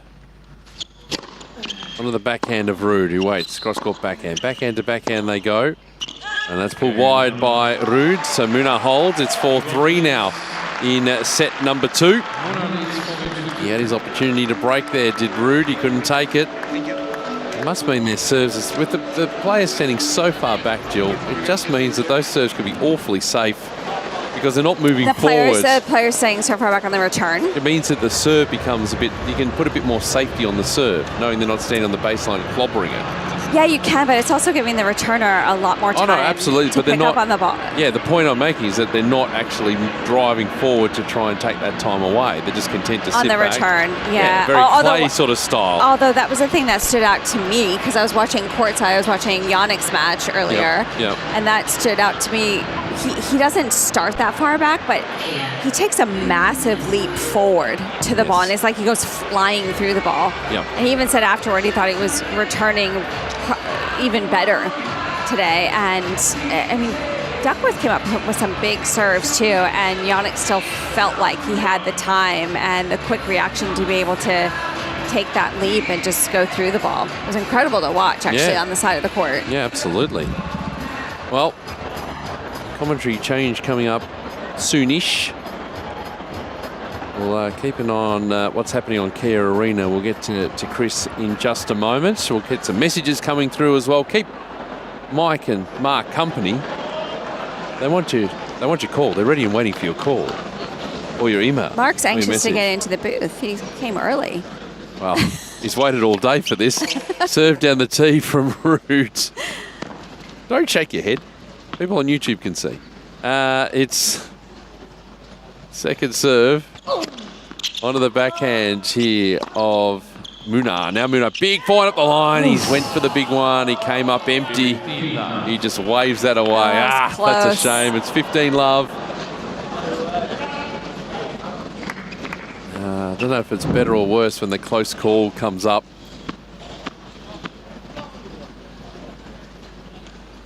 So now, the serve, blocked back here by Munar. Cross-court forehand from Ruud. Munar goes up the line again, trenches his arm and misses again. The same result. Same shot. Same results. He missed that one by more, actually.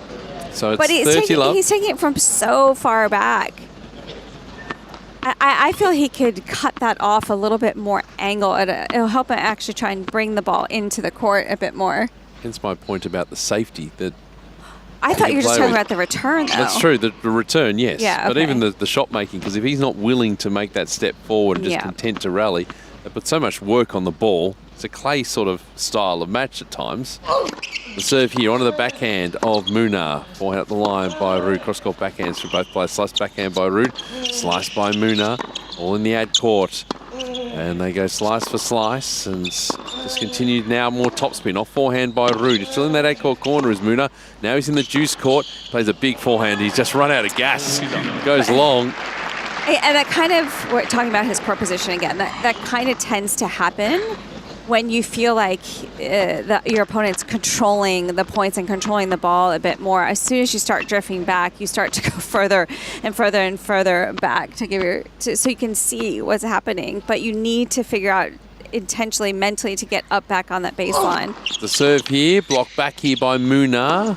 Ruud goes with an off forehand, slice backhand from Munar. Put away, nice movement forward for Ruud. Very nice. 4 games all now in this second set. Let's go to Chris on Kia Arena. What's happening with the K's? Well, they're going well score-wise, but they have the trainer on because Kokkinakis' shoulder is playing up.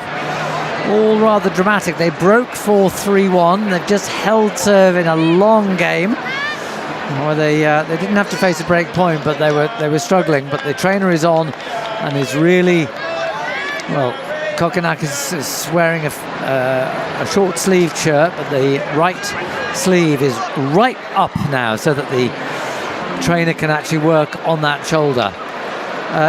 They might yet come through this one. That shoulder is warm at the moment, so I suspect there'll be no problem getting through this.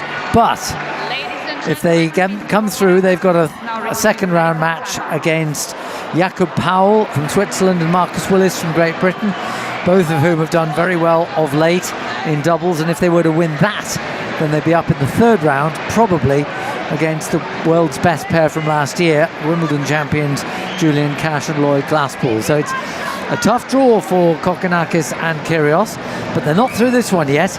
And it looks, well, the way Kyrgios is, the way Kokkinakis is wincing, I suspect there's some real pain in his shoulder. Well, so, it has been for a long time, Chris. And I know, but this is clearly flared up. Well, it's almost, I hate to say it, but it's almost last chance saloon for Thanasi Kokkinakis because he's had that many surgeries, he's had that much go wrong with his body, and they've tried this, and it's, almost like this is the last opportunity, the last chance for Thanasi. So what's the feeling? What's happening out there, Chris? Well, the feeling is that I think the atmosphere is great because Kokkinakis and Kyrgios are leading 4-1, but there's obviously a certain amount of nervousness about, well, how fit is he? Surely he will carry on. I can't believe he won't carry on. I suspect this close to the end of the match. Well, 4-1, three games if they all go with serve. Yep. Actually, 4 games. Well, if the they all thing go is with serve. Kokkinakis going to have to step to the line to serve? I'm not sure where we are in the rotation. He's just served now. So right. So no, if they can break once more, then no, they won't have to serve. He won't have to serve again. Well, he won't have to because he's got 3 more games. But no, Kyrgios will have to serve at least once. Yes. No, that's fine. It's not Kokkinakis that's serving, right? But now he's just, I think, taken a pill, probably an anti-inflammatory or a painkiller. It's just a very, very difficult situation. I was telling you earlier that Kyrgios was taking a lot of the 50-50s. He really has been, when the ball has been one which Kokkinakis has to run for, Kyrgios has been going for it as much as possible. But, it's difficult to know what to make of this. Kyrgios is not at the chair. He's just gone straight out to the back of the court. And entertaining the fans, no doubt. Well, no, he's waiting quite peacefully, actually. I think he doesn't want to stand over his partner as if to say, "Are you all right, mate? Are you all right, mate?" I think he's gone out with the energy of, my partner will be out here in just a second when he's finished with the medical staff. Yep. Which is probably the right signal to send out. It's 30-all, by the way, 4-all in the second set here on Margaret Court Arena. Pullmans and Kubler have gone out. They're ready to play on. So I think that's their way of saying, we're fit. So, well, we'll just stick with it just to see if he's going to continue on. Oh, he's definitely going to continue on. The question is, how? We've just seen a replay of the last serve he hit in the last game, and he really did wince quite badly after hitting his serve. But so far, they've worked. We've seen a wonderful return from Casper Ruud. Munar looking for the S&V. So a break point here. We'll stick with you notionally, Chris. And see how that first point plays out, because it'll probably give you a fair indication. Okay, well, there's Kubler serving to Kyrgios, who throws up the lob, and that'll be an easy smash. So next point will be the serve to Kokkinakis. All right, well, we've got break point here. Let's see if we do dueling points. Ding, ding, ding, ding, ding, ding, ding. Now, the serve here, blocked back by Ruud up the middle of the court. Munar with an off forehand. Cross-court backhand from Ruud. Munar goes up the other line. They're going side to side. Point up the line by Munar. Slice backhand from Ruud. Up the line goes Munar. High ball by Ruud. This could bring rain. Goodness, that was that high. And hits a sideline. Munar goes almost long. He hit the baseline there. Now he follows it up. Beautiful backhand volley. Back to you, Chris. He's firing up the crowd. Well, Kokkinakis hit 2 returns of serve. Just basic standard forehands, and then on the third one, when Kubler went cross-court, Kyrgios cut across and hit the most exquisite cross-court drop volley on the backhand. Absolutely gorgeous shot, but that may be what it'll take to get the 2Ks through. All right, well, we'll come back to you, Chris. We'll let that play out for a little while. We'll see if we can get this game done here. We do have a commentary change coming up as well, as Munar, drop shot, coming forward is Ruud, go cross-court. Munar should cover this off. He does. Nicely done. Very nicely done. It was a good drop shot, and Casper did well to just sprint forward. Again, he saw it coming early, but it stayed low. Ruud, his only option really was to hit it angle across court, but Munar had cut into the court so early. Beautifully done. As the serve comes in from Munar into the nets. Second serve, 1 hour and 24 on the Rolex. As we wait, serve comes in. Forehand, gong from Ruud. He's had some chances, Casper, but Munar hanging tough. You'd expect that from him. It's 5-4 here in the second set. What do you want to do, Jill? You want to let him loose in here? I think so. Let me just tell you. All right, go on, Chris, quick. No, the Kubler and Pullmans have held serve to 15, and so it's 4-2 to Kokkinakis and Kyrgios. So it'll be the Kyrgios service game next. All right. Okay. Well, we're gonna do a commentary change. We've got Mike Cain like a caged lion ready to get in here. Mark Ilawati's been preparing since 2 o'clock this afternoon for this, knowing he was on at 11 o'clock. We may have some midnight madness. They look fired up. We may have some midnight madness, Jill. So. Can you believe that? Yes. Keep your messages coming through. Keep them company. Please keep them company through the night. We'll take a break and we will have the conclusion of this match on Margaret Court and also Kia Arena. This is AO Radio, live around the world. If you're looking to reclaim your game, try cardio tennis presented by Chemist Warehouse. This high-energy group class is where fitness meets fun. No competition, just genuine connection. Set to great music, you'll mix tennis drills with constant movement for a workout that never feels like work. And no need to be a pro, qualified coaches tailor the session for everybody at every level, whether you're new to tennis or coming back to the court. An hour of cardio tennis is guaranteed to smash stress, lift your mood and leave you feeling motivated and confident. Reclaim your game with cardio tennis presented by Chemist Warehouse. Book now at tennis.com.au. Kids making a racket at home? Nothing hits like getting outside and on court. With Hot Shots Tennis, kids gain confidence, learn sport skills, and make friends. Perfect for kids aged 3 to 12. Book your free trial at a participating club. Hit up tennis.com.au. Hot Shots Tennis. It's different. Have you got your copy of the AO 2026 official program? Packed with player profiles, feature stories, stats and souvenir pictures. It's the essential guide to the Australian Open and all things tennis. Pick up your copy at the AO shop, in newsagents or at ausopen.com. Message our commentators. Go to ausopen.com/AO Radio and click on Ask the Booth. Live around the world, this is AO Radio. Well, so great to be with you here for the night shift. It's Mike Cation, Mark Hilawati joining you here. So keeping an eye on Margaret Court Arena. As Peter mentioned, we are going to stick with you here for the conclusion of this one. As we bring you back inside the hour 27-minute mark. Casper Ruud leading 6-3, 4-5. 30 love right now. Chris Bowers keeping us updated on the special Ks as they take on Kubler and Polmans. We'll have an update on that shortly. Casper Ruud, 40 love right now. Great to be with you, Mark. Hello. How are you? How are you? I'm on my 12th litre of coffee today, so I'm ready to go. I love that for you. I am a caged lion. I don't judge it by how many cups. It's how many litres nowadays. So it's like, just keep pouring them in. All right, we're going to keep you entertained throughout the rest of the night. Game points right now for Casper. He's got a second serve upcoming from the near side. That's good to a Munar backhand cross. Ruud digs out a backhand, but misses long right through the middle of the court. I don't know how much have you been watching of this one here tonight? A little bit? A lot? Just a little bit. Just a couple of flashes here and there. But for me, it's really interesting to see Ruud. Like, you know, is he ready to kind of maybe just take another step forward? Serves here, 40-15 T. Lob return lands short. Ruud goes for an inside out. Another lob from Munar. Ruud steps back. Overhead from his knees, and Munar slaps a forehand. Ruud puts it away. Awkward bounce on that lob, the second lob from Munar, and Ruud had to just kind of bend low and swat it and put it right into the forehand of Munar. Yeah, it was almost like Tattoo out of Fantasy Island there doing the overhead smash. I did not think we were going to be talking about Fantasy Island here tonight, but here we are. Fascinating. But yeah, Casper Ruud does get it 2-5 games all. Yeah, but to me, Ruud, he's a really intelligent player, and I think he's wanting to do more with his tennis, and he's willing to make these changes to his game to adapt, to improve. To me, you know, a few years ago, he was a little bit one-dimensional with what he did.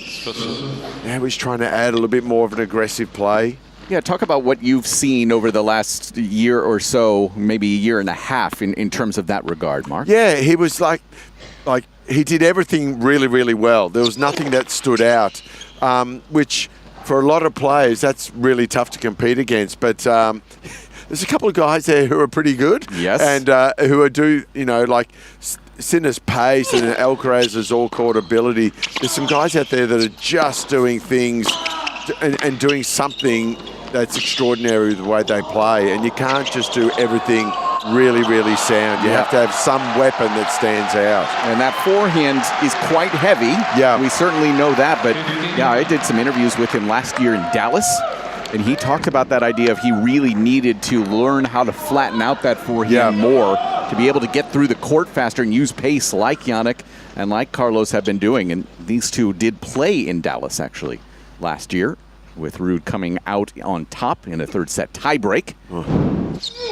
Is that a precursor to tonight, a fifth set tiebreaker? I didn't like the sound that just came out of you. That's right.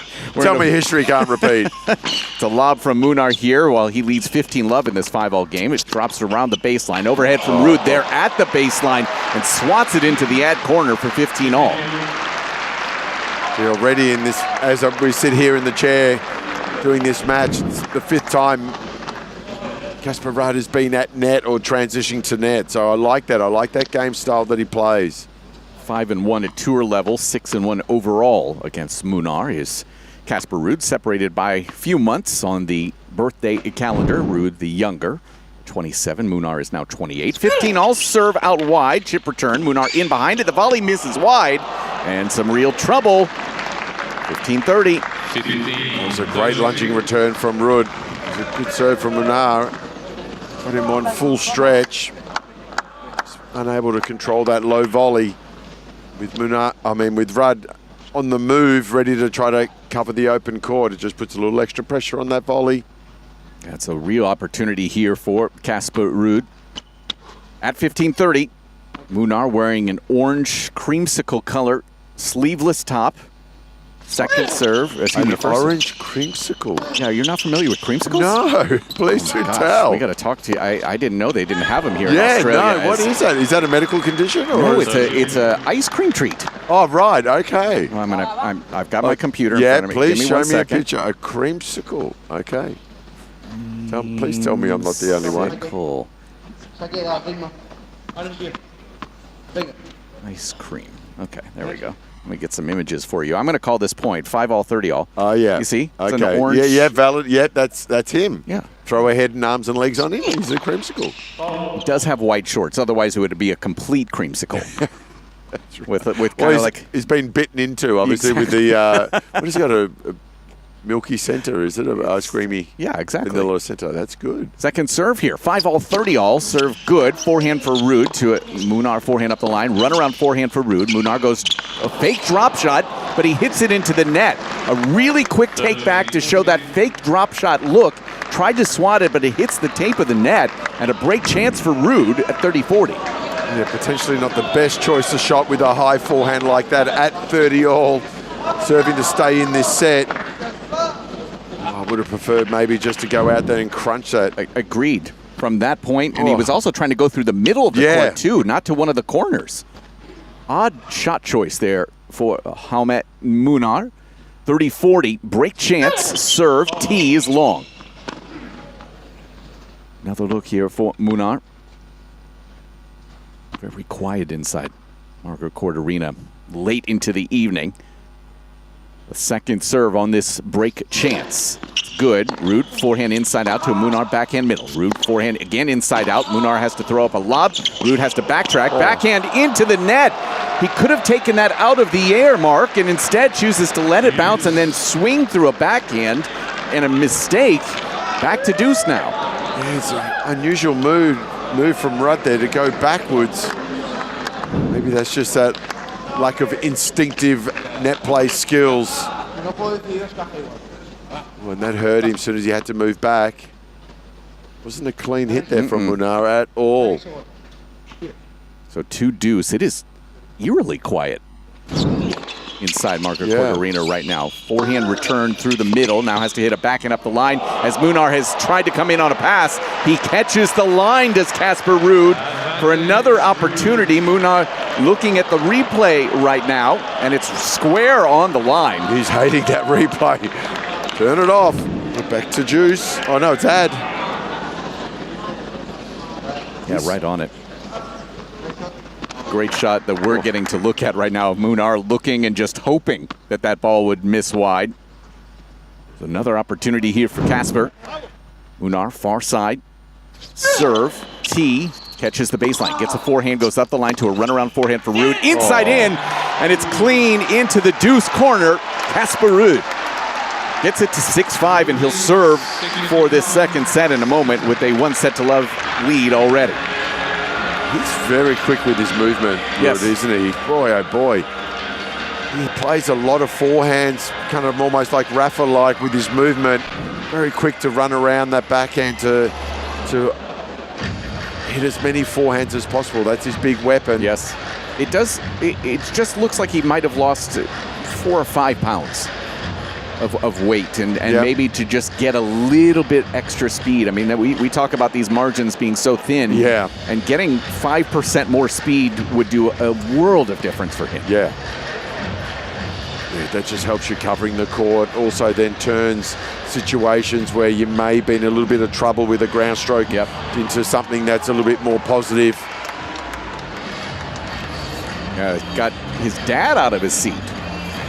Dad's pretty quiet and reserved a good chunk of the time, but yeah, he looks absolutely fired up. Casper looks fired up as well. Kokkinakis and Kyrgios have got a break point at 4-3 up in the third set. Out on, what are they, on Key Arena? Chris Bowers is keeping us updated. Yeah, Chris, do you want to give us an update there? Well, yes, it's sort of incredibly on a knife edge here because we know that Kokkinakis' shoulder is disintegrating on him. He had another rub at the last change of ends. They've Kokkinakis and Kyrgios have lost their break. They lost the Kyrgios serve in the last game, so we're back to 4-3 for Kokkinakis and Kyrgios, but they've just had a break point on the Polman serve. Polman serve was good. He's another good serve now, and Kyrgios goes long. And so here is a point for 4 games all. And the next service game is Thanasi Kokkinakis, and who knows how fast and how accurately he will be able to serve. All right, we'll come back to you for that in a moment, Chris, as we're watching Casper Ruud try to close out this second set. Forehand from him up the line to a Munar backhand. Ruud goes backhand cross, misses wide. It is now 15-all.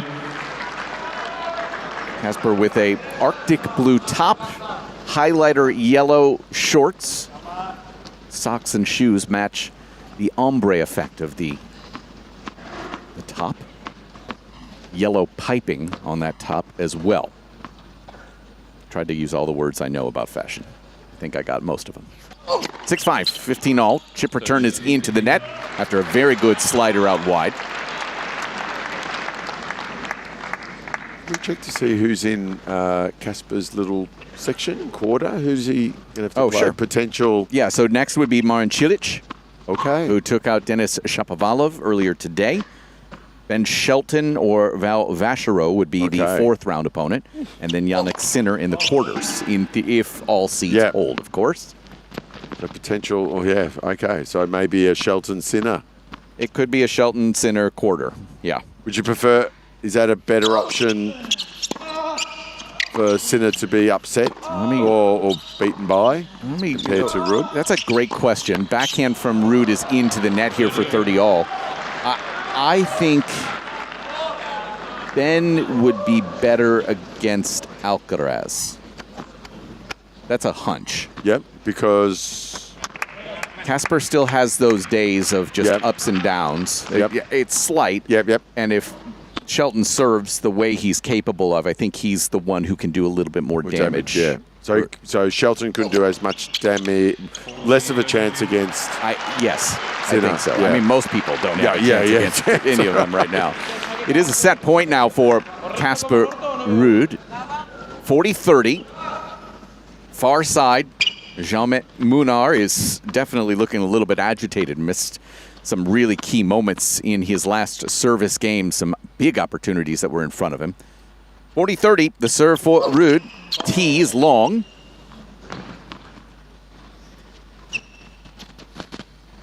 And now a second as the hush once again inside Margaret Court Arena. That's good. Backhand Munar up the line. Catches the baseline. No, it misses by maybe a couple of millimeters. So Casper Ruud does get it to 2 sets to love, 6-3, 7-5. And let's go inside. Chris Bowers, give us an update on where we are in Key Arena. As you mentioned, Thanasi Kokkinakis is the one serving right now, and he is having massive issues with that shoulder. Yes, he is, although he's got a couple of decent serves in. Kokkinakis and Kyrgios led 30-love in this 9th game of the final set. But it's now 30-15 off a very good return from Mark Polmans, who I feel has been the slightly the weakest link of the 4 of them. But then he's the only one that hasn't got an Australian Open doubles title.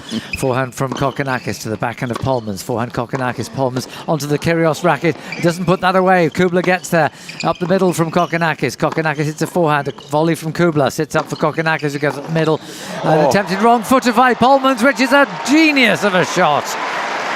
I have a real question here, Chris Bowers.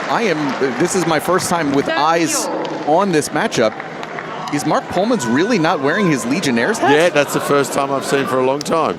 He's wearing an ordinary cap without the Legionnaires cloth at the back. Oh my word. Is something wrong? Well, the sun's gone in. That does not matter. No, he gets sunburnt from the light towers out there. Or from the moon. Yeah, even opening the fridge is dangerous for him when the light comes on. 4-all, 30-all, final set. Kokkinakis has missed his first serve. Second serve from Kokkinakis. Goes into the body. Kyrgios looks to make the interception but stays back. A drop shot by Kubler. Kokkinakis is there and hits the winner up the line. And again he winces.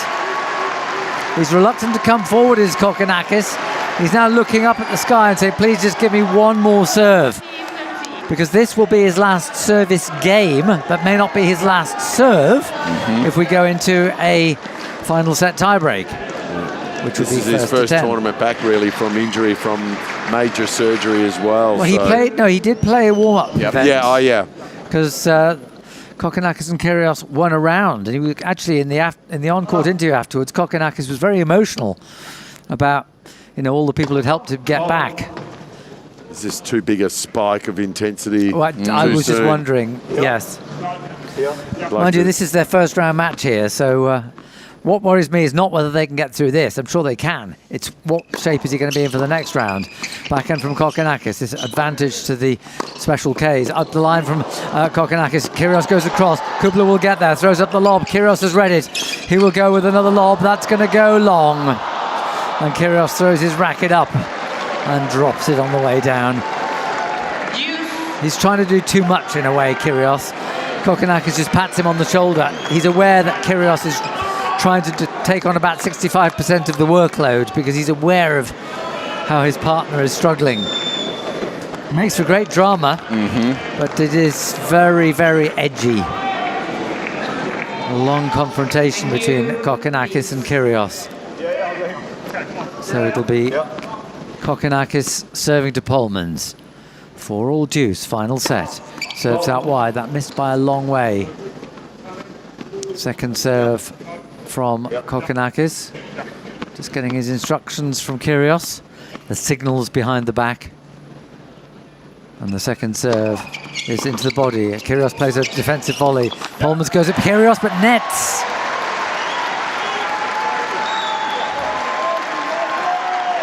And the scream you can hear is Kyrgios.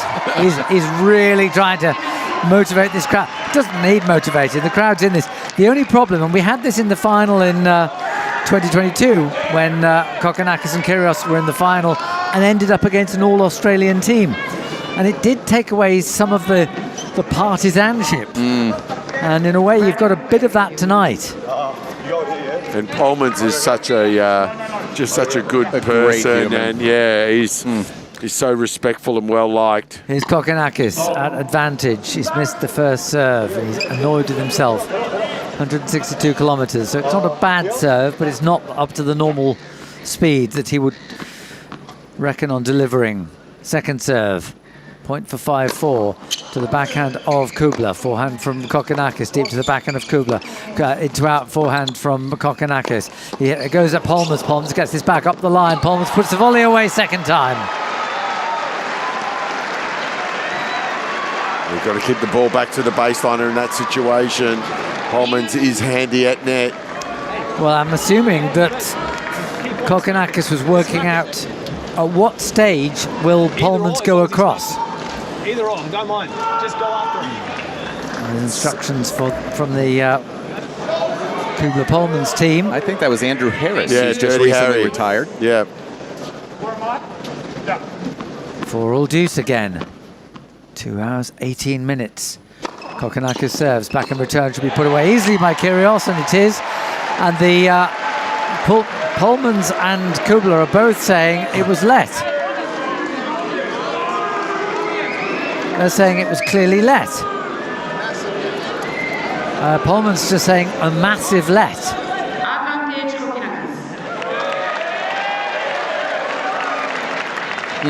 And you talk about that partisanship component, right? Mark is the odd man out here.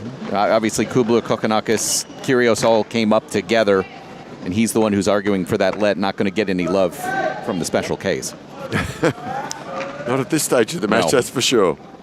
Another point for 5-4. Kokkinakis could do with the first serve. He doesn't get one.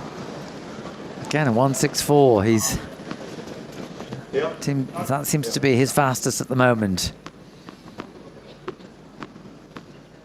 Interesting signal from Kyrgios. I'm not quite sure what that means, but Kokkinakis serves, and the return is into the net.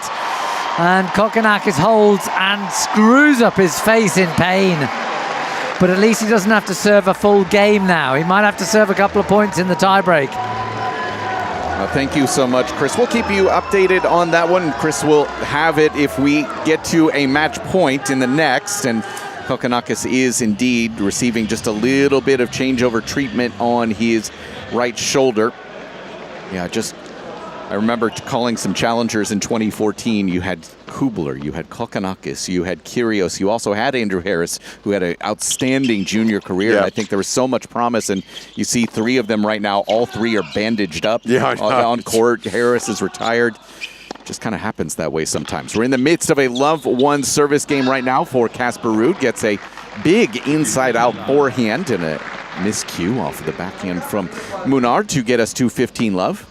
Yeah, Ruud's been very tenacious with his game style, just always looking to attack the short ball, always looking to move forward, which is really good. Far more aggressive than I've seen him in the past. Yeah, it's good signs for this stretch of the season. Of course, hard courts through Miami before heading back to the clay, where he's been incredibly successful over the years.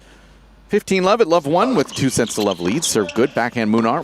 Ruud goes inside out forehand. Now we'll get an inside in. Munar running forehand lob. Ruud has to backtrack awkwardly, but that ball does miss wide. He's got it to 30-love. Munar can definitely get a little spicy at times. Also has some moments where he's extremely happy. The range of emotions with Munar, it's pretty extreme. We love serve, trying to go backhand body, misses just a little bit back. Of course, with the win over Mattia Bellucci, 1, 2, and 4. In his opener, 30-love second serve, good. Munar backhand to a Ruud backhand middle. Munar backhand up the line, running squash shot from Ruud, good. Munar backhand cross. Ruud backhand up the line to a running forehand slap from Munar, dug out by Ruud. Munar inside in forehand. Ruud has to slice that up the line. Munar backhand slice in behind it, doesn't have to come up with a volley as Ruud can't come up with that backhand slice. It's into the net. It's 30-15. Such a good job, Ruud, with that backhand up the line, that change of direction after going cross-court to cross-court. Very effective. Defensive skills from Munar, though. It's his 8th appearance here in Australia. Munar looking for the 3rd round for the first time. Serve at 30-15 out wide is flat. Gets a short backhand, goes cross. Munar has to throw up a lob up the line. Ruud there with a volley, puts it away into the deuce corner. It's 40-15.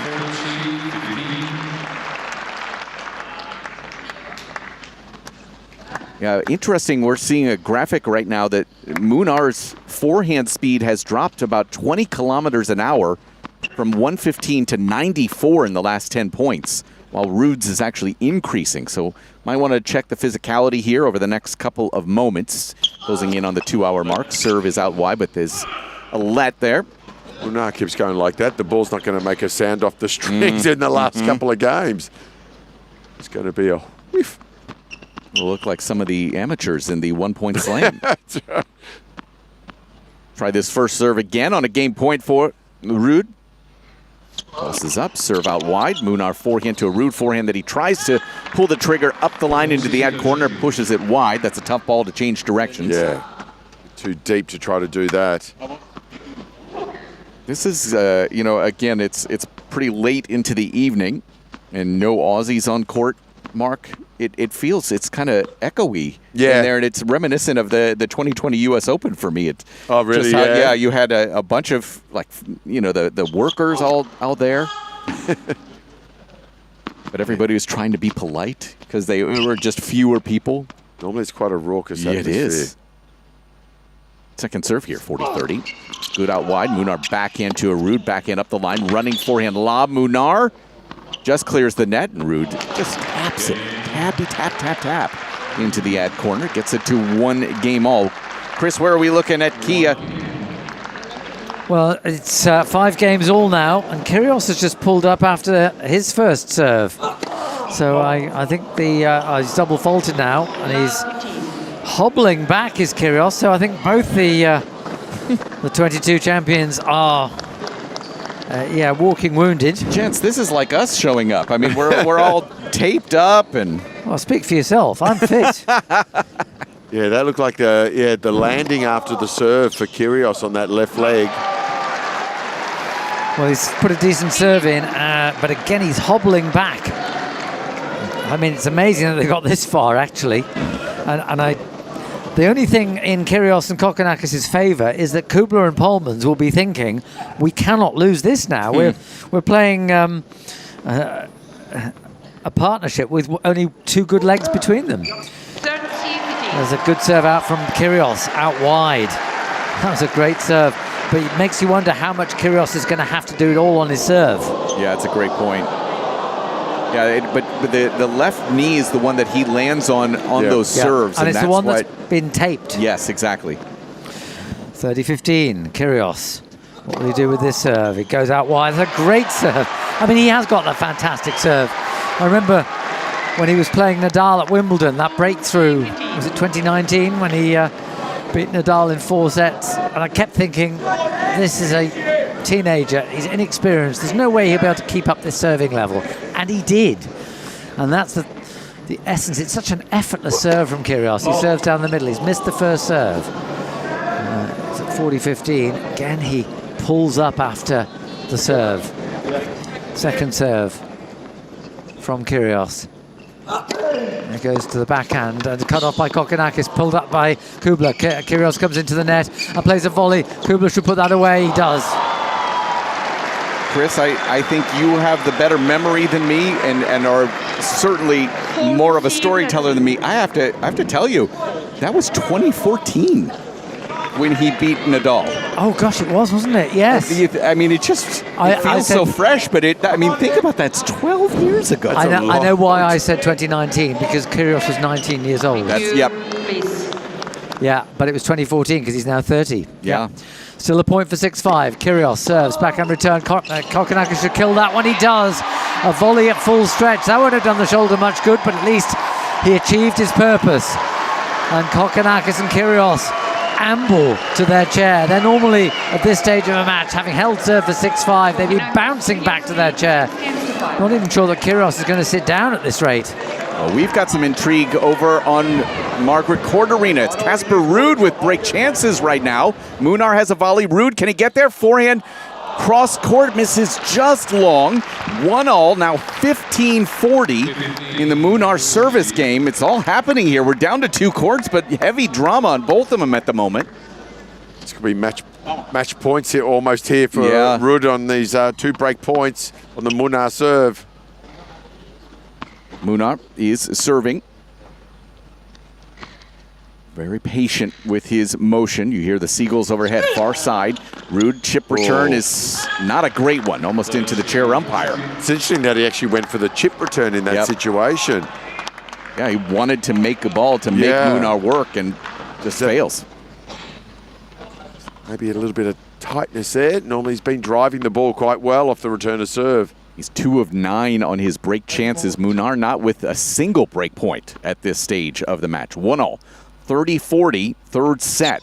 Serve T. Ruud with the forehand to a Munar forehand that is into the net. Perfect return right into the body for Casper Ruud.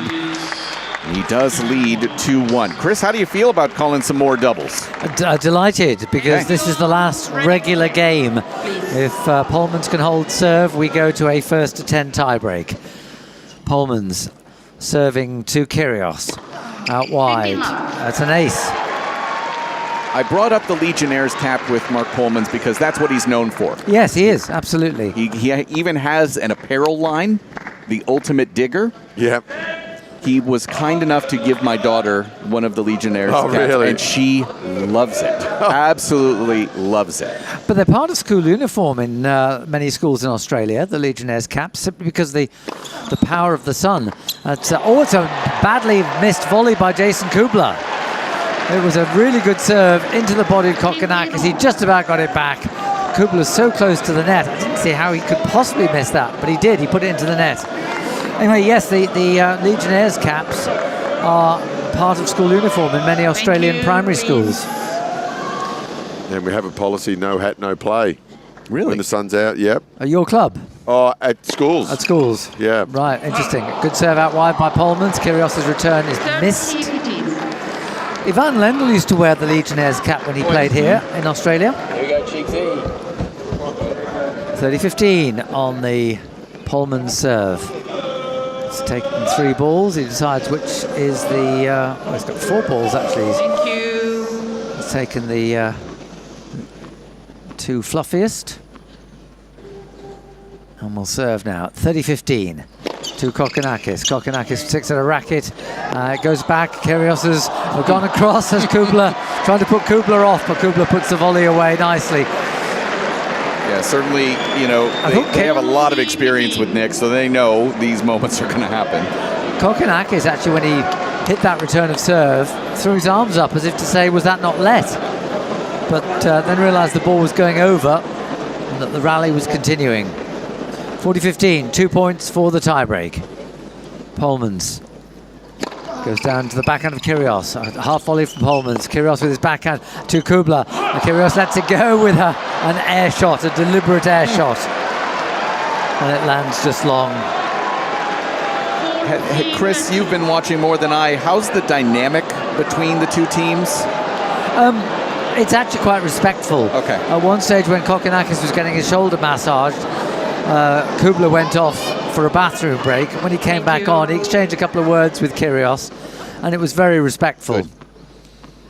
Second point for the tiebreak. 40-30. Polman serves, backhand return. It's deep to the backhand of Polmans.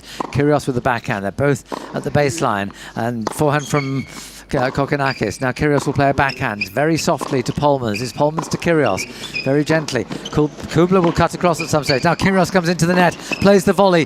Polmans is there, goes at Kyrgios. Kyrgios gets it back. Polmans goes at Kokkinakis, gets it back. A lob from Polmans. Kyrgios runs back, goes cross court. Kubler nets.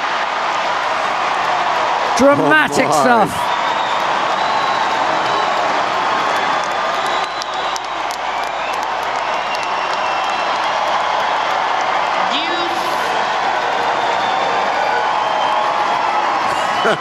That's unbelievable. Kyrgios holding up his hands, pointing into his hands as if to say, I've got them in the palm of my hand.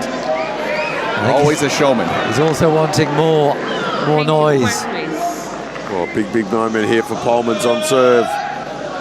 Kokkinakis and Kyrgios are 2 points away from victory. Polmans serving to Kyrgios. Forehand return, a volley from Kubler, but Kyrgios has read it, but he nets his backhand. Kyrgios had to go back at Kubler again there in that situation after Kubler missing that last volley. First shot went straight at him, go again. Inexperience on the double side of things. Third point for the tiebreak. Polmans serving to Kokkinakis. 1-12. There's instructions coming from Kubler to Polmans. Polmans serves now to the backhand of Kokkinakis. Kubler cuts it off, but Kyrgios is there. Forehand from Polmans. Kyrgios with a backhand winner. That must have caught the outside of the line. That's why I hesitated. We're going to see a replay. Close call. Yeah, no, more of the ball caught the line than beyond it.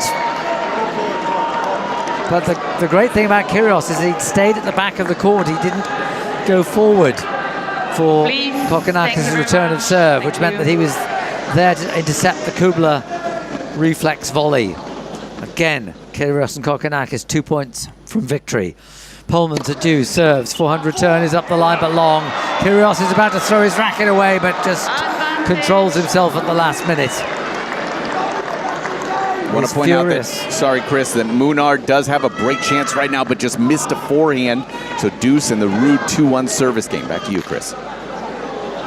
Kyrgios slapping his thigh in frustration, but he kept the lid on there. He could easily have had a warning had he let go of the racket. Polmans, backhand from Kokkinakis is long. That was a good serve from Polmans. And we have a tiebreak. A 1st to 10 tiebreak. Which is just how they do it on tour, right? It is, but they get there a little bit more quickly on tour. Yes, that's exactly right. This has been an amazing court today. Just have to remind you, the previous match, which went 4 hours 33 minutes, longest match of the tournament so far, went to a final set tiebreak, which Wawrinka won. 83 years of age, pretty remarkable. I thought he was older than that. Yeah. But I don't know why he's retiring, because he's clearly just as fit once he gets to the 5th hour. Yeah, it was pretty impressive. And just to see him, you want to talk about the crowd eating out of the palm of his hands. It was just pretty remarkable stuff. It was. I feel for poor old Arthur Guerre, the Frenchman who was on the other end of the court. Kokkinakis serves. They're having problems with the lets there. Yeah, well, but they're called by the umpire.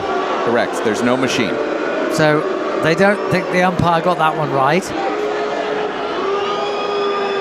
Now both Kyrgios and Kokkinakis are talking to Mariana Veljovic, who's an experienced umpire. But I think they were actually asking for a replay there, Chris, which they cannot get a replay on a net. But if they, what do you mean they can't get a replay? They have to replay the point. No, I'm saying a video replay. Oh, a video replay. Yeah. No, that's right. You can't have a video replay on that. You can have it a video replay. We're just going to have a look at this. Ooh, no, looking at the TV replay, that had a massive clearance. Yeah, no chance. It was not a bad return of serve from Polmans. It was just beyond Kyrgios' smashing range, so it may actually do them no harm. So first point of the tiebreak. Now Kyrgios is there with a volley, doesn't put it away. Now he puts the second one away. And he turns and does a half lawnmower. A hedge trimmer. This is where Kyrgios gets dangerous. He gets that little bit of excitement and a little bit of razzle-dazzle. Well, it's mostly because there was also a call that he disagreed with, and that energy level goes up 10%. He loves being the victim, doesn't he? Yep. He loves the martyrdom. Casper Ruud did get a hold to 3-1, consolidated. There's Kubler serves. Polmans with a volley. Oh, it's dribbled over. He was there. That's the beauty of being so close to the net. Yes, you are lobbable, but means that if you don't quite catch it off the middle, it just crept over. It wasn't off the middle of Polmans' racket, but for that very reason, it didn't carry through to Kyrgios. That's one of the toughest volleys, the one that just barely clears the net when you are right on top of it. Yeah. 1-1. Kubler serves, but volley from Polmans, a slice from Kokkinakis. Both of them, Kyrgios and Kokkinakis, stay on the baseline. Forehand from Kubler. A half volley from Kyrgios is netted. It's interesting there that Kubler wanted to go back to Kyrgios in that situation and not the more lame of the two. Well, except Kokkinakis has played more tennis of late. And I wonder whether they're just hoping that Kyrgios' lack of match toughness will count very against well him. Could be. So 2-1 to Kubler Polmans. It's Kyrgios at 1-2. Serving to Kubler down the centre, forehand return. Kyrgios has stayed on the baseline. Kokkinakis cuts off the volley, puts the second one away because it was a good reflex pick up from Polmans, but it did him no good. And it's 2-2.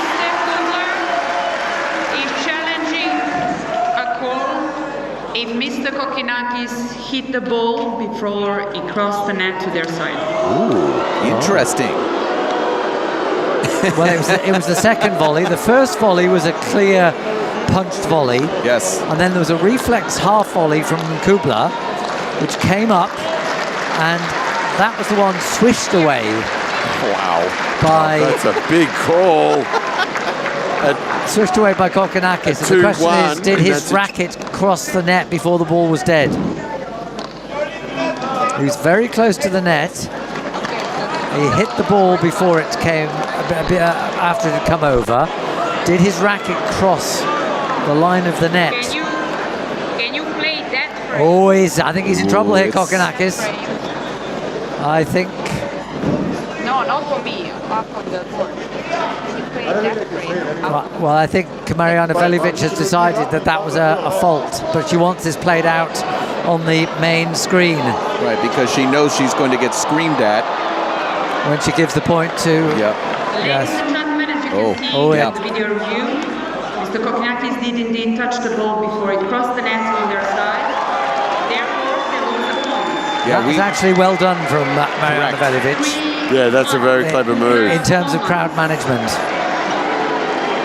Yeah, absolutely terrific on how that was handled. Perfect. That shut them down really quickly. It's clever. So Kyrgios is now serving at 1-3. Because that point went to Kubler-Polmans. Good call from Kubler. Kyrgios serves out wide, forehand return, forehand Kyrgios up the middle of the court, forehand Kubler, deep onto the baseline, just cleared the net from Kyrgios. Now backhand Kyrgios, who comes in and plays a volley. That's a gorgeous volley from Kyrgios. Into out, feathered. Just beautiful touch. He is loving this atmosphere right now, and it's, you know, listen, we've talked often about the, you know, exhibition nature of Kyrgios's game. Right now, this is locked in. Yeah, it's super dangerous. Are you sure it was Kubler who actually called for the replay? That's what Mariana said, yes. Yeah. Okay, all right. Because I wonder whether it might have been Polmans for the very reason that you were saying earlier, that Polmans is not quite the same generation as the other Correct. three. Yeah, definitely Mariana said Kubler. So it's Polmans serving at 3-2 with the mini break into the net. Thank you. Please. Second serve from Polmans. He's just getting his instructions from Jason Kubler, acknowledging them. Serves now to the backhand of Kokkinakis. Volley from Kubler, but Kyrgios is there. Forehand Polmans. Forehand from Kokkinakis is netted.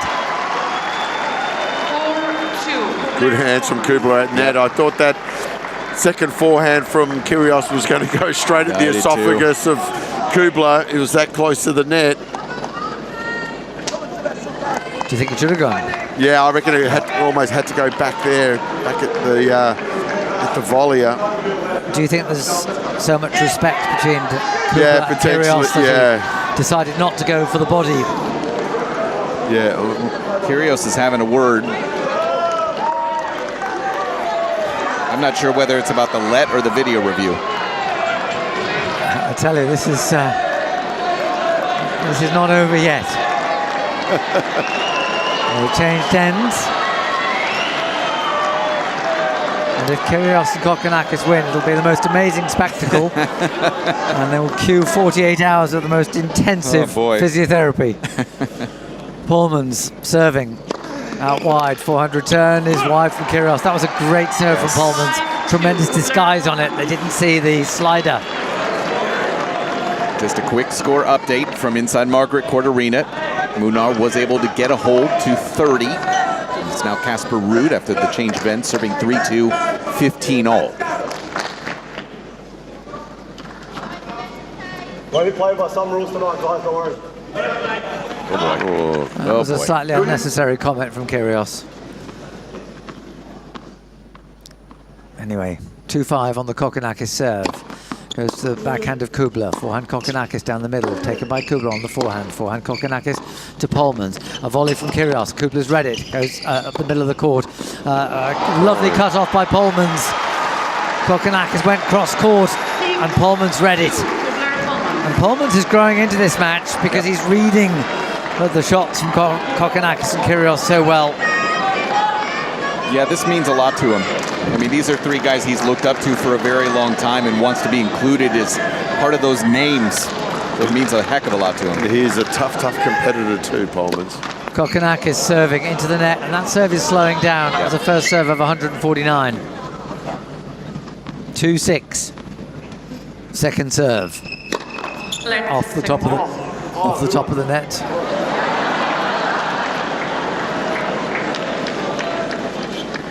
Second serve, retaken. Kyrgios gives Kokkinakis his instructions. The serve is into the body. Forehand is good. A volley from Kubler's netted. Yeah, just keep that one in mind, right? That's an easier volley there from Kubler, and that has the ability to pretty much shut down this tiebreak. To 7-2. I wonder whether that actually will change the mindset. Certainly Kokkinakis, will he perhaps go for Kubler? Kyrgios is still chatting away to his box. Kubler serves, backhand return, should be put away by Polmans, it is. It was a miscued return from Kokkinakis, he went straight onto the racket of the net man. And it's 7-3. Was he talking to his box or was he talking to Mariana again? Because I think he's just going to have a go at her. It wasn't to Mariana because it was in the wrong direction. Okay. It might not have been to his box, but it certainly wasn't to the umpire. Okay. 7-3, Kubler serves, forehand from Kyrgios is wild. It's 2 meters beyond the baseline.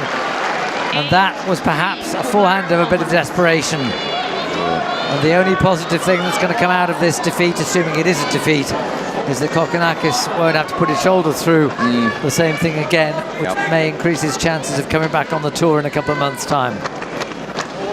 But I suspect the race is now run. If Kyrgios can hold these 2 serves, the whole dynamic changes. He serves to Kubler, backhand return, a slice from Kyrgios, low volley from Polmans. Kyrgios goes cross-court, backhand from Kubler, forehand Kyrgios off the frame and long. And it's interesting that Kubler is just happy to rally, doing nothing special. If the guy at the back of the court is cross-court, I'll hit it cross-court. They do have to make one last change of ends. We see on our screens Mariana taking a very deep sigh. It seems like she might have gotten the short straw here, Chris. Well, it's interesting, Mike, because what do umpires do these days? I mean, they've very little to do in terms of calling. With these reviews, they just have to adjudicate the reviews if the ball touched the net or a player reached the racket over, or whether the ball was not up. And the rest is crowd control. So in a way, given her main function is crowd control, I think she's done a very good job here. I think she's done a very good job too. That doesn't mean it's fun. Indeed not.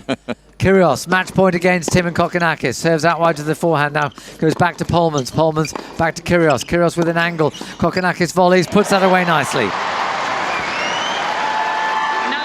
Yeah, it looked like Polmans thought Kokkinakis was going to move there on that particular swing.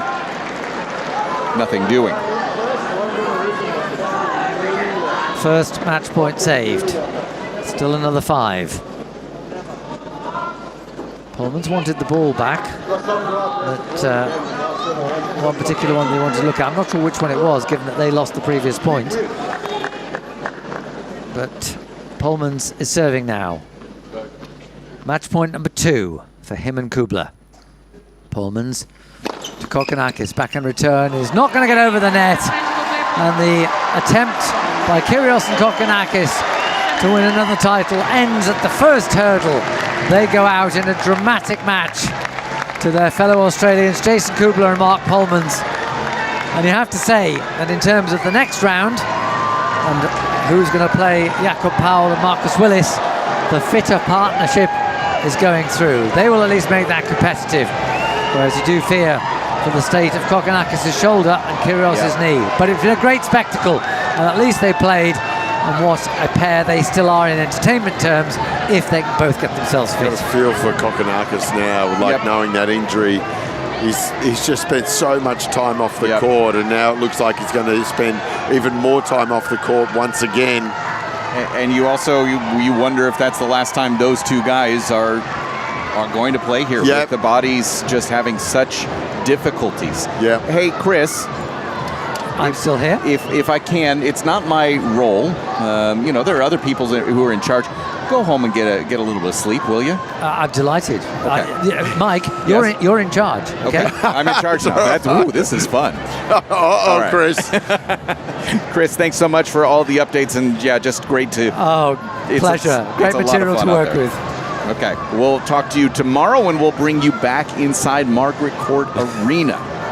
Certainly dramatic. I don't know if it was the best doubles I've ever watched. No, we could have, a bit of everything in there. Good theatre.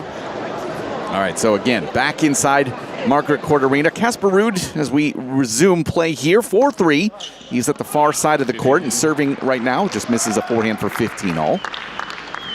Yeah, a couple of break chances here before Munar, a couple games ago, and those were the first break chances he's had on the day, so at least has made some inroads. Yeah, but they unfortunately got shut down very quickly by Ruud.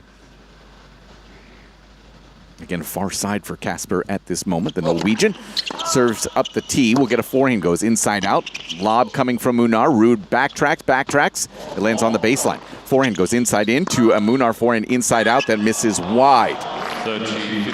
Not the shot that he needs right there to a very thin area of the court. Yeah, that's such a narrow target. Wasn't a very difficult shot. No, I mean, Rudd was so far back behind the baseline. Munar was very central. The hard work and got the lob back deep. Right on the baseline, goodness. 30-15 here for Casper. Serve up the tee, chip returns into the net. Munar swats at a fly that isn't actually there. Echoes of the applause. Yeah, all three people there. Ruud has just been, he's just been able to maintain a very consistent level. Yeah, solid. 34 winners, 31 unforced. Serve with the game point up the tee. Chip return is short. Ruud inside out forehand. Munar backhand cross. Volley from Ruud. Lob Munar. Ruud backhand overhead. That's a perfect lob from Munar. And Ruud nets it. 40-30 now.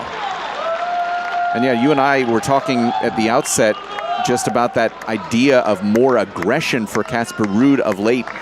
39 times to the net for him here today. Not always successful, just 25 of 39, 64%, but you like to see that big picture. Yeah. Serve tee, and the return is short. Casper Ruud, 1 game away. And in that situation, like we say, it's only 64%, but there's a lot of those opportunities. If he hits it and stays back, it's a very good chance he's going to lose even more points. So, and it's just an accumulation of pressure, knowing that as soon as I land the ball short, Ruud is just starting to transition and move in. And that makes it harder to come up with the passing shots. The more he does it, the better he's going to get. Munar serving to stay in it. Misses just a tad bit long going up the tee.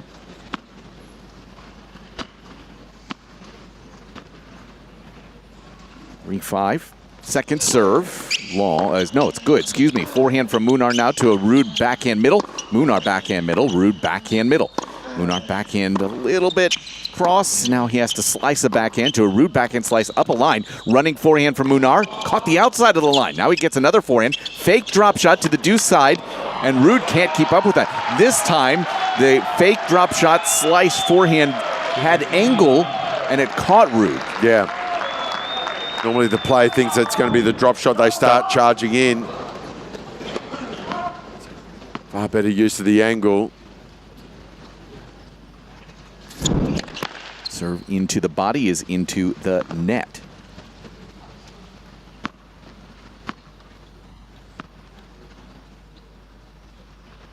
Serve good. Ruud backhand up the line. Now he's going to have to track down a forehand from Munar that's untrackable. Perfect into the deuce corner. It's 30 love. Munar's taking care of his business here, really working hard to hold serve and at least force Casper to serve for the match and create some pressure in that situation. Serve, tee, long. Munar has served under 50% for the night. 49%, and that's not going to win you too many matches, Mark. Not against someone who's seeded 12, that's for sure. 3-5, 30 love. Second is off the net and well long.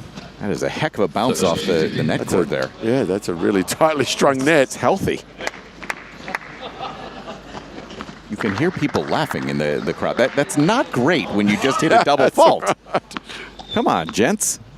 2:20 on the clock, 3-5, 30-15. Munar near side in the creamsicle orange top. Serve long at 2:04. Trying to go out wide. He is one of the players who does not keep a ball in his pocket, so it gets bounced to him from one of the ball kids. Second serve here for Munar.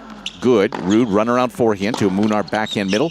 Ruud backhand cross. Munar backhand up the line. That's not the time to pull the trigger. He pushes it wide and Ruud to within 2 points. Well, he's digging himself a big hole here. Munar, 30 love up. Things were looking good, and all of a sudden, bang, bang, 2 mistakes. The pressure is back on. There are some Norwegian fans in the crowd here tonight. Obviously lost. What are they doing here? They just hopped on their boat and just suddenly they were here. 3-5. 30 all. Serve, net, trying to go tee. Beautiful part of the world, Norway. It is gorgeous. It is high on my bucket list. Second serve. As Ruud is bouncing around. Good. Ruud forehand middle. Munar digs out a backhand to a Ruud backhand slice. Missed it into the net, was coming in behind it. Oh, that would have been nice if that had cleared the net. Good move. That's the right play. Yeah. And it's clear to me through this third set, he is continuing to try to work on something within a match. Yeah. Which is hard to do oftentimes. Yeah. So a game point here for Munar.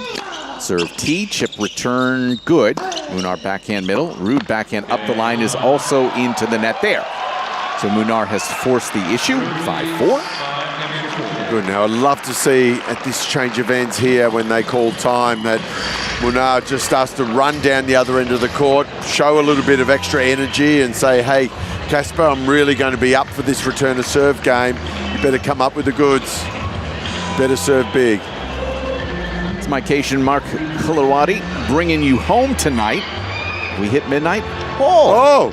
What is it? It's 11:59. Oh, just in time. I don't know what you do. This is normally Peter Marcato time. What's going on? Cue the music. Oh no, there's music? Oh yeah, and there's fanfare, there's a laser light show, there's fireworks, the cha-cha dancing girls. Over the top. It's Midnight Madness on AO Radio. That was a very subdued. I need the volume up on that one. I'm a little bit terrified. Yeah, so I had to hide under the desk for a moment. So ladies and gentlemen, the official rule book of Midnight Madness is everything is out the window. It's anarchy in the commentary booth. This is a first for me, so oh, be really? gentle. Okay, well, yeah. Gentle, please. This is one of the joys of doing the late shift, is you get the opportunity. It is Casper Ruud trying to shut down our hilarity quickly. Serving for it, 5-4, serve out wide. Munar up the line with a forehand, misses long. Like at least 30 to 45 minutes of happy hour like this. You know, just because the tennis stops doesn't mean we have to stop, that's right? a valid point. Yeah. Depends what time you want. You're on I'm deck on at 11 early. o'clock tomorrow morning, so I might want to sleep a little bit. You'll need to go.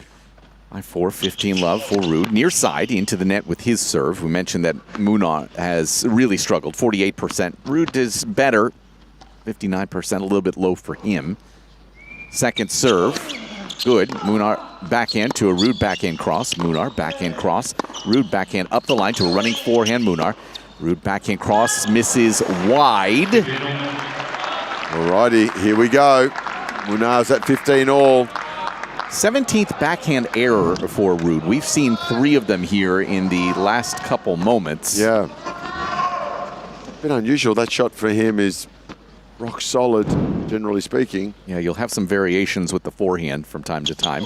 Serve, body, lob return is short. Ruud there, steps up to it. Forehand calmly into the ad corner. It's 30-15. Yeah, class point there. Needed a big first serve, got it.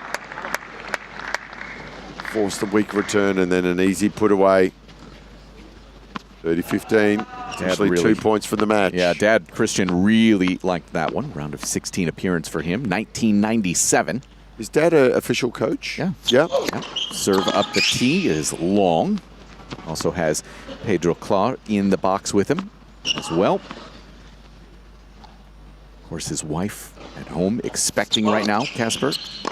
Backhand return to a Ruud backhand cross. Munar backhand middle, run around forehand for Ruud. Up the line to a Munar forehand, back up the line, backhand Ruud. Munar steps in, backhand cross, Ruud backhand cross. Munar backhand cross, good depth. Ruud backhand cross to a Munar backhand cross. Ruud backhand cross, bigger angle, but misses it long. And a tester, it's 30 all. I was reading a presser from Ruud saying that his wife is due. It could be at any time. Yeah, hasta la vista, baby. I'm out of there. I once was actually the lookout for a player whose wife was pregnant, and I was the emergency contact. Oh, right. You weren't in hospital. While he was on court. Oh, right. I thought you were at the hospital. Yeah, it was Mitchell Kruger was his name. He was in Qualies here. His wife was due to give birth. And oh, really? She said, we need somebody on site while he's on the court. The supervisor said I wasn't allowed to tell him, but Mitch said, yeah, you're going to tell me if it actually comes in. It didn't. Wow. And everybody's happy. CJ is the daughter. 5-4, 30 all. What was the plan of attack? What was going to happen? I was going to have to give him a signal, point at my phone, and then he was going to retire from the match.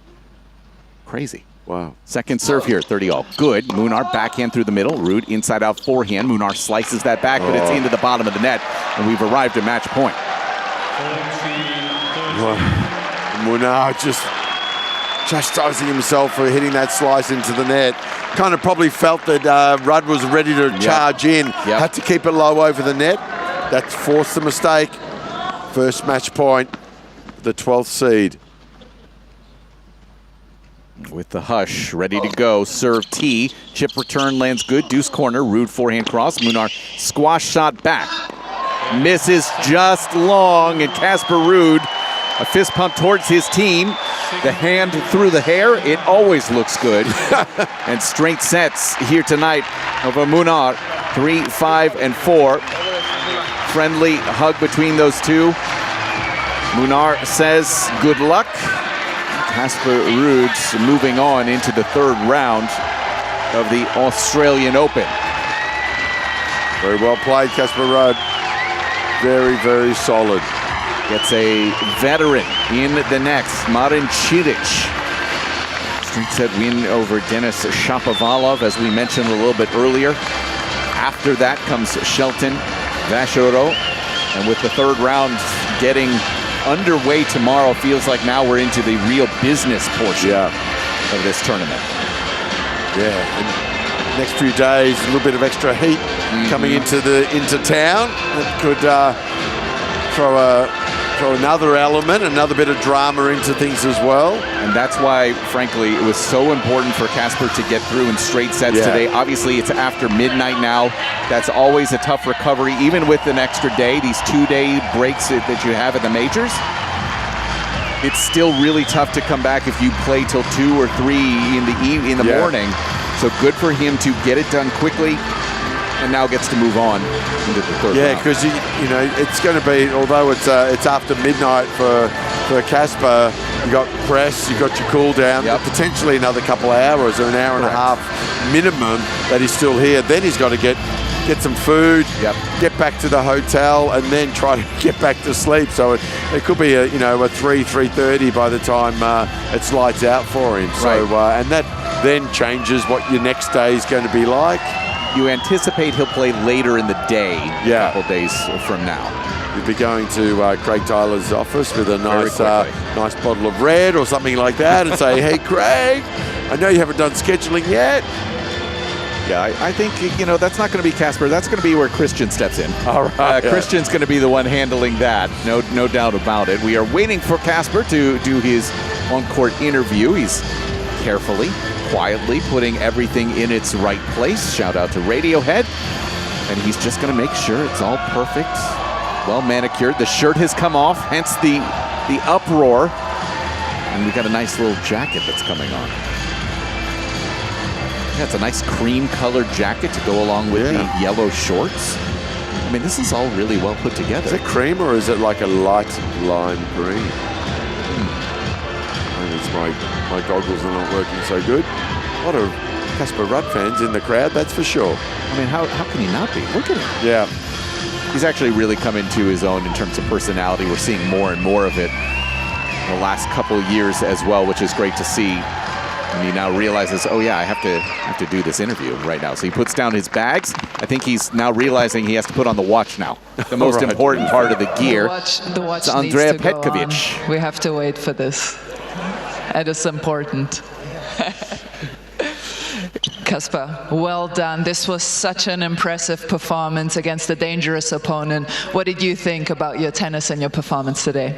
Yeah, thank you. It was all in all a good match against a player I know very well. He knows me. We trained a lot together in many, many years in Rafa's academy, and we played each other quite a few times as well on tour. So it's never easy to play someone you know well, but I came out with good intensity, good feeling, and all in all, three close sets, and they all went my favor, so I'm very happy.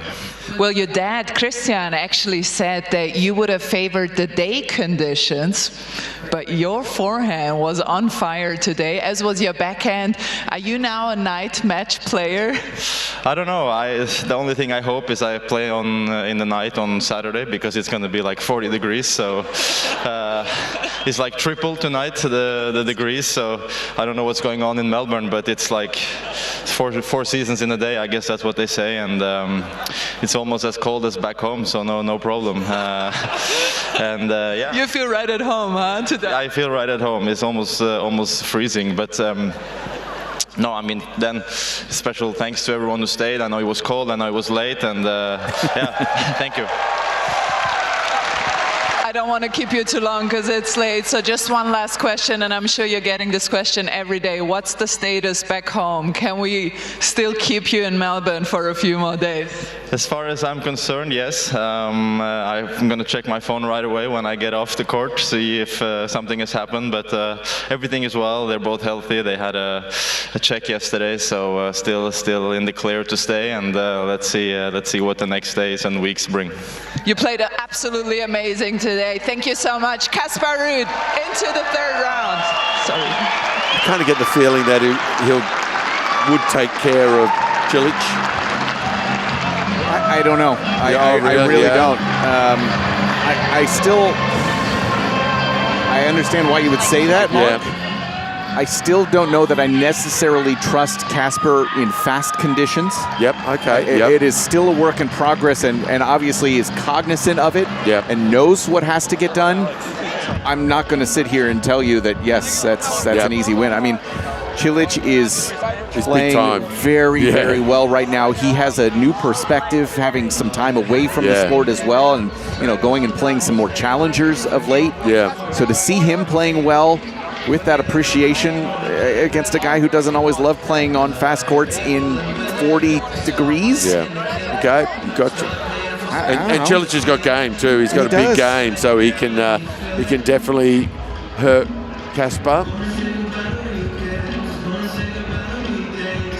35 winners, 35 unforced errors for Ruud in that one. But yeah, he is moving on, and that is the more important part against a guy in Munar who just didn't have a good serving day, and that just put him in some real tough spots throughout. I really appreciate the fact that I got to be here after midnight with you, Mark. Oh, well, yeah, it was a bit subdued, wasn't it? I know. Yeah. It would have been nice maybe if the doubles had been happening after midnight. Yeah. That might have made things a little bit better for us. There is generally a bit of chaos when it comes to midnight, that's for sure. The other people in this draw, as we mentioned, Shelton Vachereau would be a fourth-round opponent for Ruud or Cilic. And yeah, Jannik Sinner is down there at the bottom of the draw, gets Elliot Spizzirri, who had an incredible 5-set win over Wu Yibing. Yeah, a lot of really good talent here in this bottom half of the draw. And of course, we're going to do it all again tomorrow. AO Radio will resume tomorrow at 10 o'clock. Obviously, play gets underway at 11. Some of the names in action tomorrow on Rod Laver Arena: Sabalenka, Carlos Alcaraz, Tiafoe de Minaur, Rusa Andreeva. That's just Rod Laver. We've got play That's a big day all of tennis around the grounds. So it's going to be a fun one. Come join us tomorrow at 10. And if you missed anything today, here's the overnight show.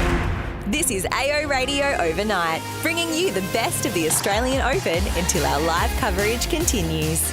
Downtime hits different with Tennis Court Hire. Whether it's a friend you want to see, a bit of time for me, or just finding an hour free, whatever you're into, get out on court. Tennis.com.au.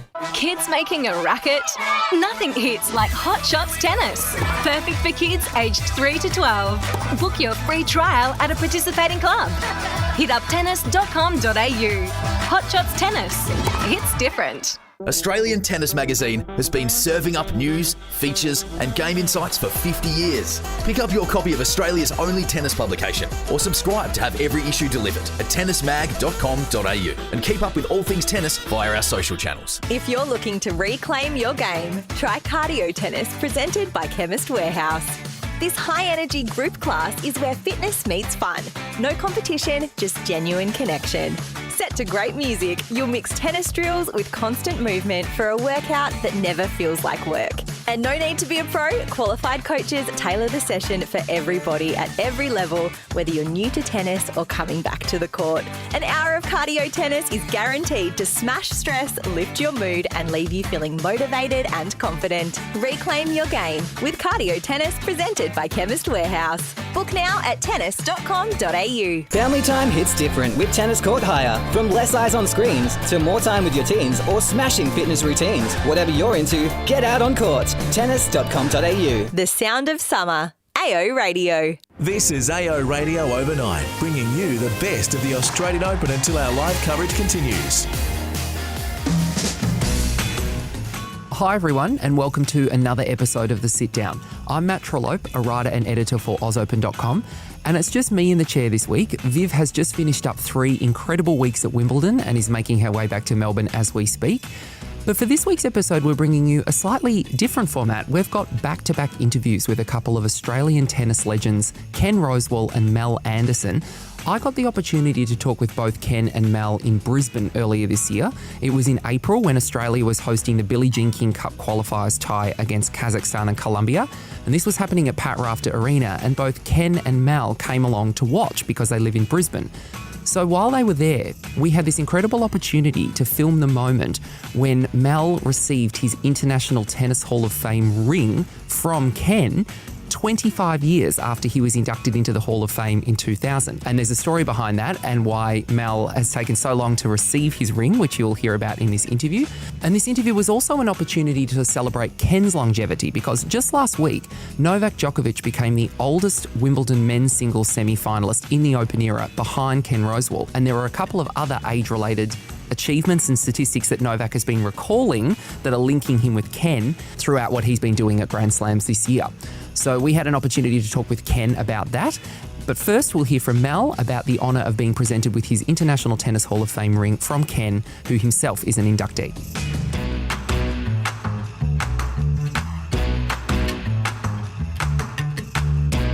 Mel, tell us about, so when you got your Tennis Hall of Fame ring from Ken, you were like, finally, they found it, or whatever you said, and like 20 years later or whatever. What is the story with well, apparently, they said that we got a ring for you, and I got the ring size, and I sent it back to them.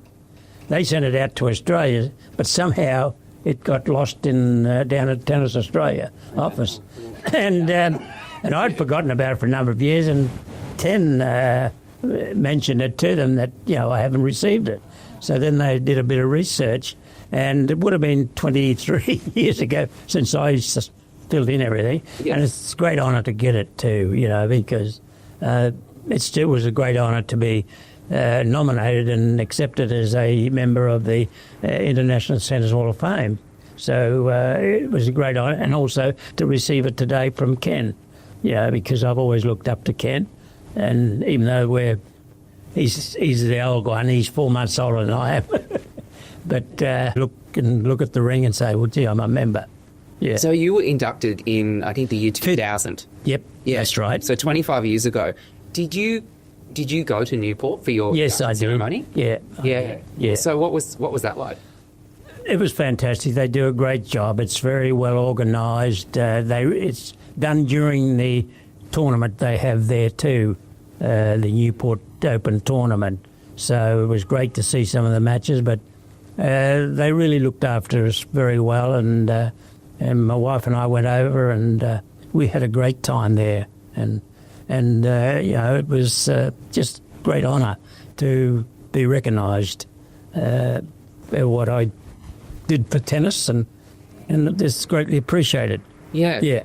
And one of those things you did in tennis was obviously winning the 1957 US Open as an unseeded player, which was a huge achievement. You won a lot in your career, but where does that achievement, winning a Grand Slam singles title, stand for you? Well, it was something unexpected, because the results up until that event, I was struggling a little bit with form. I think really what inspired me, I've never really told anyone, I received a letter from Harry Hopman just before, as I arrived in America. And of course, Harry Hopman and Davis Cup was his pet thing. And of course, Ken and Lou Ho just had turned pro. So there was 2 new ones. If you're pro, you weren't allowed to play Davis Cup. So Harry Hopman was looking for someone, and I think Ashley Cooper was the certainty.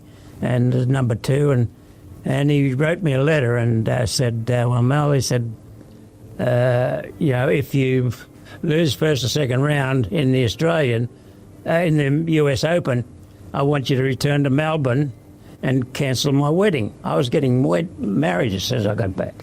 And I said, my God, you know. And that's a true story. And so I got out and I started running, and it paid dividends because I probably got myself a little bit fitter.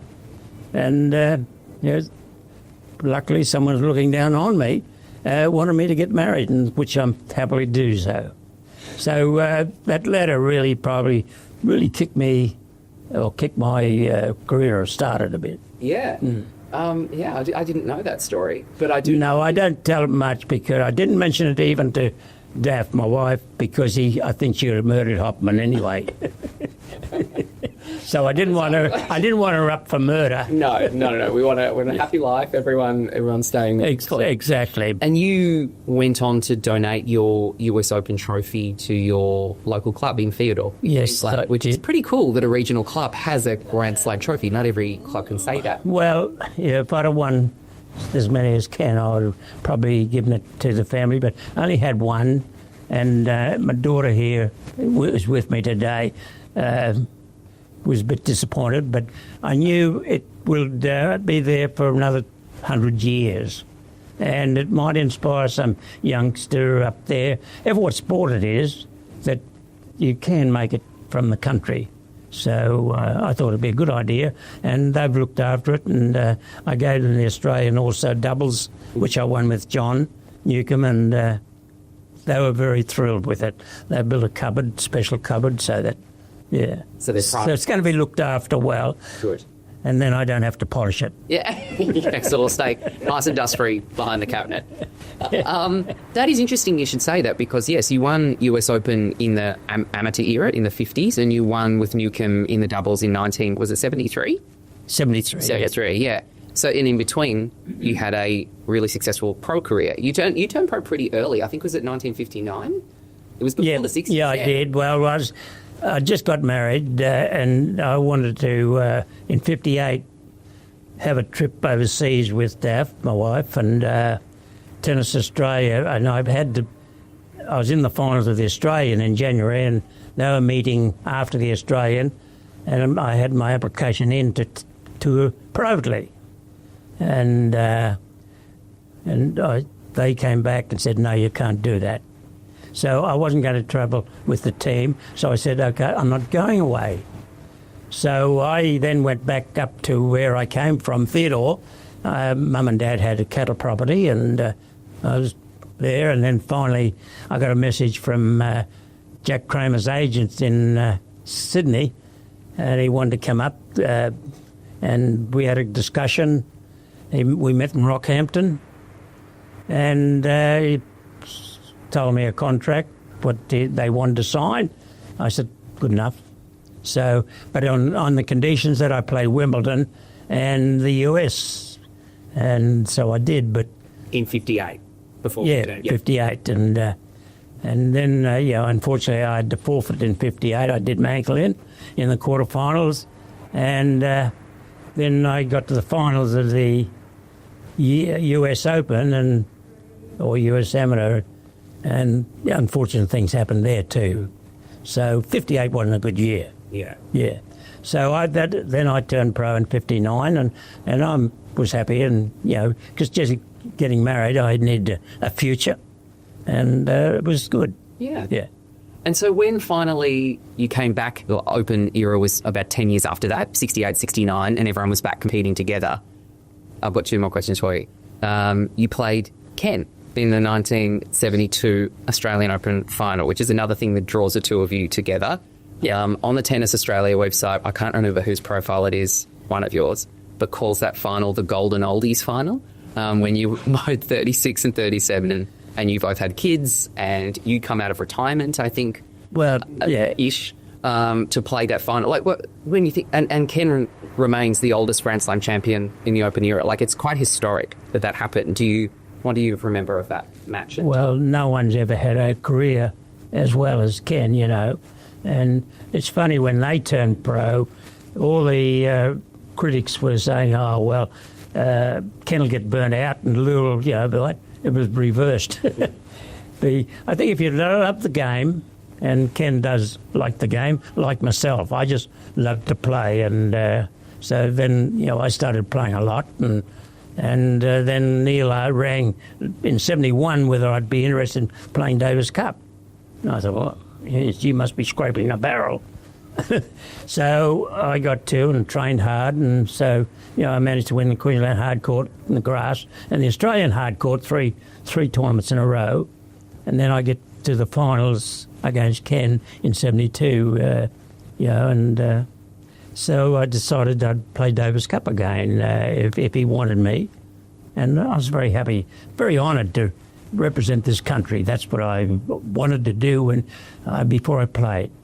And Frank Sedgman was the one that started a good run, and he was a great player and a sportsman and a great ambassador for the game of tennis. So I just got to and played, and Yeah, and a fantastic thing to happen at that stage of your career too. Yeah, it was good, and I played 72 and 73 in the Davis Cup, and then I got my revenge on Ken, I must admit, in the finals of the New South Wales.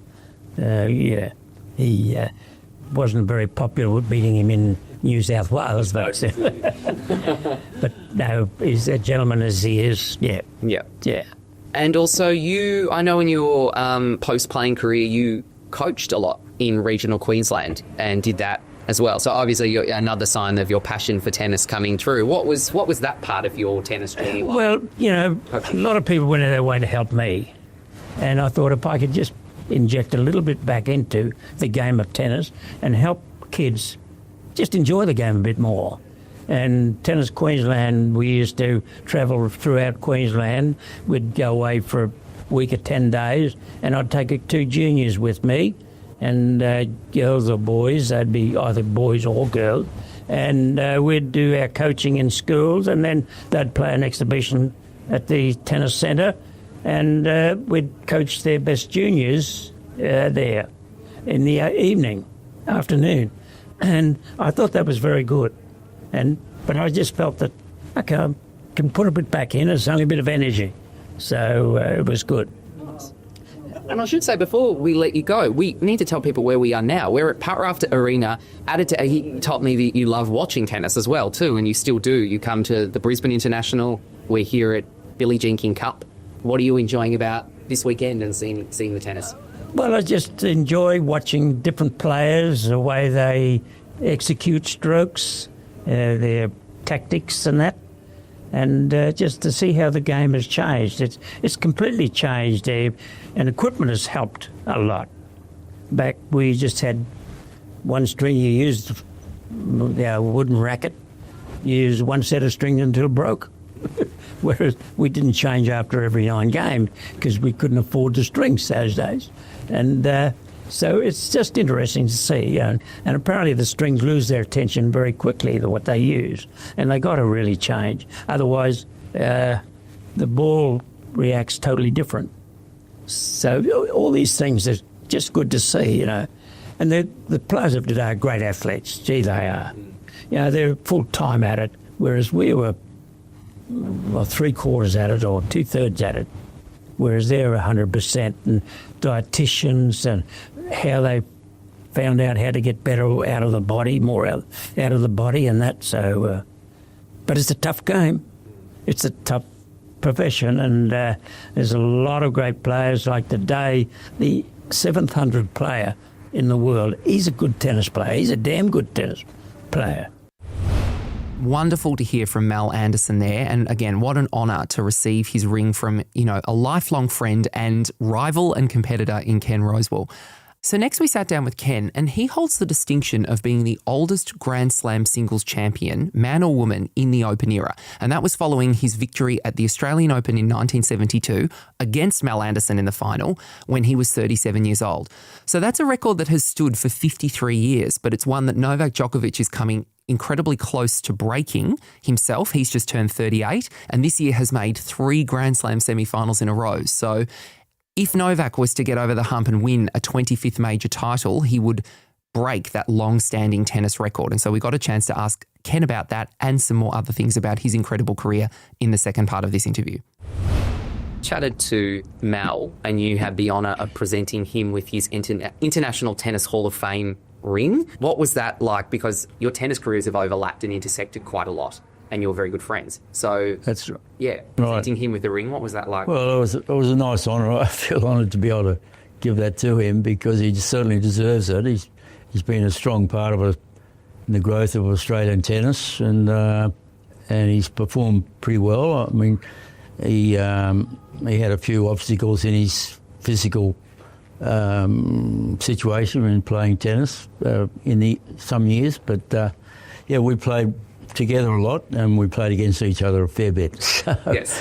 So, but anyway, all of the Australian guys got along pretty well together because, you know, in the early days we travelled as a team a lot of the time. So we played together and travelled together and ate together and so on. So, we've always been pretty friendly with the Australian players. And he was saying that obviously now that you live in Brisbane, you see each other every couple of weeks for a coffee. You're here today at Billie Jean King Cup watching the tennis together. Is it nice all these years later you still get to do that? Well, I'm born and bred in Sydney, so, you know, Sydney is in my blood, I suppose, but through different circumstances, we moved up to the Gold Coast, and after so many years in Sydney, and then we had a few more years in Sydney, at the Gold Coast, and then when my wife passed away, I left the place at the Gold Coast a bit too big for one person. So I've come up here because I have my older son and his family live up here in Brisbane. So he suggested I should move up and be closer to them. Awesome. So speaking of International Tennis Hall of Fame, Mel was inducted in 2000. You were inducted in 1980. What did it mean for you? Like, did you have a ceremony at the time in Newport for that?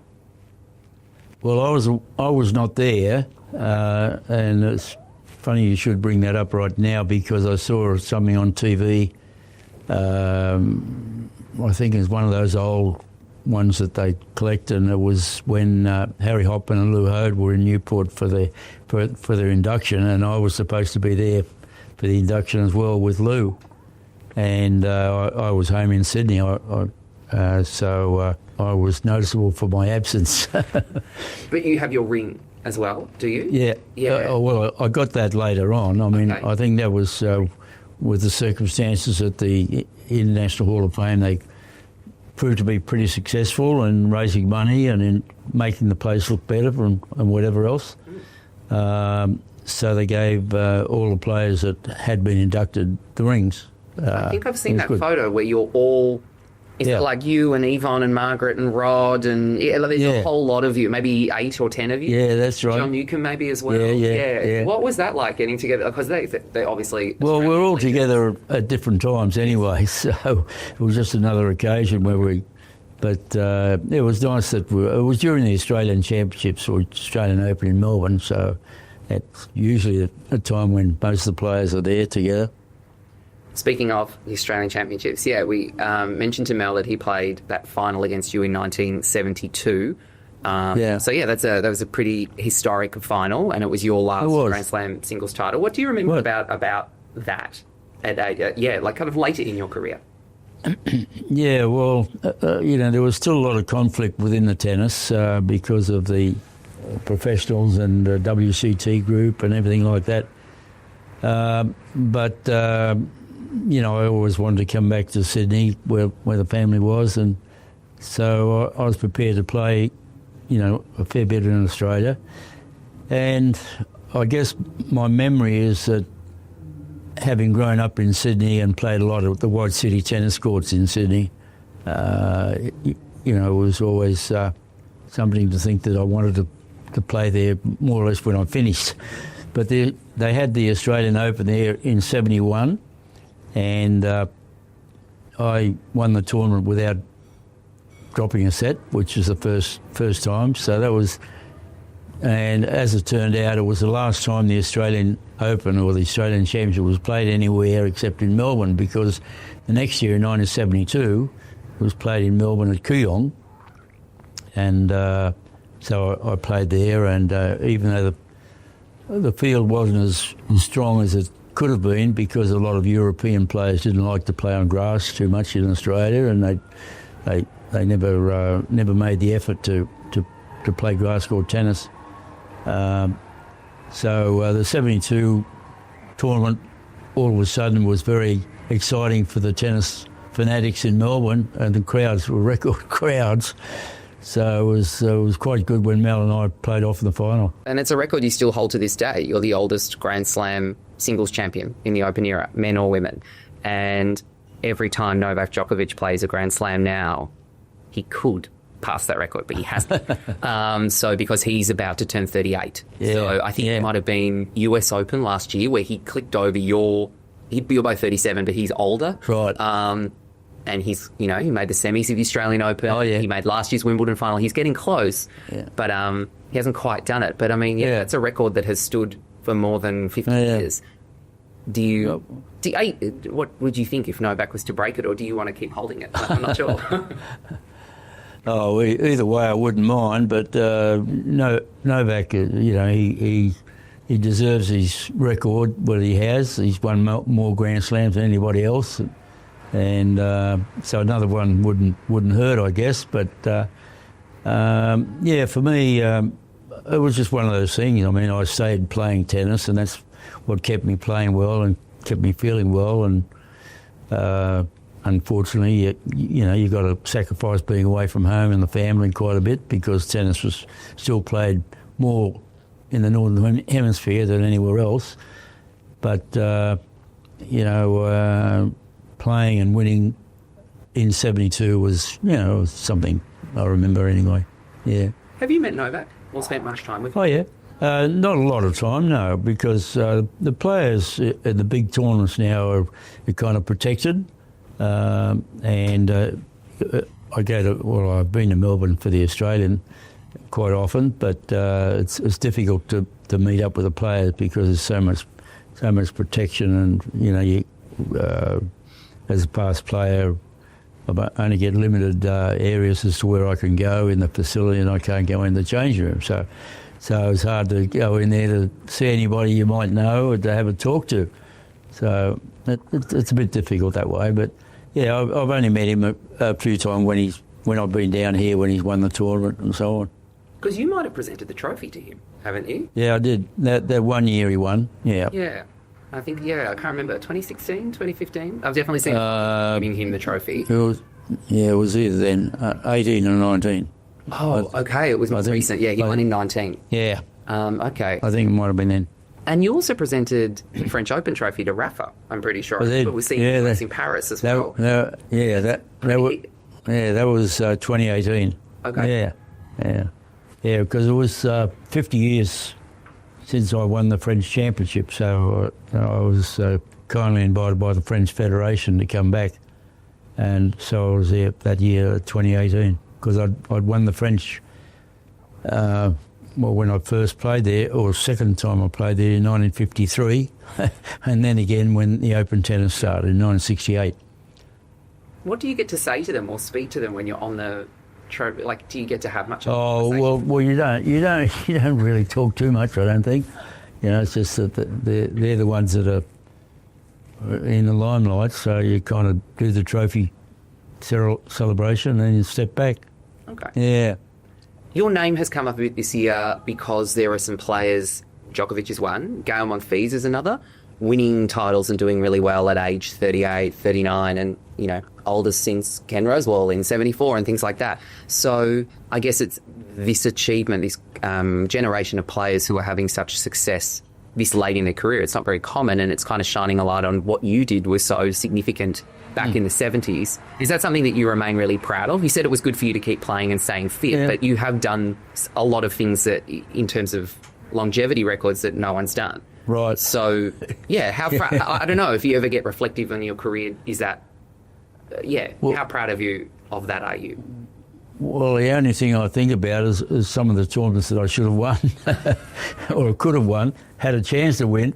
But anyway, like my 4 Wimbledon finals, I mean, I'm pretty sad about that because it's an ambition of any young Australian player anyway, the men player, to win a Wimbledon. But anyway, got those memories. And what about, just finally, you're here today. Yeah, you've come out to, I know you wanted to come and watch a Billie Jean King Cup, and you've seen Davis Cup as well a lot. What keeps you coming back to the tennis these days? Like, it must be something you really enjoy. I enjoy watching the tennis to an extent. I think it's changed a lot with equipment